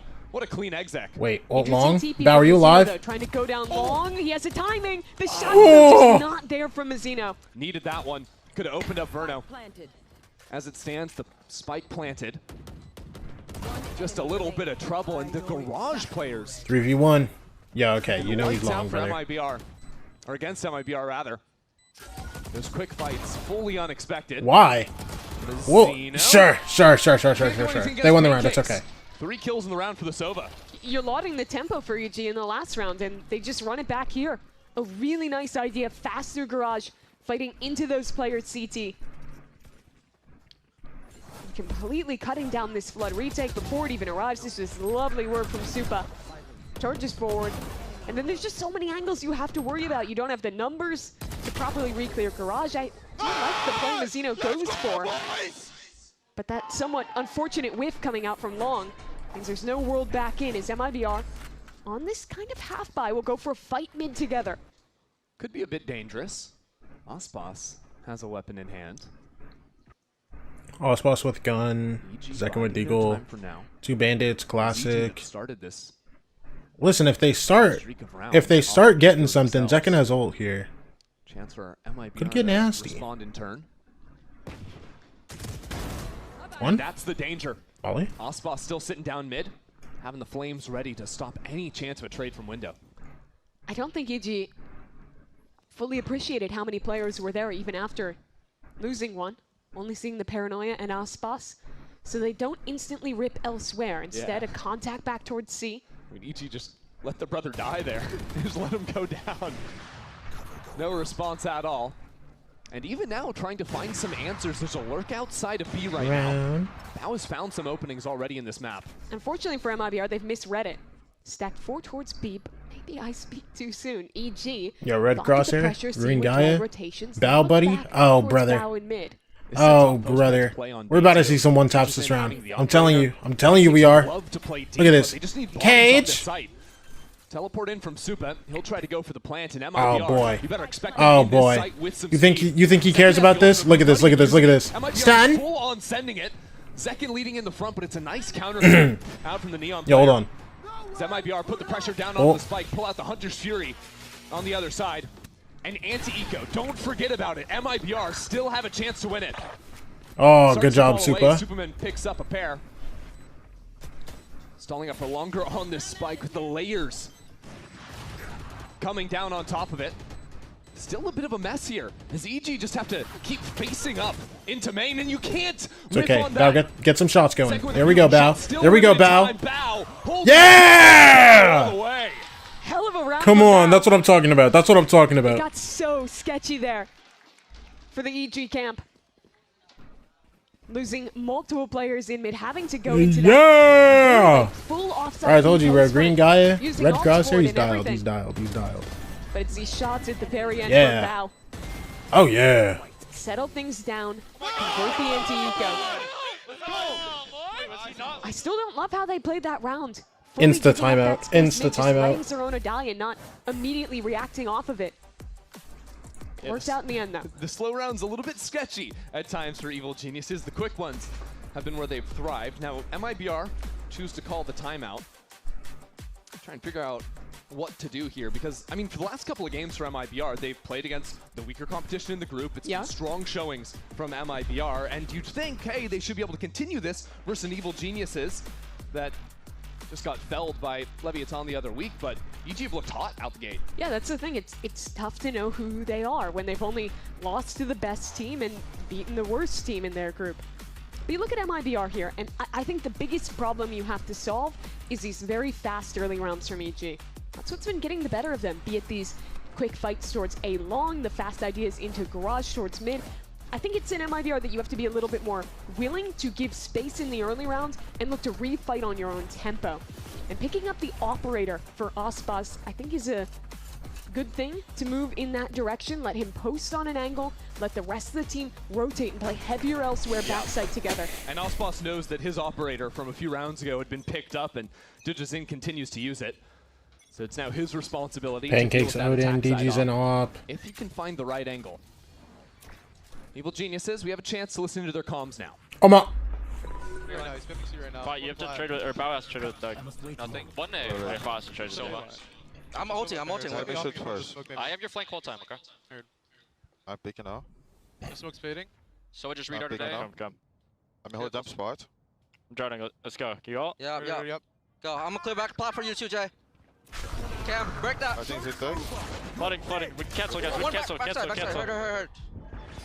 Garage, front side. There's three here, boys. Hurt. Yeah, we're gonna recontact this after, guys. Hurt. I'm gonna show it. Can we turn this into Poe? I don't have drone, but. Okay, that's fine. I think it's good to go Poe, yeah. Top C, Okay, we'll go SG go. You're not picking it short. Yeah. I think I dinked him. Should be low. No, I'm Bao and I will do Poe. You guys go triple long. Guys lying. Hurt. I have dart for backside. They play logs and they platform. He has one flash left, guys. I'm picking now. Mark your op up. We have to Can I get lock scrap my here, left side? boys. Yeah, I can. Can you hold my logs? Bao, can I? You guys ready? Bait me. Hurt. My shock side and dart. I stand platform, okay? Yeah, go. I have your window. Done. One spawn. One spawn. One dead. Rush. Plat. Flood is one flood. Come through. Plat. Spawn. I have your spawn. Someone plant B. Plant. On B right now. Yeah, 4v2. Yep. Feeling right now, Phoenix. Molly. This one.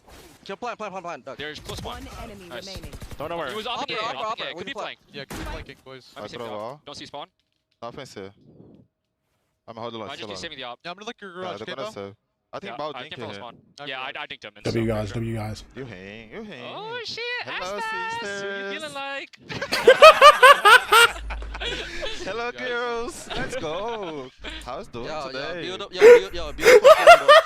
Great call, Of course, bro. Of course, bro. In window. Oh, we got me. Take the gun for your brother. I'll take that gun. Well, they found Aspas. Dude, W comms. A little bit better for him. 10 out of 10, bro. From Evil Geniuses. I was really impressed with the skilling specifically out of Zerona. I think his patience to wait. Is C9 versus Loud where to watch? Really paid off for the team. If you really like C9 or Loud, but I mean... Really stellar in my opinion. I think the other player I want to call out there is Bao. I like when they're going for the C hit, the timing that he's taking. It's not like a super duper banger. So perfect. There you go. He gets his pivotal trade onto Mazzino, but the kill I'm talking about is backside here as the Noya connects onto Verno. You heard in the comms also how calm they were, how he was ready to swing off that timing of his teammates' paranoia. That round could have easily gotten out of hand, but they controlled it so well. And Bao's having a heater of a game. 9-2 right now. Let's see if Aspas can shut it down. ready to fight down C long. Our ops on the same side of the map. Let's see it. Oh, 3 guys. Hotspots with the op. Maybe expecting a little bit of a pop play like this. Yo. Do we see this? Ospas versus DG's in. This round goes to Ospas. Cold on the line. And the follow through. Yeah, that would have been bad if Pancakes got like slid on. Now into Garage, which has been a consistent problem for MIBR. It's one they should be aware of. But it's something that Zerona now hears, and they are not ready to in through good. The window. The timing taken on these lurks from Evil Geniuses from the second round has been immaculate. It's so good. And look at the rest of the map. Bao gets to kill on Tex on A. They have everything. Where do you want to go? They're about to get crunched here. I mean, this is glorious. It's the matter of 15 seconds, and EG have exploded the entire map. They're good kill. MIBR's walls here. I mean, they Ults. exec 3 All right. different points of the map. Ospas. 3 versus 1. And this is what, I mean, I personally am just excited to see as Zerona picks up 3, is Evil Geniuses having no fear taking timings and giving their individual players the agency to make moves like that. And you lauded Zerona for it in the last round. But I think, again, here he is taking just the perfect timing in how he plays this, patient in when he swings, even having the consideration. Zekin was like looking for it too, bro. Unfortunate for him. He's a rookie player. And he's just never rushing into plays. Yes, that's 7-2 for EG. Oh my gosh. Oh my gosh, that's 10-2 for Bao. Wow. Very promising sign, especially if good start. Continue on to future maps. You got a Scent after this. That would actually be EG's map pick. And that's where they're playing their very interesting Yoru comp. A big deviation in some ways from what they're running here, which is a lot more in line with the rest of Americas. Well, their anti-ecos have been fairly similar now. Really slow play, eventually walking up through mid. Where Digizin is actually just right up here. Here's that Cypher tripwire. That's ult number 3 for Zerona claimed. Yeah, trying to ping for his teammates to shoot that trip, so it doesn't give away. 3 ults in 10 rounds, W guy. To the wall. Pulls out a dark cover for it. MIBR have walked 3 players up A. Another one of these strat plays. Bao, bro. To walk into it in a moment. EG had thrown actually a lurk smoke over towards the C side to punish MIBR if they hadn't been doubling up with 1 in Garage, 1 on C, but MIBR have changed things up to make sure they have some info util with the tripwire in Garage so that smoke doesn't end up paying off for EG. I think EG have identified Garage and B as the biggest. They're going back on me. Again, they hey! Free site. Oh, and look at Bao and Spawn. And it's all set up from Bao, what you got for him? Walk through mid from DGZ. And now Bao walks back. Trip broken outside of A main. How do Evil Geniuses respond? Right now, not too many exposed players as Bao peeks in, finds 2 players looking right at him. This is so weird. So he'll just try and play for his life here as long as he didn't even break the darts. The dart sure, just get the kill anyways, man. Better than he's finding the darts on the ground. Even has the camera to set up for him. Evil Geniuses are high. Shorty. They're behind you and around you. 3v2. Time's running out. Around the corner. It's just brutality. Mazzino trying his hardest here. He's sticking onto the spike. And yo, Zerona's holding out a flash. Zerona's holding out a flash. Like. How about that? Evil Geniuses extend their lead. I don't know it's okay. what Rod did to Bao when he picked to go up against him in the skirmish, but ever since he 5-0'd the coach, he's just been unbeaten this game. 13-2 right now. Bao actually feels like unstoppable right now. That skirmish unleashed him. And that was in fact a knife. Yo, I might be the best player in the game, bro. He's feeling himself too heavy. No, we heard you the first time. All right, well, I don't know if MIBR heard Fraud the first time because this will be his 2nd time out of the half. And this is to try and just like get some water out of the sinking ship right now because they only have 2 more rounds to play with. I think the big key is figuring out your mid control. Pretty much every round, there's either a late B finish or Garage control getting walked into from EG. Those lurks have been absolutely killing MIBR in these rounds. So you either have to give a concerted effort of how you want to play retake if you're giving up that space, or have to maybe reconsider how you're moving there. The unfortunate thing is that you don't have huge resources. Sure, you have quite a few ults online, but second, not having another run it back and might not even get another one in this half. depending on how things transpire. MIBR need to figure out things quickly because they're not in the easiest position to make it out top 2 in the group. That loss to NRG, and a loss here is, well, not technically eliminating them, making it look pretty grim in terms of your chances. Taking down an eventual Lev. Pretty much all that matters is making top 2. Sure, you can get a buy-in, play-ins if you're the 3rd place team, but you don't want to have to go to play-ins. Don't want that chance of getting spoiled by those hungry tier 2 squads fighting through challengers. Let's see what the adjustment's going to be from MIBR. Nothing comes too aggressive through. for them. Actually playing TP. to the C site, doubling up in garage. Blind, Well, nobody's on Evil C. Geniuses with Potter have One the guy in exact right read. They garage. find an empty C site. Zerona tries to scout out a bit of garage. Alright, let's see it. Yo, they have Verno's ult, Aspas' ult, Mazzino's ult. With the Hunter's Fury for this And retake, full this kit on is all a of them, bro. must-win round for MIBR. Drone spots that player in garage, and Bao will be the delayed dagger. Catch out MIBR deep through mid. As that ult is sent back, and now the Hunter's Fury, the full heaps of utility hurled into the site. Zekin quick into it. How are they losing only one guy? One?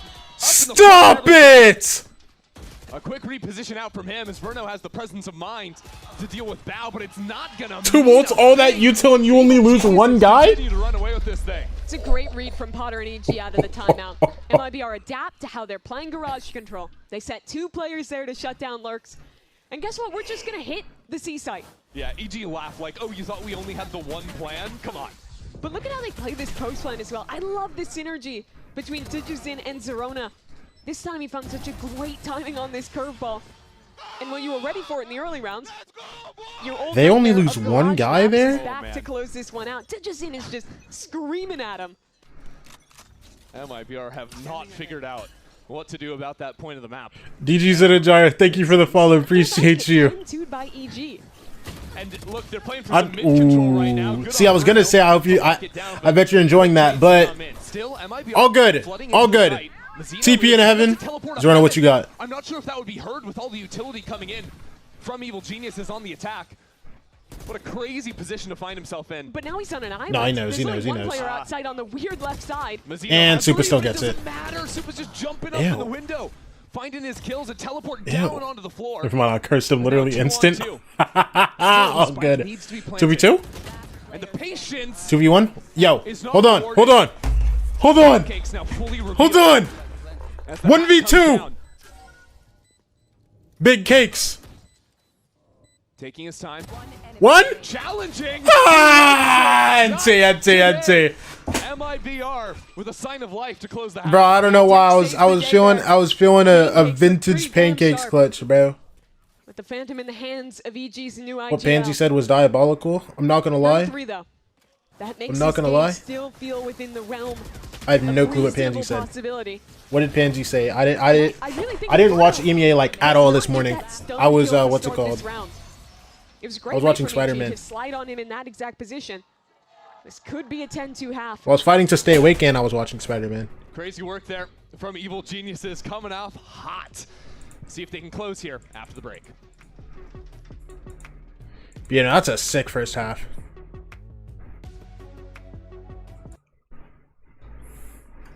Everybody get 10-2 at EG? What's wrong with EG?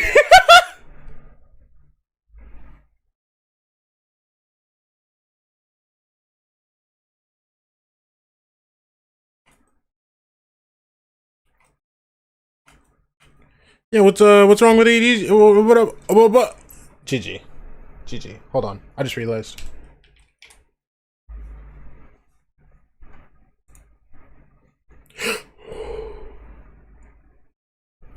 Holla. Hold up.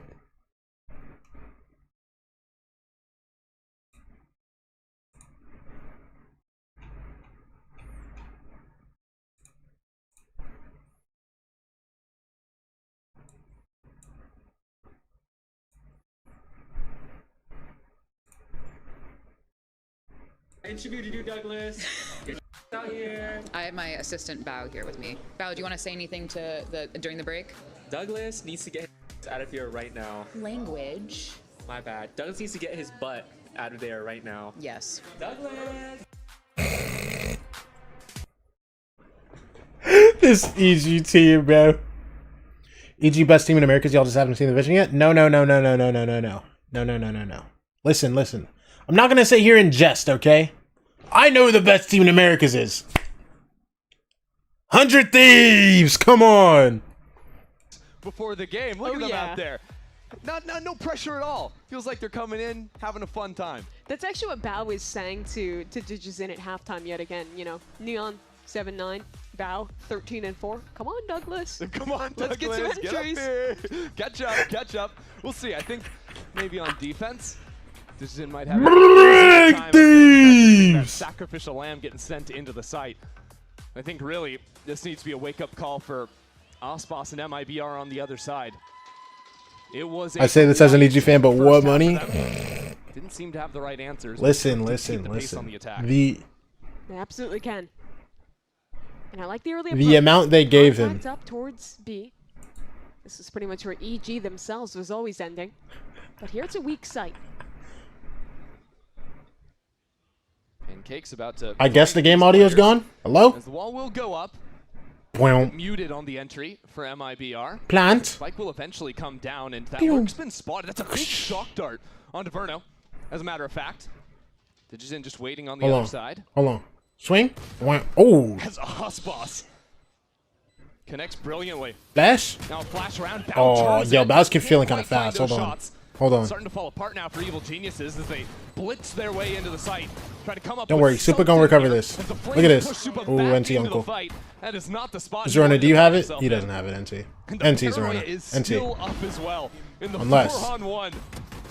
It's a tough time for Zerona here as MIBR will claim the pistol in this second half.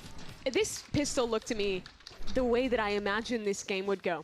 EG might have some good ideas and some good execution, but at the end of the day, you were going to get a lot of rounds where MIBR just outskilled American production. them. But I don't understand why that happens. Because the thing is, he gets another one it's happened so many times for no reason. It's just like, yeah, what if we just have no audio? Just for late fun. block B and some good shots late.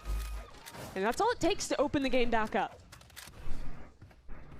Well, in the days where many teams are buying as many Bulldogs as they possibly can in the second round, I, for one, am happy to see the return to a little FPX buy here. Osbos on the Phantom, and Zekin claiming these orbs too. That dart spotted the Phoenix back here, but Pancakes was unseen.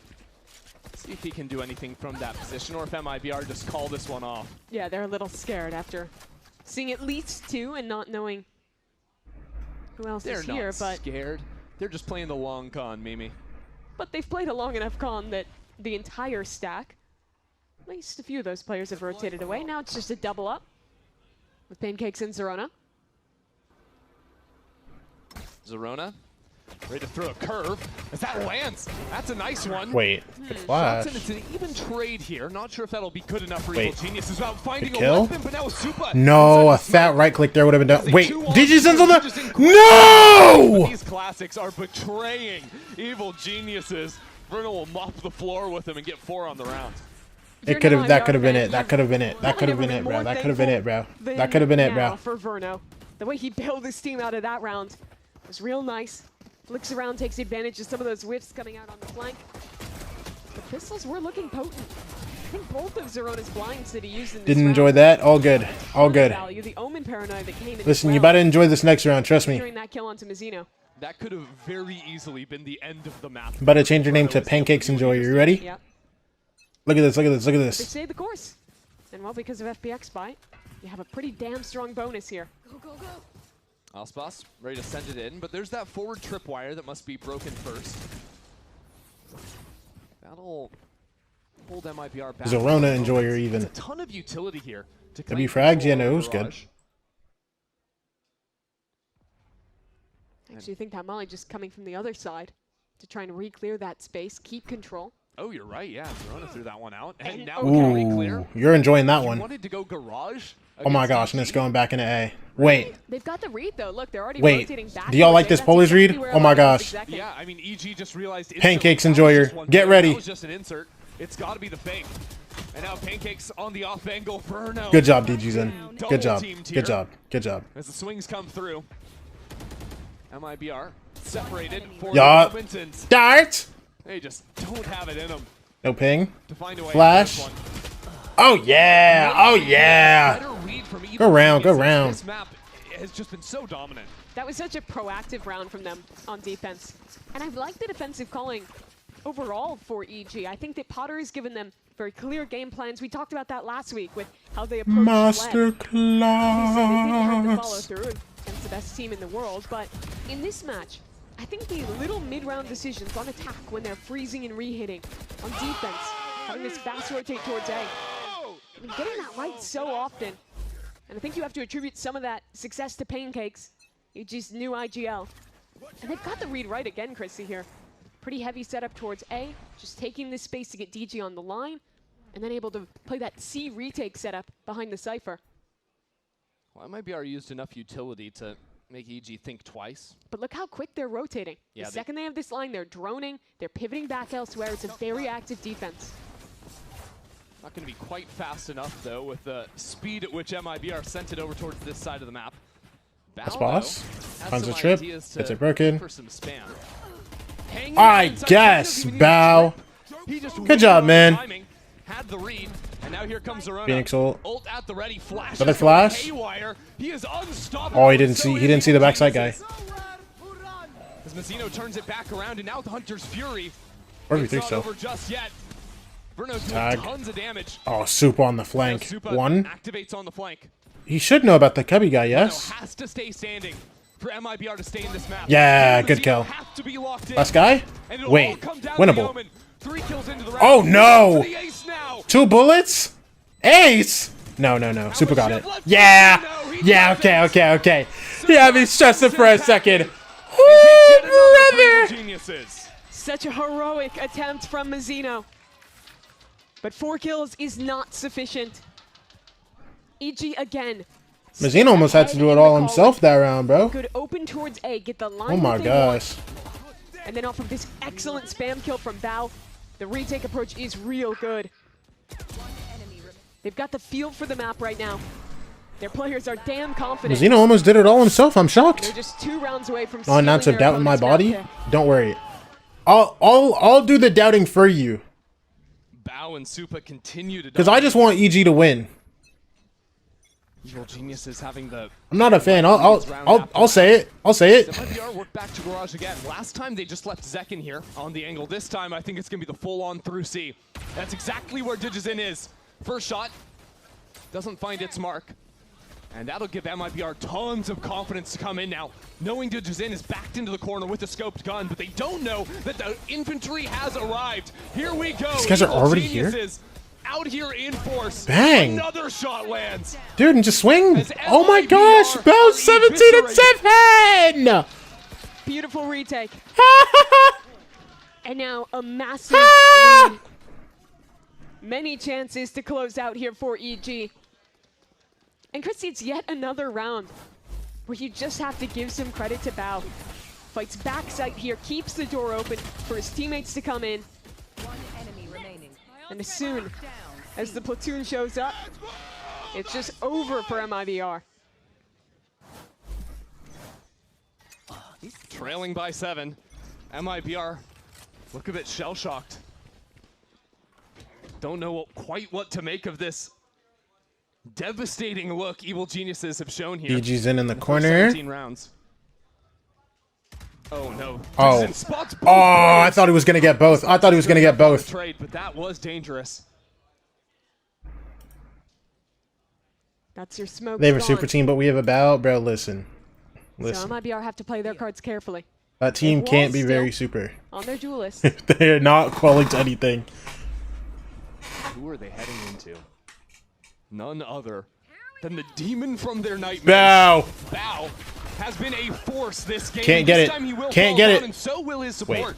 The teleporting behind Okay, him okay, was okay. They super were ready for insistent, super this time. and that seemed a bit ill-advised.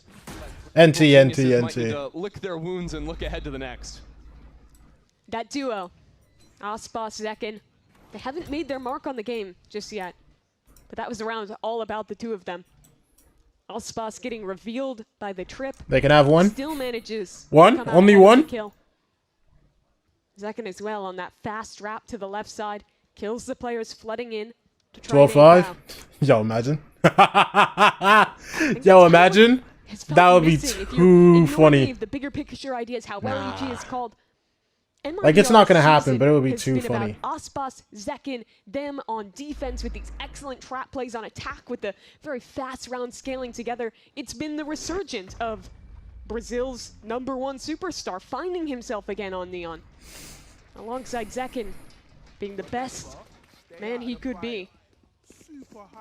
And I think for a lot of the defense side, he was just starved of easy fights, whether that was when he had the op in his hands or Evil Geniuses kept blowing up rounds by dominating the map. It's a shame that he hasn't had much of an opportunity here on attack to thrive. But a sign of life in that previous round. EG, still plenty of wealth to play with. And they've stacked 4 on A this time. Say, well, MIBR, it worked for them last time, so maybe they'll just run it back, except this time, maybe a chance, a little paranoia play. Takes down Supa. It's very Uncle. slow from Evil Geniuses. Wait. And Supa's 1 for DG. Gone? Oh, brother. Comes online. Pancakes and Bao 2v4. They're going into Pancakes. By EG. In the previous round, MIBR Pancakes, you live backside, you win, I promise you. A little bit swifter. 1v3 for Bao. I believe. End up punishing Genuinely, I believe. that new idea. Bro, 40 HP, 15 HP, and a full HP Mazzino? Fight towards long ended up having its timing broken as the Omen down short was not ready for how fast that timing could have swung out. Thing is, this round is somewhat playable with how low Osbos Listen. and Bruno are. Okay, never mind. Still have to kill him. Have to hit at least 1 shot. That's not so simple, and he's just taking your head clean off. But the thing is that despite these good rounds from MIBR, despite EG maybe looking a little shaky in the timing that they're playing with here, you still need to win 5 in a row. I think I never lost a fight on this angle there. Yeah, this angle is so good. Well, challenge accepted. Any future team playing MIBR on Haven, kill him short. It's just that simple. Potter, first time yeah. out. Potter has a big red button too. I kind of forgot that she had that option with how smooth things were sailing for a while. Yeah, her first time out of the game. This is going to be an eco round for EG, and knowing the way that she likes to coach, I imagine she's just going to be looking ahead to the future rounds with guns and giving them some kind of specific read that she wants to see to close out this game. You only need 1 round, give them a few ideas, and let them loose to close it. Yeah, Potter, from listening to Potter, she's usually a coach that has a very specific micro, especially. A lot of coaches will say, oh, go A short, clear that angle, whatever. No, Potter will tell you exactly where to teleport, exactly where to use your util. And often she'll give you a sequence of the rounds that she wants to see, how she wants to see them executed. And so when Evil Geniuses are on 12, that makes them a very dangerous team when Potter has 2 timeouts still left to be able to use. She only has to get it right once. No mistakes allowed for MIBR. They want to pull back in this one, but still a long ways to go here, trailing by 5.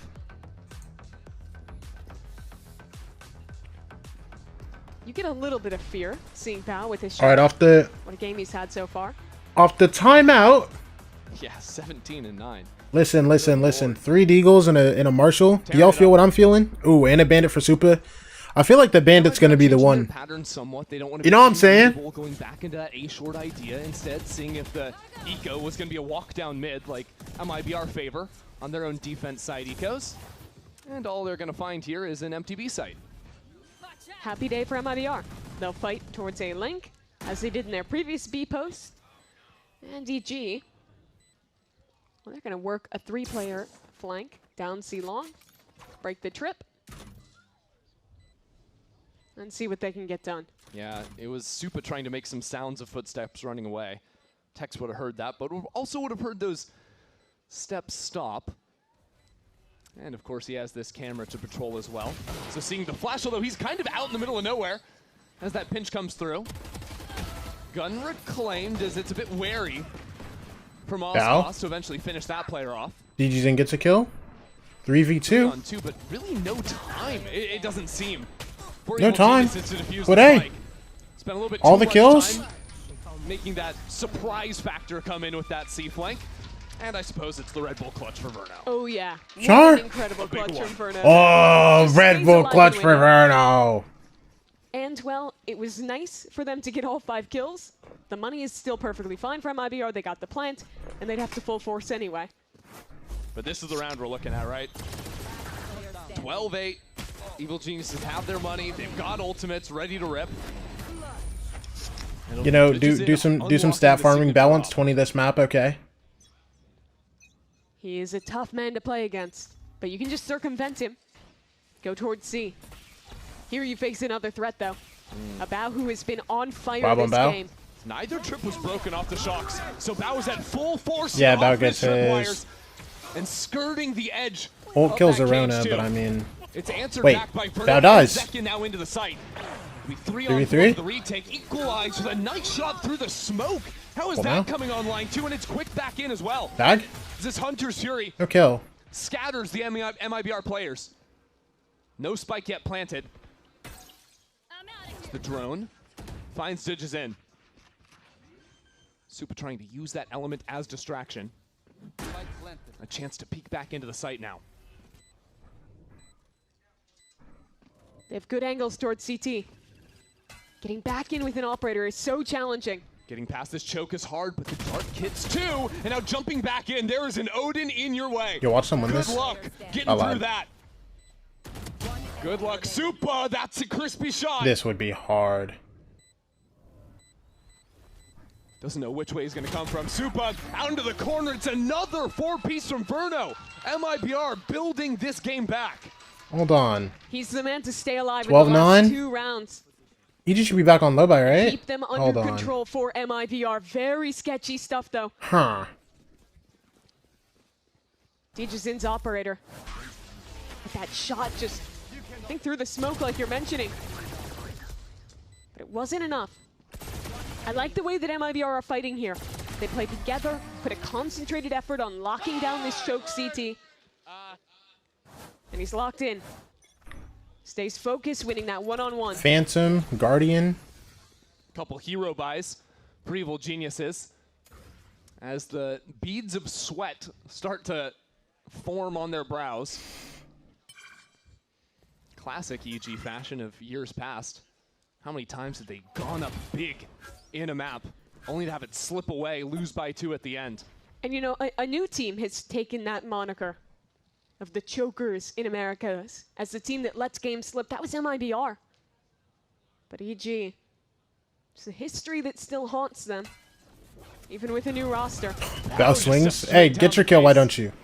Wait, Mazzino, no smokes? And the more trades EG finds, the better. And no, like, Omen blind? The rest of the round? I'm up. Texas claimed that. And my worry for MIBR on this rotate is walking through mid. Pancakes will start to hear some footsteps. Verno deals with Digis in. Wait, Pancakes has a godflake here. Quite fast enough. Supa's trying to fight in here, deal with Verno, but this guy's just a never mind. They dropped the trip for it. Over on the other side. Wait, Supa gets to go? He jumped over. The trip. And everybody was too far for to actually hear it. The Neon, he is through short so fast. Now it is only a frenzy. These players are Should be able to get one though, yeah? He needs patience here. He needs to be Gets strong. his one. That's a good shot. And ready for the drop out of heaven, One guy hill, one guy long. Evil Geniuses now have the numbers. They know where both are. MIBR split. Ospas is down. Tex? In it. Oh my gosh! Snapping around. Little aim labs. This guy's dialed! Tex. What? That was supposed to be the round! There he that was supposed to be the round! 6 rounds, 1 in a row for what? MIBR. And Tex. Look at this highlight reel. That's so Ew! good, man. Oh my gosh. Give me the comms. Give me the comms. I want to hear that so bad. Reads into the last. He's on 21 health. Nice! Come on. Nice! Let's go, Ian. Oh my gosh. V3 to win it. That was no. I'm not gonna lie. I feel like they didn't even do much wrong there. Actually, I don't think they did anything wrong there. It wasn't like they were like full 1 by 1, like everybody was just taking theirs. He's just tough. 2 more chances to stay out of overtime. Need to come up with something. This was the most controlled a game has looked for EG here. Against a team that they were not favored against. This should have been a 10-2 half. 1 bullet on a slide, a stunned Verno away from a 10-2. Don't forget, they almost come back in that second round, win the eco, if not for a Verno 4K. And if not for another Verno 4K, we would have been done a while ago. And if not for that Tex 3 piece, we would be done in that previous round. It has been heroics from MIBR to keep them in this. But that is why you sell this team. Picking up some of the best individuals. The super team that was promised. And so we come back to the A main fight. A place where Ospas has self-proclaimed he never misses on that angle.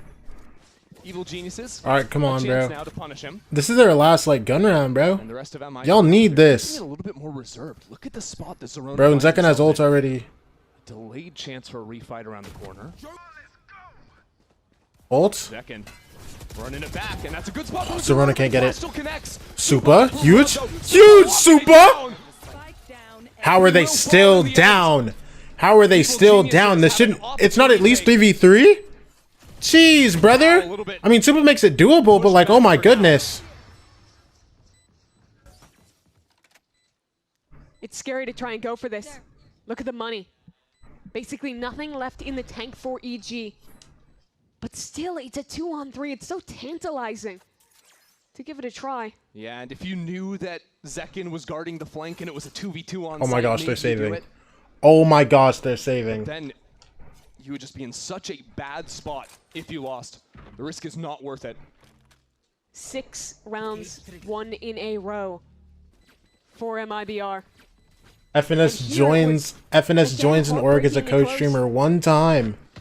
FNS joins an org as a co-streamer one time. Tucked into that corner, just eats a one time. And all of a sudden they start throwing teammate would be enough to go uncleared. And despite the best efforts 12 fives? No, they don't go OT. They don't go OT, surely. One of his kills ended up being on the run it back. Yeah. And honestly, if Zerona stays alive and he never has to turn back around, there is no way MIBR make it into the site because he can just focus on the one angle. He needed that support. But now that marks 6 rounds in a row. MIBR have clawed all the way back now. Have had the right responses. Have had their players step up when they're needed. Now it's a quick pop into mid. When they've gone B, it's been quick and they fought heavy into A-Link. It's been consistently strong. And it's Zerona in that space against the Zerona, wall. Dude, but there's a molly here. Guard for now. Burning down. Dude, is he trying to go through it, bro? Geniuses trying to brute force back into this, and it's not going well for them. Zekken is lighting them up. MIBR. It's OT. It's OT. From the brink of defeat. Oh my goodness, it's OT. Ditches into a corner. We're headed to overtime. They had 7 opportunities to close this game out. MIBR wins every single one. MIBR has no business still being on the stage right now. We should have been in a break a long time ago. We should be starting map 2 right now. Unbelievable. The performance from Verno and Tex. Brother, no. Brother, no. You guys are supposed to have a clean map 1 going to your pick, bro. They show up when they're needed. Bro, no, bro. 23 and 15 now for Ospas and EG in free fall. But now they do get to head back to attack. MIBR have one thing they must solve. What do you do about Garage? And I think for MIBR, when they did work through mid, their early plays were fairly successful. Position Ospas now finds himself in. Quick little 1-2 punch if EG came through mid. And he'd have a quick flank on them too, if they chose to finish Garage. The hallmark of EG's attack, though, beyond the Garage control, was the slow round. Stitches in, you have to clear this. So dangerous, and MIBR never showed this position. Stitches in, shies away, because the spike has stayed C-long this whole time. But like you mentioned, the potential for a fast flank out of Ospas. Ospas versus Bao. Bao has to protect his teammates back. That's what I'm looking at. If you're not Bao, do you have this? Bao, come on. Mazzino, high on the line, but pinged out. His teammates there, Tex. Bao's gone. Show up that pinch in through Garage. Bao had such a good start to the map. Have found the answer. And everything fell apart. What happened? Wait, it's a 2v3. So simple. With EG fighting back now. 2-on-3. Ditch is in. It has to be him. GG.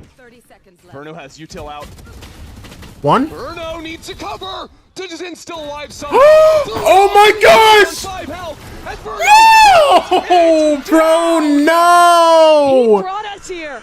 No, bro! Overtime. How many times does MIBR have to ask No him to step way! up to the plate? Ask him to deliver. He has been there through it all in this opening map. Guys, stop harassing DJs and Enjoyer, bro, please! And it was so close. This was nearly a miracle. I'm going through it too, bro, please! But it's not enough again. MIBR have 1 out since the scoreline read 12 EG, 5 MIBR. They have now beaten Evil Genius's attack. They found an answer to the garage control, and now they get to come in onto a side where EG looked helpless. The 3rd timeout now for Potter.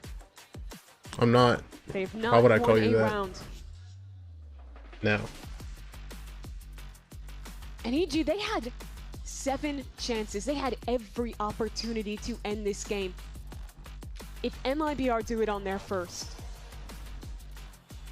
if they close out here, You just can't imagine what that would feel like. Evil Genius is a team, we talked about it. They beat the bottom of the table, they lost handedly to the top of the table. Where do they lie? And after the first half, I was thinking, wow, this team might be sharp. This team might be pretty solid. it looked like a new narrative for EG. But this is the old demons coming back. You can't let it fall away.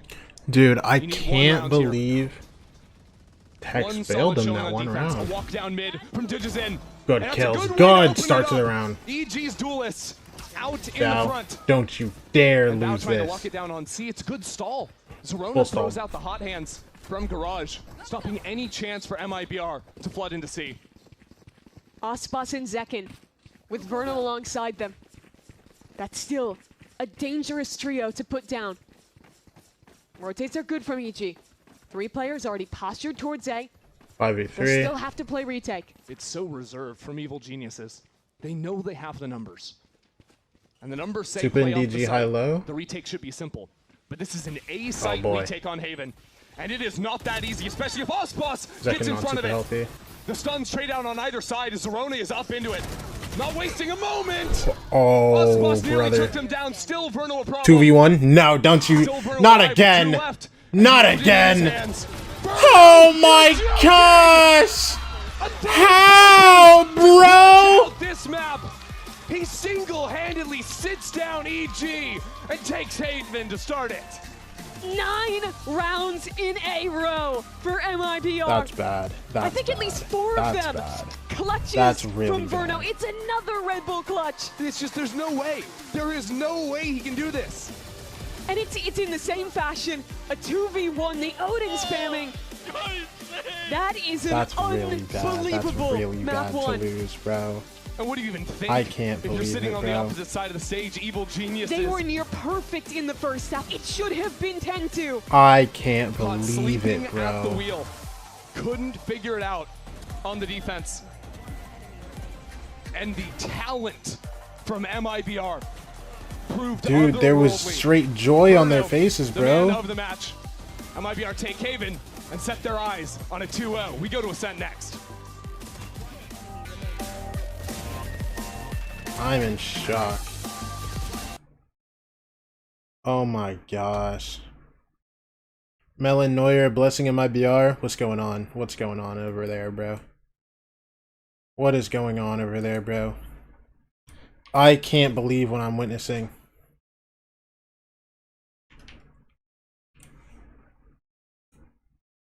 A step back. This is me taking a step back. I'm taking a step back. Uh-huh. So I'm already on VLR. I'm looking at what game I'm doing tomorrow. So like it wouldn't be much. Don't take that extra click. Go ahead and go over to the Oh, the ring MIBR jerseys? Figure it out. Oh, that's Looking right. at I look-y KCPR forgot that right Neuer now, and but I'm Zekin are just saying together, that bro. search box isn't that far. Okay, So- heard.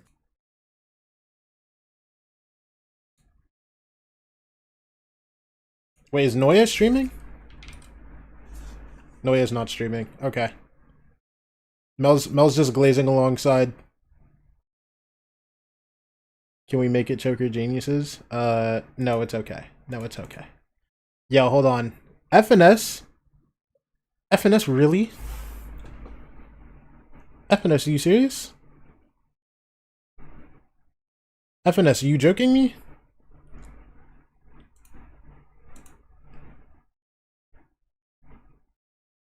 I can't believe this.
I'll be back when EG's good. Alright.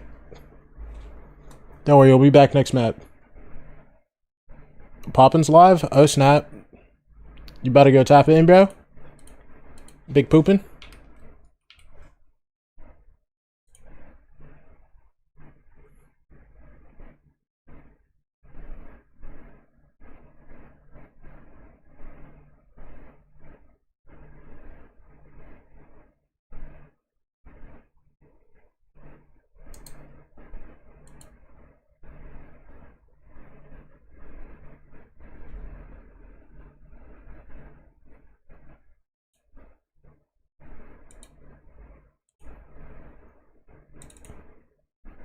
You name it, you guys had it. Very simple question. What was the difference between the first half and the second half? Because you ended that at a disadvantage, 3-9. We just didn't, like, EG came with a really good game plan. They slowed their game down quite a bit, and you know, we like to play our defense quite aggressive, but I think we were just picking and choosing wrong timings to do it. I wanted the guys to keep playing the same way, just pick different timings, because maybe sometimes we were doing stuff too early in the round when we needed to do it more mid to late round. So I think our ideas and our actions were great. We just had really bad timing. So I thought that we just had to really reset that, and like, we were shooting, we just had to get in the game. So do you think, are you worried for an EG game plan on Ascent then? If they come again with a good game plan now? Yeah, I mean, we're always ready. Potter always has like really good game plans, and they always change up quite a bit. So we're ready for that. We just got to adapt a little better. And sometimes you always focus on adapting strats and stuff. Sometimes you got to adapt your timings. And, you know, that doesn't mean that strats are bad. You just got to pick and choose timings. And that was kind of our problem. All right, well, best of luck. Check C9 tweet. The tweet that came out like 2 days ago? What a showing that. Or is there...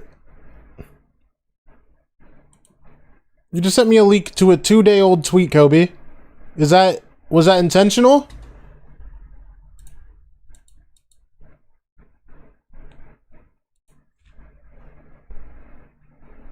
Oh, my bad. Oh, good.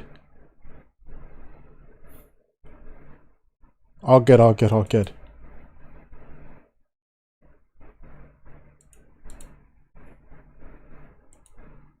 I was about to say. Bro, I'm not gonna lie, I should have made a TikTok on that, but it felt like you had everything. I was sleepy. Dude, why are they reminding me? But the other times it was 18. Then it was 8 rounds that they got an attack. This time they got 9 rounds in attack. So you're looking at a second half where they were really confident. They had a lot to work with already. Yeah, I definitely think as well. Some of the ideas going to kills them. From talking about the first kill difference is insane. It is insane, and they lost. But EG had good plans coming into this. We had an entire we curated a fantastic package of some of the slower rounds from EG. It was so good. So excited. We were going to win an award for that thing. Some of the calling that was going on display, but MIBR, they ended up spoiling it by just absolutely running away with things. But honestly, credit to them. The individuals are showing up. I think they really did turn up. And MIBR are definitely a team currently 7-0 first kill. They're a team. Sometimes you're going to get just absolutely abysmal efforts from NT, man. On certain sides of maps. This was potentially one of them, but a very different turn of events because normally NT, the man. are the ones that are getting the comeback turned upon them. This time, it was a good attempt, bro. That they still have that composure, the tenacity. All good. They go next map. You know what I'm saying? Lauding this team, I think, and celebrating them for finally on display.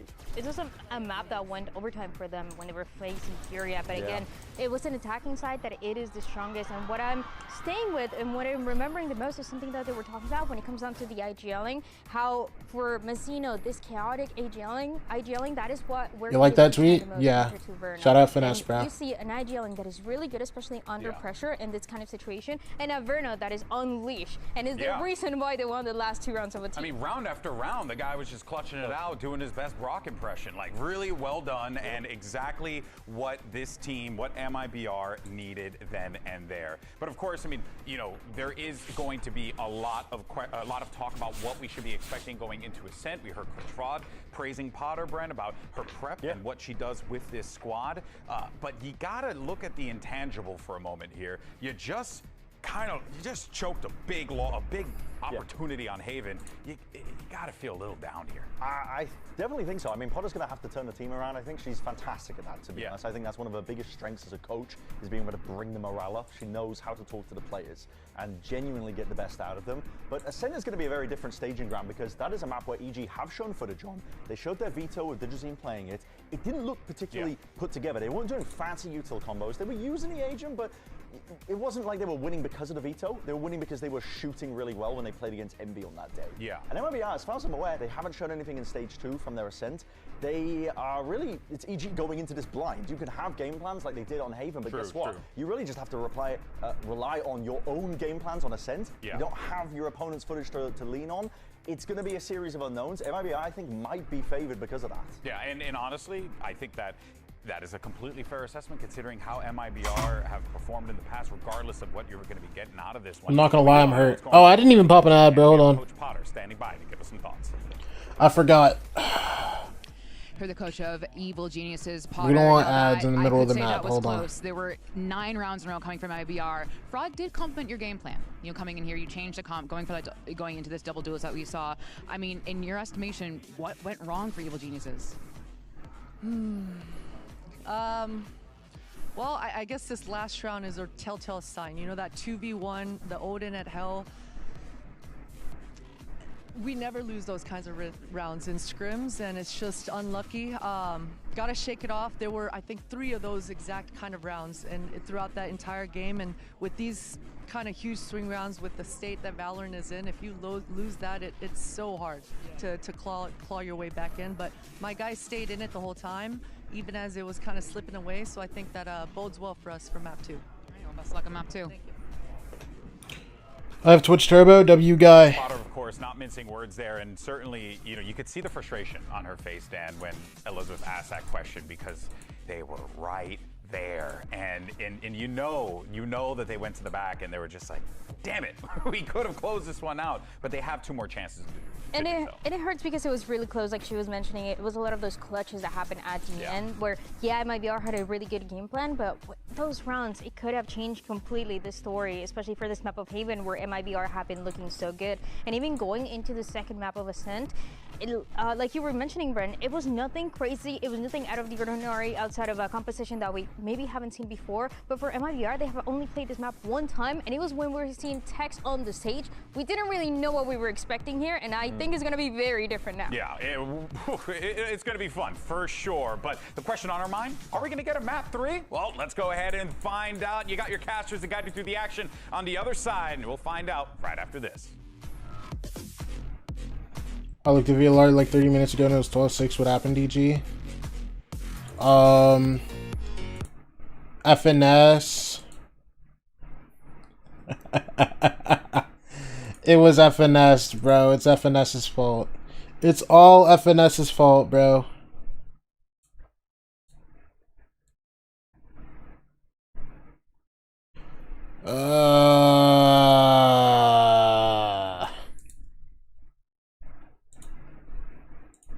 Whatever, give me the daily color thing, bro.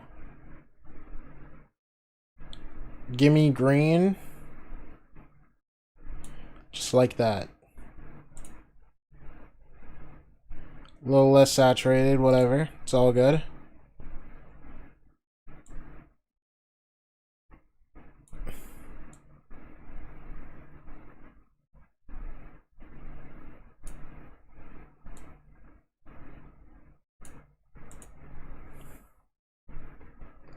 Stamina perfect. Rounds.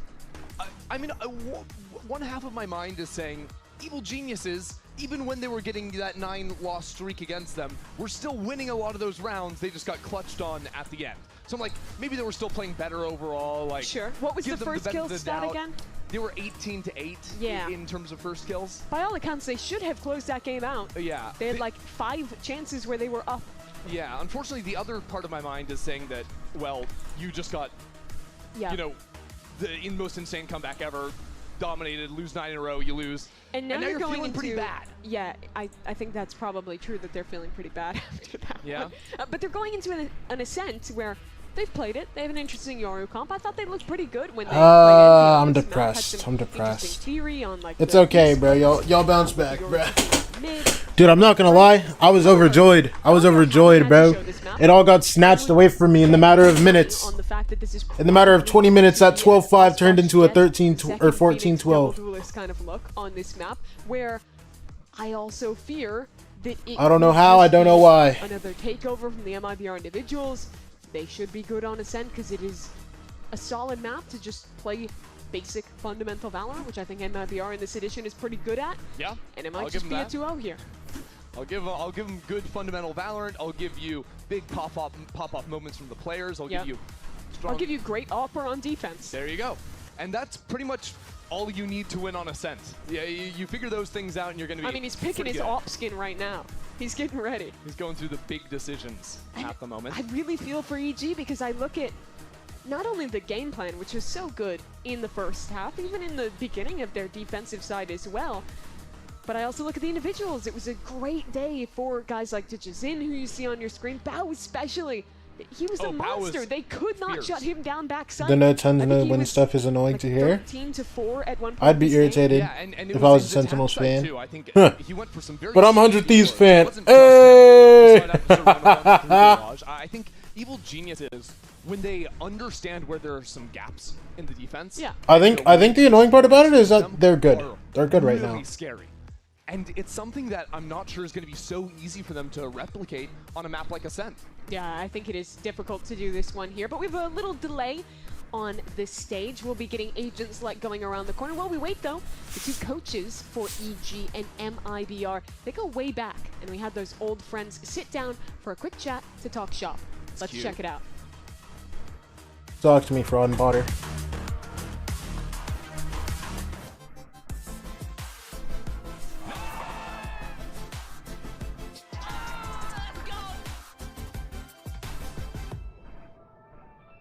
We were played. 2009 GameCube, Mexico. You played there? I lost, but you know, it was close. Hey, the first map on trade, you don't remember. I don't remember either, but I remember a few rounds. And we were up in the first half. I'm pretty sure we were up 11-4 in the first half. Yeah. And then when you guys went into the second half, you're just like locking in. You're just like, you know what's it happened again. It was different. You know how I competed and how I was in the server and stuff, and it's really hard for me to say those things to my players, but sometimes I have to try and tell them, like, man, I was that guy. I don't know how else to say it, but if those conversations come up about what you did in the old school, like back in the day, like how do you even like explain this to your players? You know, what I would mention, luckily for me, I had a stint in Valorant. It was short and it was not successful, but luckily I did beat a lot of my previous players in Valorant, so I'll just bring up the match page. All right. What I try and do is I always like when Aspas is playing ranked and stuff and he needs a duo, I always try and play with him. Yeah. I say I probably play like 30-40 ranked games with Aspas, so at least he knows I know what I'm doing in the game. It's actually like you gotta like earn. Up in MIBR, I can make champs because Aspas is champs user. I can't believe he makes champs. We're both still here. I was actually preparing for this interview. Oh, yeah. He makes champs his home compared to LA. Bro, I don't know what it is about champs, bro. They just always turn up. On our Wikipedias. I think what he was saying was that, like, by the end of the year, his teams are always like... But in 05, We had both won the event. Solidified? Coming from an American team, we were always kind of the blunt end of the joke or whatever, because we were never competitive. It was always the Europeans and Asian teams that were. And as well, just like end of the year, every team in wants to do 05, good. Because we both won. He gets turned. I just remember being super proud. Well, the cool thing about it too is like we were the first team to ever win a tournament on international soil, being from America. Yeah. So we were both able to accomplish that feat at the same time. Actually, I wanted to ask you too, like your experience coaching. What's kind of been like the biggest challenge for you dealing with the newer generation? Avoiding saying, well, back in my day. Oh yeah. I'm just like, I hear you. Because for us, it was always just the grind. Because the grind was just a given. There was no complaining about it. It's just you just kind of knew that it came with the territory. But that level of grind is a little different with with this generation a little bit. Things have changed now with the psychology, performance coaching, and everything. I think that there's so much resources, because I don't think we had any of that. We didn't. We didn't even have coaches, right? Did you have a coach? I did not. I did not have a coach, and also though I would say those resources sometimes is a little bit distracting. There's a little bit too much. One of my players earlier was talking to me about, oh yeah, if you wear 100% cotton, oh dude, it's good. I'm like, bro, that's caused by my player. That's what are we talking about? He must have heard a rumor. Okay, damn. So I know it. They heard it from our prac room. They're stealing our tech. They're stealing our tech. Listen, I don't know, man. There's a lot of. They're stealing our tech. I always felt it was difficult to play against the coaches that you really don't know what to expect in some cases. And that's where I always put you there, especially with you and your players, where we didn't know what map to expect or who to play or anything, and always going in with like maximum preparation because of the respect we had. Yeah. I just remember always being excited every time I knew I was playing up against you. It's a familiar face. It's nice seeing a familiar face. Like there's just a quick flashback of all the memories. Like it's been so many years. So and I told you this last time. I've always been such a huge fan of you, and have watched you for 20+ years. So it's just excitement for me playing against you. Yeah. The one thing that we still gotta find time to do is go fishing. Hello. For some reason, I've been getting motion sick lately. I don't know why. Getting out. Try Dramamine? I might have to. It's like once you hit past 35, your body just can't handle it. I'm telling you. So I was like, I'm down to go fishing, but we might have to be land fishing. I don't know about going on a boat. Let's go!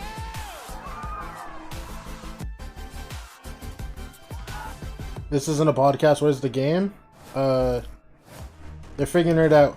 We're loading in! Trying to jump into the game, but I've got some promising news for you. If we're looking at the screens there, I don't want to speak too soon, but it's not looking like it's too far away. Pause. Can we talk about in that video Fraud saying that he's doing with Ospots in ranked? Is that allowed? Nope. We gotta move on. We gotta censor that. There's been no elo inflation here. No. But think about it this way. No, bro. Fraud's immortal, bro. Come on. Therefore getting their elo is inflated, I would say. Just on the big stage. Maybe we need to change that though, because after the last game, it kind of looked like Verno was the guy. Some troubling news. I've just seen the and that's why we never say anything. Stop existing. Yeah. You shouldn't have said it. We should have been talking about the video. Yeah, it just keeps on look, we're looking at the coaches now. We're talking about the video. It's great. What was the sage advice you took away from it?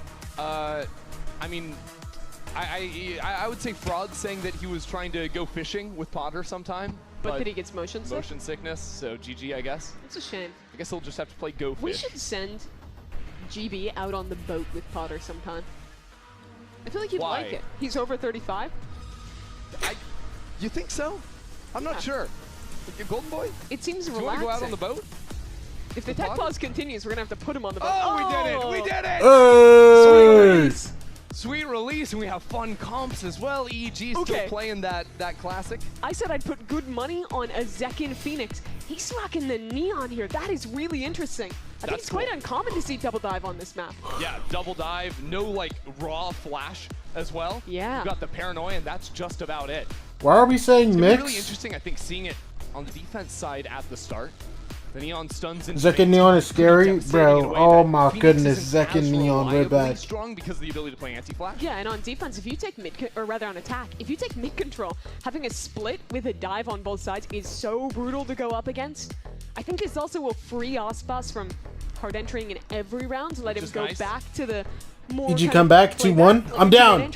I'm down. Over the round style he loves. And give him the chance to play the attack off too, if he'd like to, not having to carry that burden for him. This, to me, feels like they're just making a comp where Aspas gets to be in his happy place. Yeah. Ascent, Jet, his teammates can entry. He is chilling, and he's ready to take over the map. Stay in your element.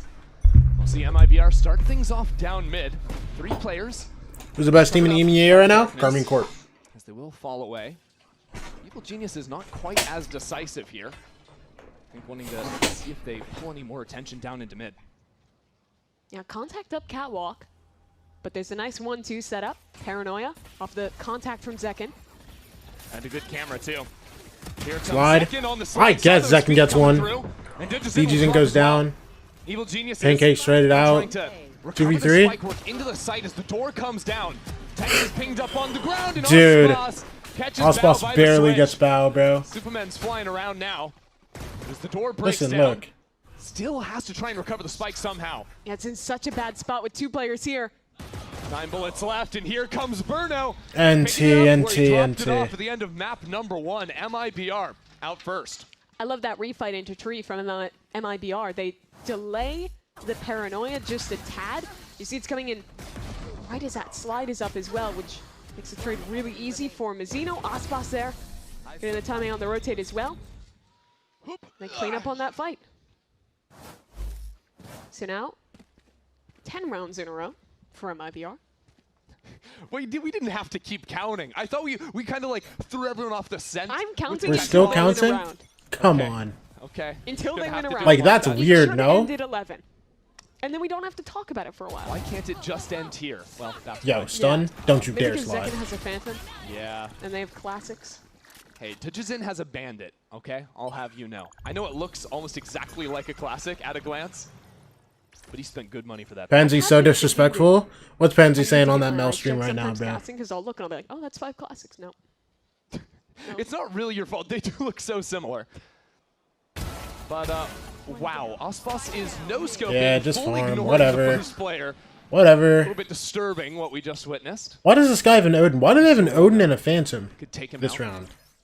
I'm irritated, low-key.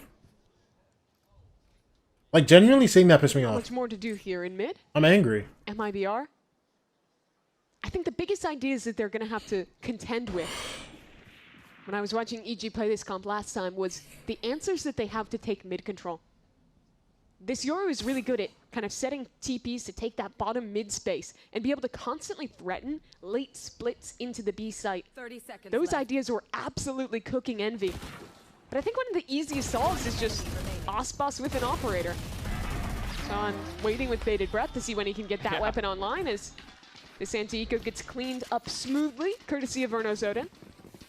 You know, you say that the operator can be a problem for that, which it can if Aspas takes more aggro angles. But I do think if you're trying to play deeper towards Pizza or Market, that's where you can still find a lot of threat when you hear that teleport, whether it's real or a fake. Here he had some nice shots just with the Marshall. But that is instantly going to be upgraded into an operator for round 3. Third round up, I'm sick. And that was the problem last map. We live in a world where MIBR have an op and an Odin on round 3. So many teams are bulldog maxing. I like that they're taking these. He's just walking down into Hello? mid with an Why? op. It's a Why? dangerous spot Why? to be in if you drop it. Why? But if he hits. Why? It blows up the Why? ramp, and he hits. Excellent work. No swing to be found from top. NT bow. It's not even your And fault, so bro. EG now separated, 2 cringe. players B main, 2 players A main. Working it slow, but they have no ability to accelerate anywhere on the map. And they're split up completely. 2 players A main, but no opportunity to accelerate there. Mid yet again getting redroned, and if you want to go back towards B, there's this passive op line from Aspas. It's great ante from MIBR. Doing that walk down into mid. What happened? Oh, Aki, you're just coming back? Previously, having 2 players Hey. take A main with the veto, and then 2 players take B main. EG lost 12-5. Separating okay. those fighting agents. And so mid was a gap. Mid is where they pounced. And now Verno right. posts up with the Odin. Verno. Already peppers down Evil Geniuses. This is a round they can't let slip away. The Superman tries to fight back in, but there's so many different angles held. Stun. So many ratty corners for MIBR to be playing in. So the 2 surviving members of Evil Geniuses Try to work around this utility. Dodging away from Pancakes? the dart as Pancakes is spotted. Yeah, it's a bonus, bro. And he is not It's just a long for this world either. bonus. Sitting hard as it doesn't matter, MIBR bro. aren't even waiting for their sight Yeah, to rotate over yeah, the site. yeah. They just want this round right here, Whatever. right now. What a great call from MIBR. Aspas gets his crowning weapon online, immediately finds the right solution with an early pick in mid. And it doesn't stop there. The positioning after the fact was great from MIBR. Mostly giving up space in mid, recognizing that EG was playing heavy for those extremities like you were mentioning. And executing the retake well. 6-1 the start for Aspas. Quite the start for him. And I would hate to say the number again, but no. it's They growing. can look like Dante right now and say Neon. Don't disrespect Second like that again, bro. Listen, Dante is an insane Neon. I will not deny that. Pass this one way. It's just, that, I don't know. I feel teleport like over. Zekin's been an insane Neon for a while. You know what I'm saying? Calm on the approach for now. As the paranoia comes in. Not like he's just put it here on. in the corner, uncleared by Zerona. He's just been Oh waiting for my everyone. gosh, bro. Aspas is MIBR good for one with the op, come in man. to assist. Door has yet to be closed. Now trying to find some way across. He that got shoulder damage on that? wall. Stop it. Don't you dare. Bounty might No! just No! Oh my gosh! He's right on him. But the bullets aren't quite making it all the way.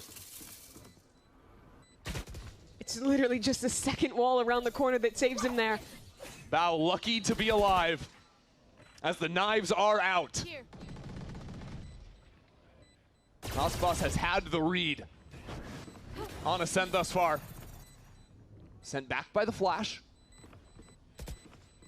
Ready Now to you want push to these bail? Oh, players NT. back He just in. You want to bail him out? into the next. There goes Aspas. Digis in. Tucked away. Needs to find his fight through.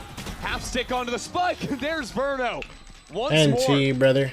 to take this round away. The Aspas operator, the Verno Odin.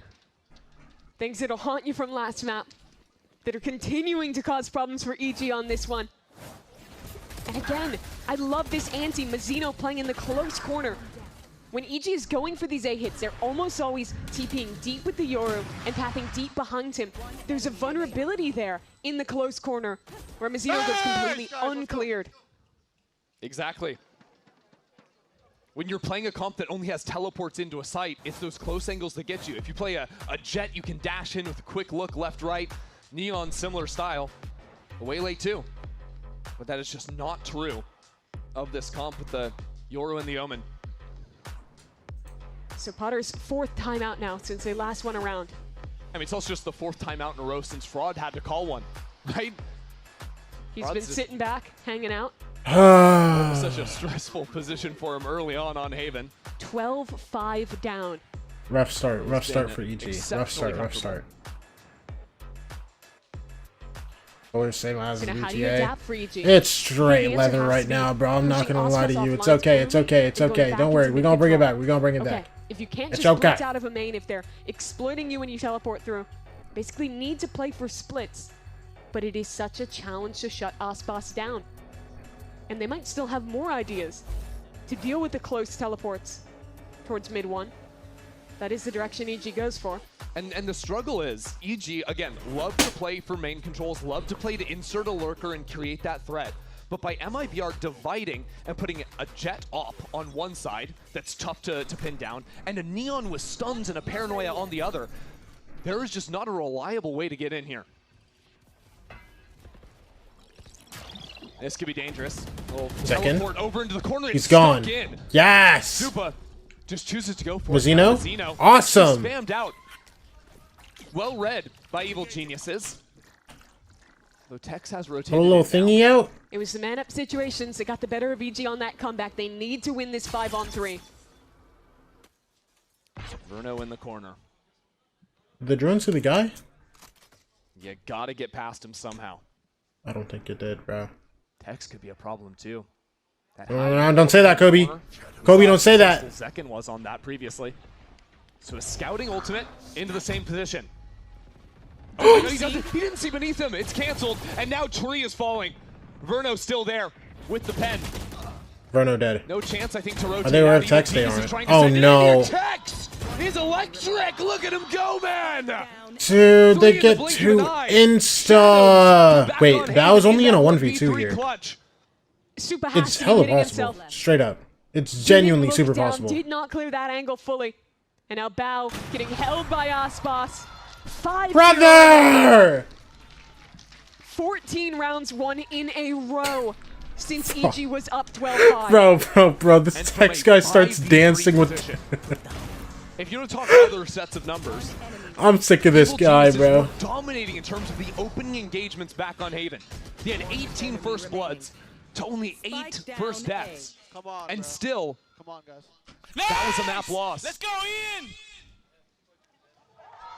And now in similar form, MIBR just have one guy clutch up, put on a highlight package, and Evil Geniuses back. Of course, he locks in again. against us, bro. That's New angle. those are his first 3 operator. kills in the map, bro. Locks in against EG. EG look towards mid on the eco, hoping for some vulnerability. Also, Texas was playing nice last week. Also, that is a fake clone. That is a fake clone. He's just tucked in. Oh my gosh, Zerona. Zerona. Wore it, and Mazzino has absolutely no clue. What a crazy move to go for. He's been waiting for it the whole time. You are not real, bro. Serona, you are not real, bro. Now Zekin looking for the fight, but a quick teleport out to the other side. Listen, is a great way to if there's anything that's going to win y'all this game, steal a gun. Not even this game, bro. If there's anything that's going to win y'all a round, it's going to be that, bro. That's the question. I mean, their least favorite man has arrived, Verno, waiting with that Odin in tree.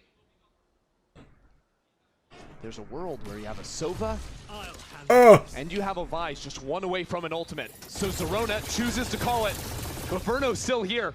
Someone has to get behind him. And now Zerona, realizing he's got company on site as well. Zekin stalls for time! Zekin again for 2! Evil Geniuses send the ultimate into that round. And Sovo for fun in a 1v3. In return, Verno will take whatever, man. I can't believe Aspas lives through that. Dancing his way out into hell off the presence that Zekin made. It was such a cute round. The fake clone in, gets a kill, gets a gun, but it ends up being a bait. They're even in numbers. They try and use ultimates to win the round, but it is all in vain. Man. Aspas and Verno a combined 17-2 at the moment. As Aspas has some ideas, just walk out into mid again with the knives this time. Trying to heat things up. Okay, no knives, so Zekin insta-kills pancakes. That's okay, though. And Tex, Look. of course, has been donated the off, although he's a little passive on it. So he gets back into the fight, takes that one down. Verno again in tree. It's just misery. What do you even do? They're running you down in mid. The second you feel like, okay, surely A is weak off of this. There's an op, there is an Odin, and your team is gone. Don't swing him again, Tex. Come on, just let him have a chance. Oh, he knows. No, he sees the gun. Okay. Hell of a shot. That was pretty impressive. Gotta give him credit. Now, unfortunately, the Odin not so easy to deal with. Bao unable to make it out from main. Has Verno even died this game? One time.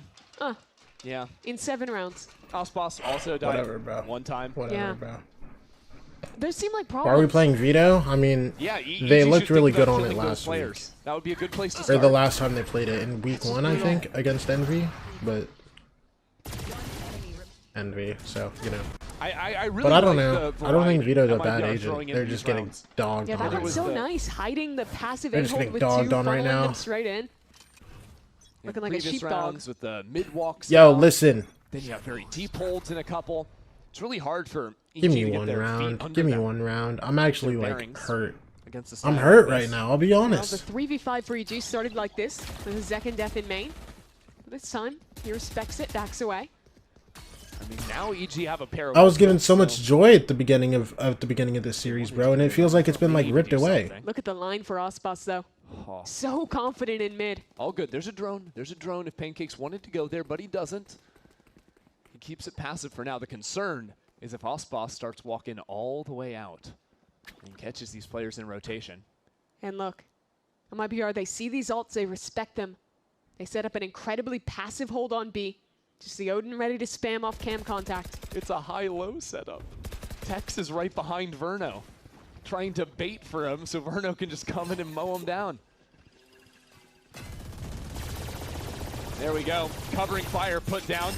Evil Genius is going to feel the pain on that one. Digizin taken low. And now Zekin spots these players trying to keep across. That's a good connection. 30 seconds left. Out from the veto. And Evil Geniuses have control of the site. In the post plant too, some great ultimates to stall this out. So that's why Mazzino is working with some haste now. They're double logs. This is a weird setup. It's a big commitment. Trying to step forward into this space behind the backing of the Steel Garden. And Digizin is in a great spot again. Early, but it's okay. For a pair onto the round. 4v3. Now the hat comes Good out, kill the battle. reveals are in. Evil Genius is in a great position. They are up 4v2, 4 on 2. bro. But Mazzino's still not alive. doing anything. Still trying to hunt down Zerona on the other side, leaving Osboss to do all the work in terms of retaking the site. A lot left to be done. This Pancake's just out into the open. Now Bow drops are taking fights way too far forward. There's no time left for Osboss to play with. A 3 round as EG stops the drought. Nobody beats EG 17 times in a row. They get the 7-1. Oh my gosh, I'm not gonna lie. I'm depressed. To get that round back to win in Eco. That kill for Digizin. My soul hurts. Play the aggressive post plant. Have to dump quite a few ults into this one. But they get it across the board. Boys. Just one. Keep it up.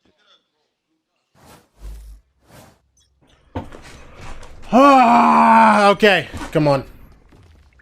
Back over to A main at the start.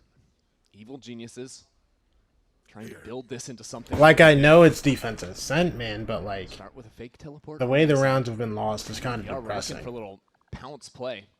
And they've seen the And real also, TP so many 7? times, they're not going to expect him up on this 0? line. I think he saw him. Never mind. There was just a hair of a second when the dark cover was getting refreshed. It's Zekin. Mazzino found that gap.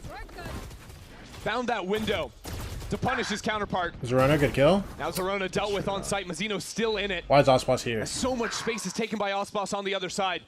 Evil Geniuses have found a way into the site. Pancakes took that. The Good problem job. is the rotates. 3v2. Tex and Verno still here, and the spike is stuck in main. Bow! Good job, Bow. Good job, Bow. Good job, Bow. Good job, Bow. I'm not gonna lie. I thought they lost. I thought they lost. I thought could not see a thing. I thought they lost. It's an I'm so serious. I saw 2 kills happen like insta, and I genuinely thought they lost. Second there onto Superman to begin. And EG double up. Good job, Bow. Really good flash. Digizin hyped up. Can they make something of this now? They've got the Yoru ult online. Second round. Digizin has some energy going. Listen, I lost all of mine. Digizin's making up for me. It's okay. Team's coming back when they're trailing by 7. Already cutting down that gap now. As the ultimate rips it in through market. It'll be 2 players hanging out in the back of side. Make that 3. Oh, as brother. Support has arrived. Zerona, what you got? Way out in front. TP out? Okay, as that's the ping fair. comes down, he will TP back. Regroup. Play for the trades with his teammates. As no headway has been made for EG. That's a fake clone, but you gotta second guess it. MIBR scared of it. 2 choose to break. But it's a bit of a stalemate at the time being. EG know there's heavy numbers stacked on site. But there's nowhere left to go, really. Can they take a fight towards spawn? Look how passive Zekin is, holding them in. Osboss on the other side. You have to break out somewhere. Find the fight back site.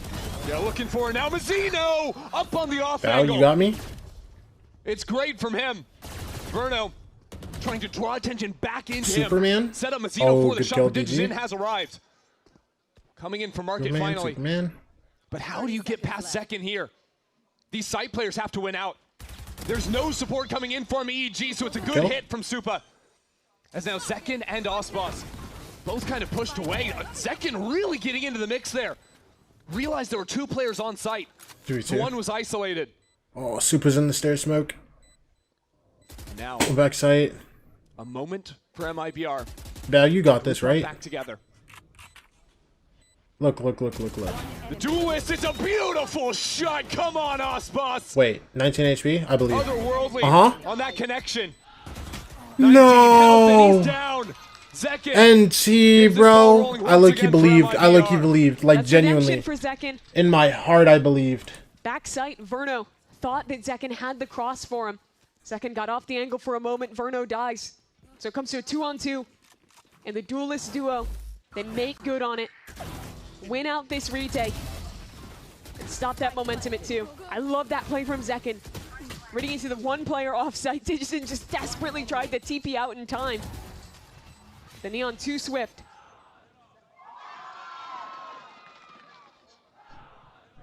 Oh, the pain on Potter's face there.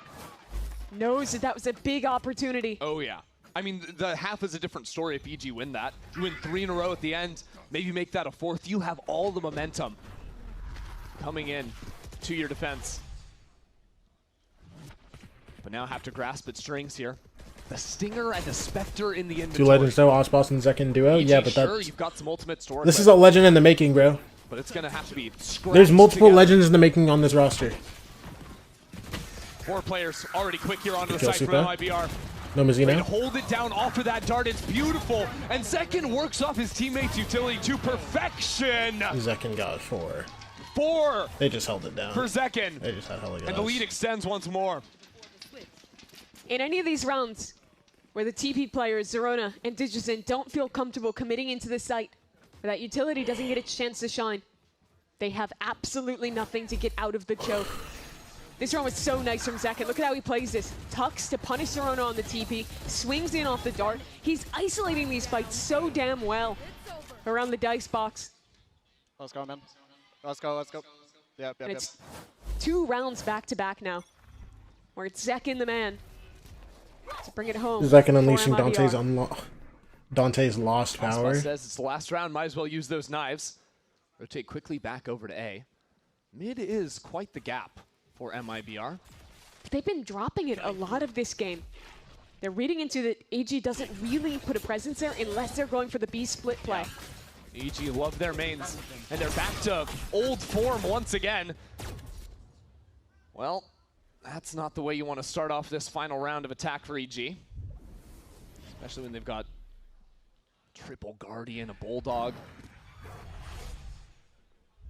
Just they've been thwarted in some of these early fights. All they were fighting for this round was the extremities, and well, they don't have comfortable control either side. Hey, you can't walk at MIBR, because then this happens. Yeah. And here we go. DG's a no.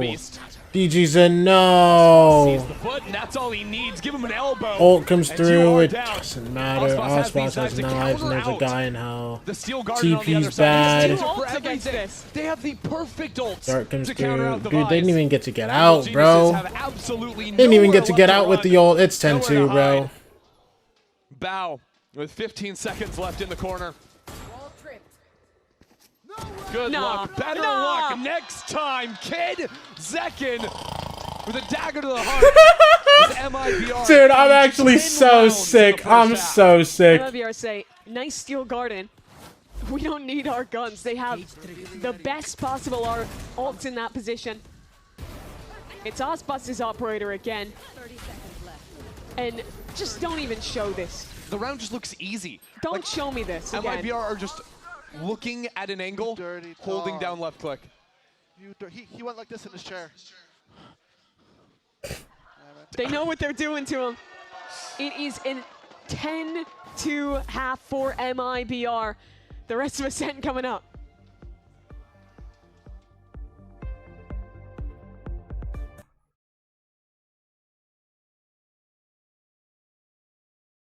I'm hurt. I'm hurt. I'll be honest. I'm hurt. I'm depressed even. You know how sick I am?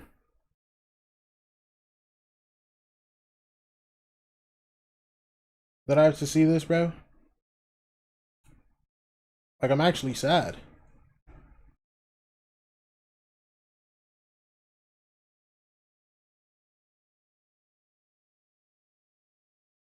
Like, okay.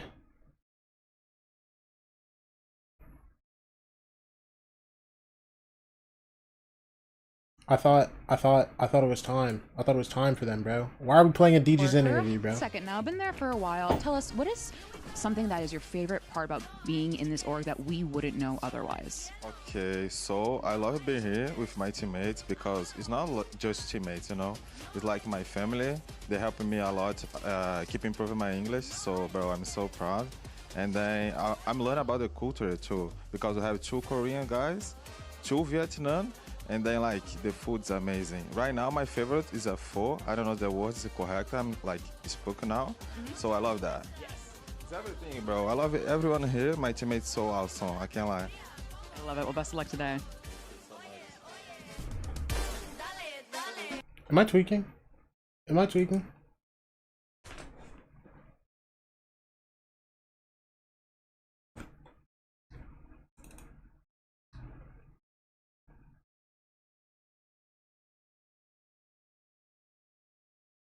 Whatever.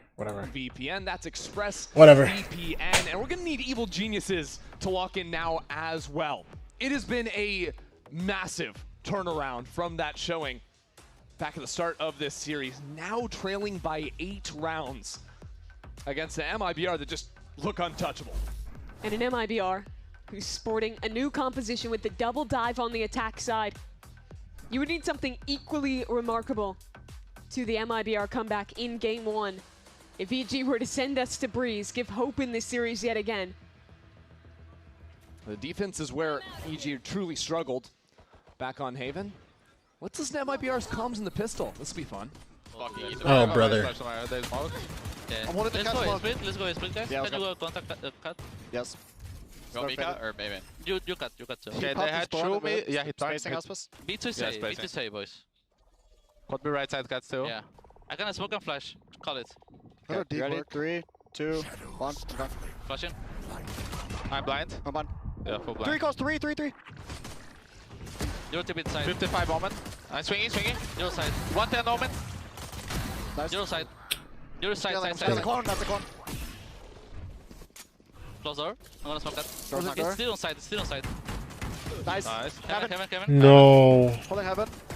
Hold in. Yeah, facing heaven. Yeah, go out. Go in now. Flank possible. Go out. I'm darting in front. No flank. Fight this guy, cut. I don't have a lot of bullets. Get on this card. Yeah. He picked heaven. I had no bullets. Oh shit. I'll fight drop out. Stay here. You're good. One grass. Heaven. Out of it. Last player standing. One enemy remaining. 26.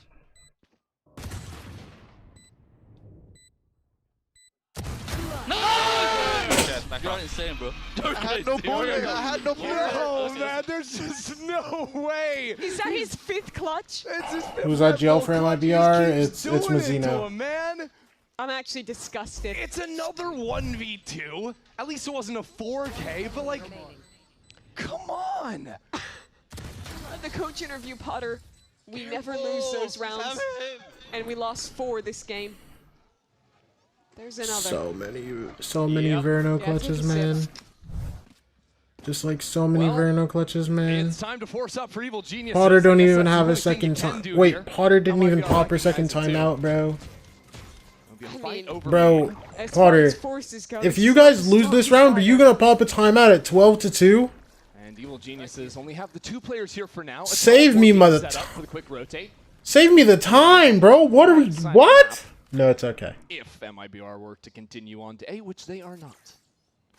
Look to work back through mid. Take your time on this round. You better not. I'll actually be irritated.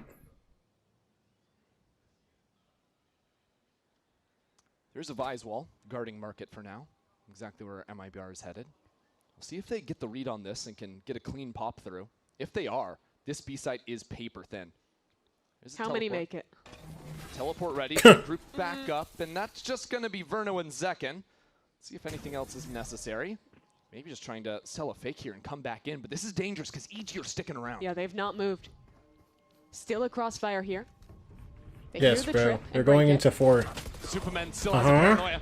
That's a good setup here, but MIBR continue forward. 4 stack and they just keep peeking. 4 stack and they just keep peeking. Zorona can't 4 even stack and they find just keep peeking. on 6 health. Okay. Okay. So a request you made of Bao. Okay. Can you do anything from here? He almost had a collat. Tex was low too, but he avoids it. And now a true 3-on-1. Look at the positioning. Verno gets out to main. The cam has spotted him.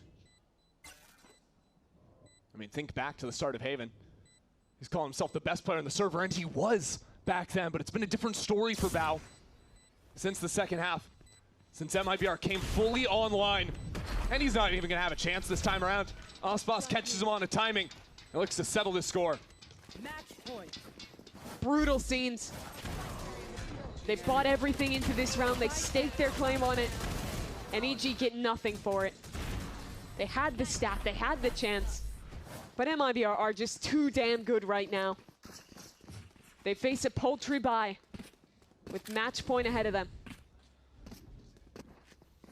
Yeah, you hate to see the Ares coming out when your back's against the wall. Pancake's trying to do something with that on the other side. And it's fast towards mid for MIBR. Take a lot of space here already for Zekin. They get the paranoia out. That's the win. The question becomes one of mental resilience for Evil Geniuses. So tough to lose in the fashion that they did previous.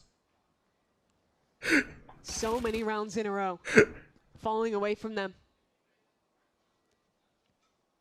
Such an opportunity that they could have had. But now it's just all MIBR. Yeah, let's... Working into mid. Feigning. Let's watch the last round, bro. Maybe just bring the spike here as well. They have options on both sides. I mean, I guess there's just nothing to say, bro. I mean, Made you're it down target 12-2. Double stack on site. Pancake send that Ares. Let's see how much Line. he dodges the paranoia. But he has Bao no can't support win left it. for him. Pancakes with the Ares. Do you have it? Still alive for now. Good Pancakes kill. and this Ares trying to do something Can't get here. a second. Nearly takes down 3v3. Tex. Tex The 15 Cypher survives HP. on 15 HP, but it'll be an even numbers retake for EG. It's going to be so difficult to get back in. The guns are weak. And it's Zekin. It's Verno. Verno, especially the nightmare for EG in this series. And careful of Zekin in the corner, too. Evil Geniuses, it is a hard road through this. Zekin. Zekin waiting for them, and he pounces. Wait. Wait. Superman somehow keeps it alive. It's Verno! Down into the site. Stop! Needs to bait this swing, but it's Verno again. It's Verno again! Damn! What is that?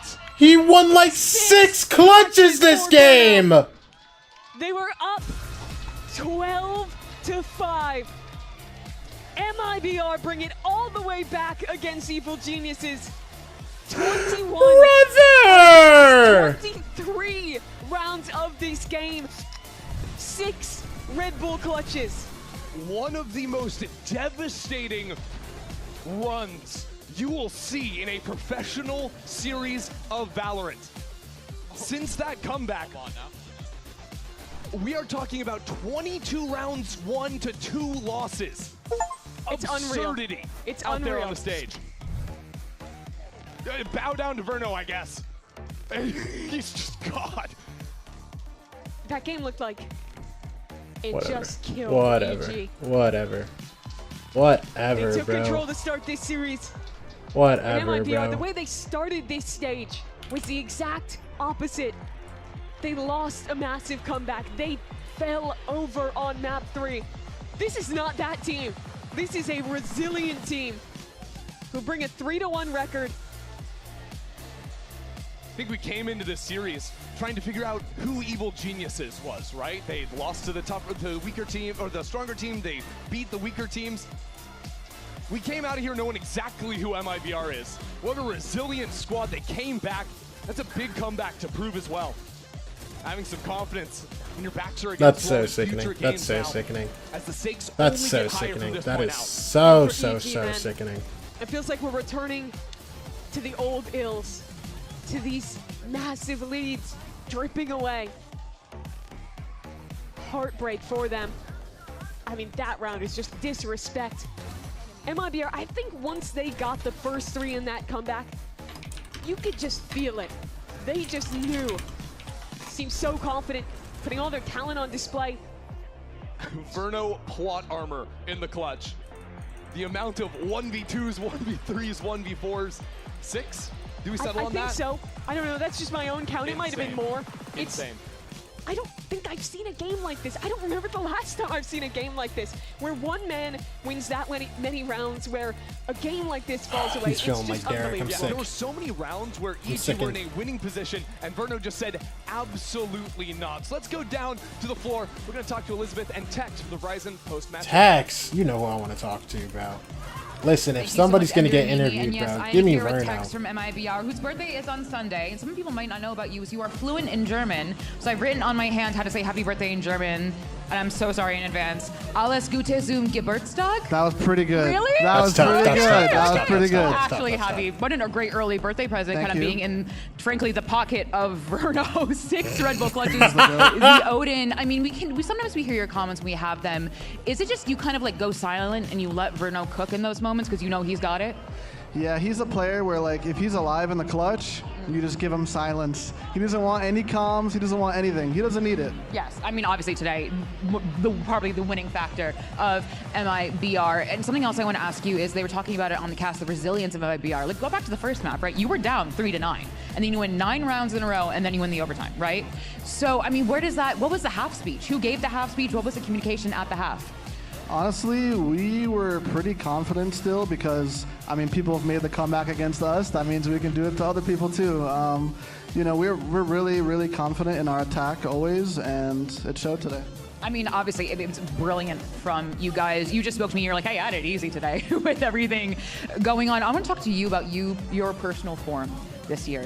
Where do you see your personal form and kind of the midst of it all? Do you think you're reaching your peak? Do you think you still have work to do? I think I asked you this around the same time last year, and you were like, oh, I think I'm doing well, but I have work to do. It's okay, Xander. We're back here a year later. What now? Always got work to do. Always work to be done, always something to be done. I think my form is getting better. I still don't think I'm anywhere close to my peak. Yeah. I think there are a lot of rounds that I can still improve, and yeah, honestly, I've just been really, really confident lately, and I swear that's like the whole thing. Like when were you not confident at a certain time during the year? I mean, obviously, with the, we had to talk about kickoff and losing the best of 5s in a row. Has it been about gaining that confidence back this year? Yeah, I would say last year was pretty rough for me individually, especially at the end. So really, this year is gaining confidence back and bringing those rounds that I always used to bring. Do you think you still have more confidence to gain? I know it's kind of a crazy question, but sometimes, you don't want to put the cart before the horse, as they say. But do you feel like, you're feeling it, or you still have kind of work to do there? I'm feeling it, but there's still work to be done. So the first step is feeling it, and then you gotta keep using that momentum. Well, Donka, right? Donka? That's yep, perfect. All right, thank you. W. Well, great work, Tax. I'm for a match point post show. I can't even speak English.